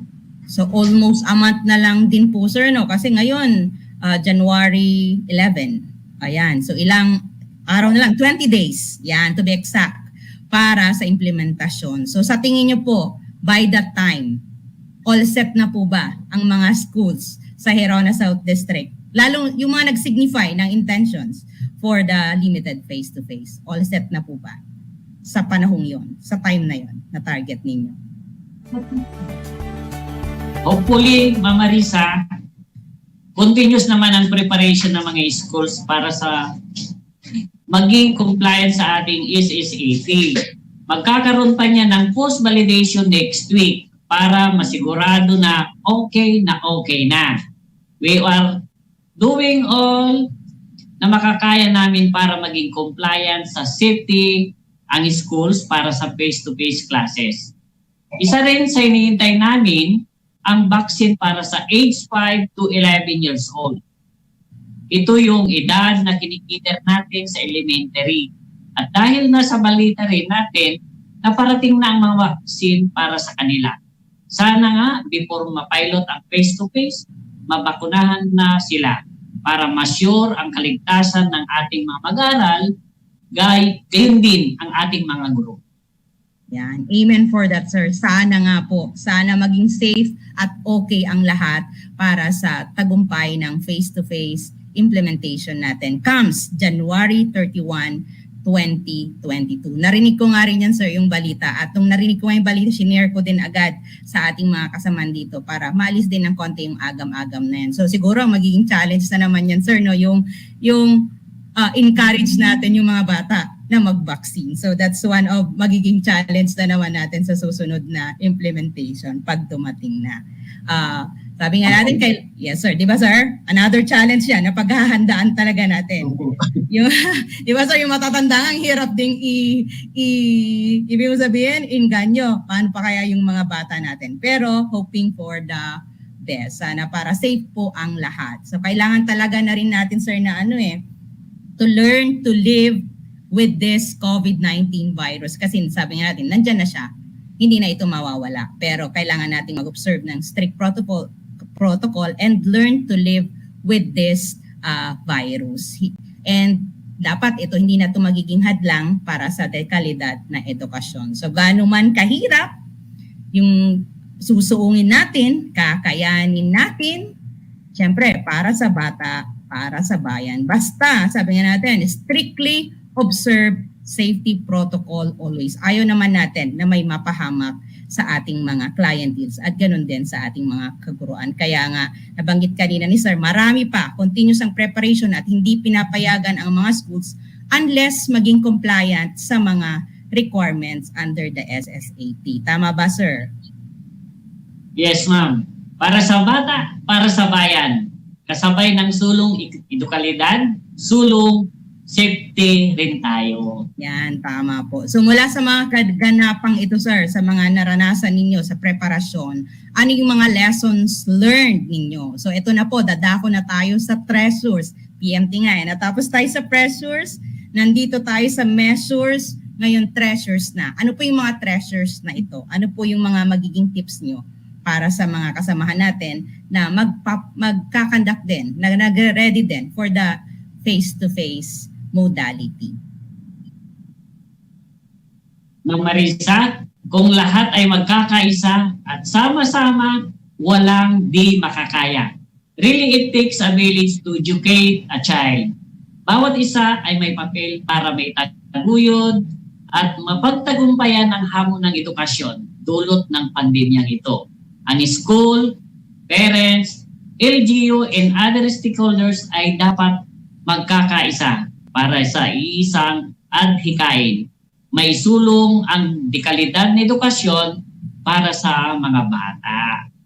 Kaya napakalaking pasasalamat namin sa aming LGU, sa ating mga magulang, sa mga guro, mga private partners at civic-spirited individuals para sa adhikain ito. Maraming salamat po sa inyo. Wow. So tuloy na nga po ang dekalidad na edukasyon. Sana nga maituloy na po natin kasi nakikita natin yung sa balita, sir. Nagsusearch yung bilang natin, pero let's hope and pray always for the best. Sabi natin, basta para sa bata, para sa bayan. So salamat Sir Peter sa pagpapaunlak nyo po ng panayam. Ang dami ko pa sanang gustong tanungin, sir, kasi gusto ko rin sanang tanungin ano yung mga pwede, ano yung bawal sa loob ng classroom. Pero nakita ko yung orasan natin, limited yung oras. Siguro next time po, tatanungin namin ulit kayo doon regarding sa mga paghahanda din sa mga classroom para hindi nasasayang nga yung mga resources natin sa ating mga schools. So I'm sure maraming napulot po yung ating mga nanood, especially our school heads, our teachers, our parents, and LGU na nakikinig ngayon na pwede nating i-apply also in our preparation. So talagang hindi nakita po yung una, no, survey, hindi talaga sila tumigil doon. Yung persistence, yung tiyaga, sabi nga, talagang tiyaga lang po dapat. Ito po yung mga ginawa ng ating sa distrito ng Division of Tarlac Province, ang Hirona South District. So pwede po natin itong ma-benchmark at maging batayan din natin in preparing our schools for the face-to-face classes comes malapit na yan. Kasi hindi pa kasi tayo papayagan unless kompleto po tayo dun sa lahat ng indicators natin. So thank you, Sir Peter. Thank you, Hirona South District, sa pag-share ng inyong pressures, measures, and pressures. Maraming salamat, Sir Peter. Maraming salamat din, Madam Marisa, sa panahon para may bahagi namin ang aming paghahanda para sa face-to-face classes. Yan. So isang makabuluhang talakayan po yung naganap ngayong hapong ito. Maraming salamat sa ating guest, PSDS. Kilala po natin siya as Peter, pero Sir Pedro po yung kanyang pangalan. Sir Peter, sa English Peter, Sir Pedro Ursame. Palakpakan po natin. Thank you, Sir. And thank you din po sa Hirona South District. At sa lahat na rin po na sumaybaybay sa segment na ito, maraming salamat po sa inyong lahat. So bago tayo magtapos, Sir, may mensahe po ba kayo sa ating mga tagapakinig? Madam Marisa, ang aking mensahe sa mga nakikinig at nanonood ay kailangan po nating pangalagaan ang ating sarili at magkaisa para maisagawa ang ating minimiting edukasyong itikalidad sa ating mga mag-aaral. Ingat po tayo lagi. Yan, tama po. Stay safe po tayo lagi. Muli, maraming salamat, Sir Peter. Maraming salamat muli sa Hirona South District. Maraming salamat rin sa lahat ng nakinig at nanood sa segment po natin ito. So, dito po sa ating talakayan, napatunayan natin na basta't sama-sama, kayang-kaya. Kung gusto, maraming paraan. Sabay-sabay tayong aahon, sabay-sabay tayong babangon. So ito po ang inyong lingkod, Marisa M. Damian, mula sa Victoria West District, dito sa bayan ng Victoria. Hashtag, Angat Tarlac, Rise Tarlac, Shine Tarlac, to God be the glory. God bless everyone.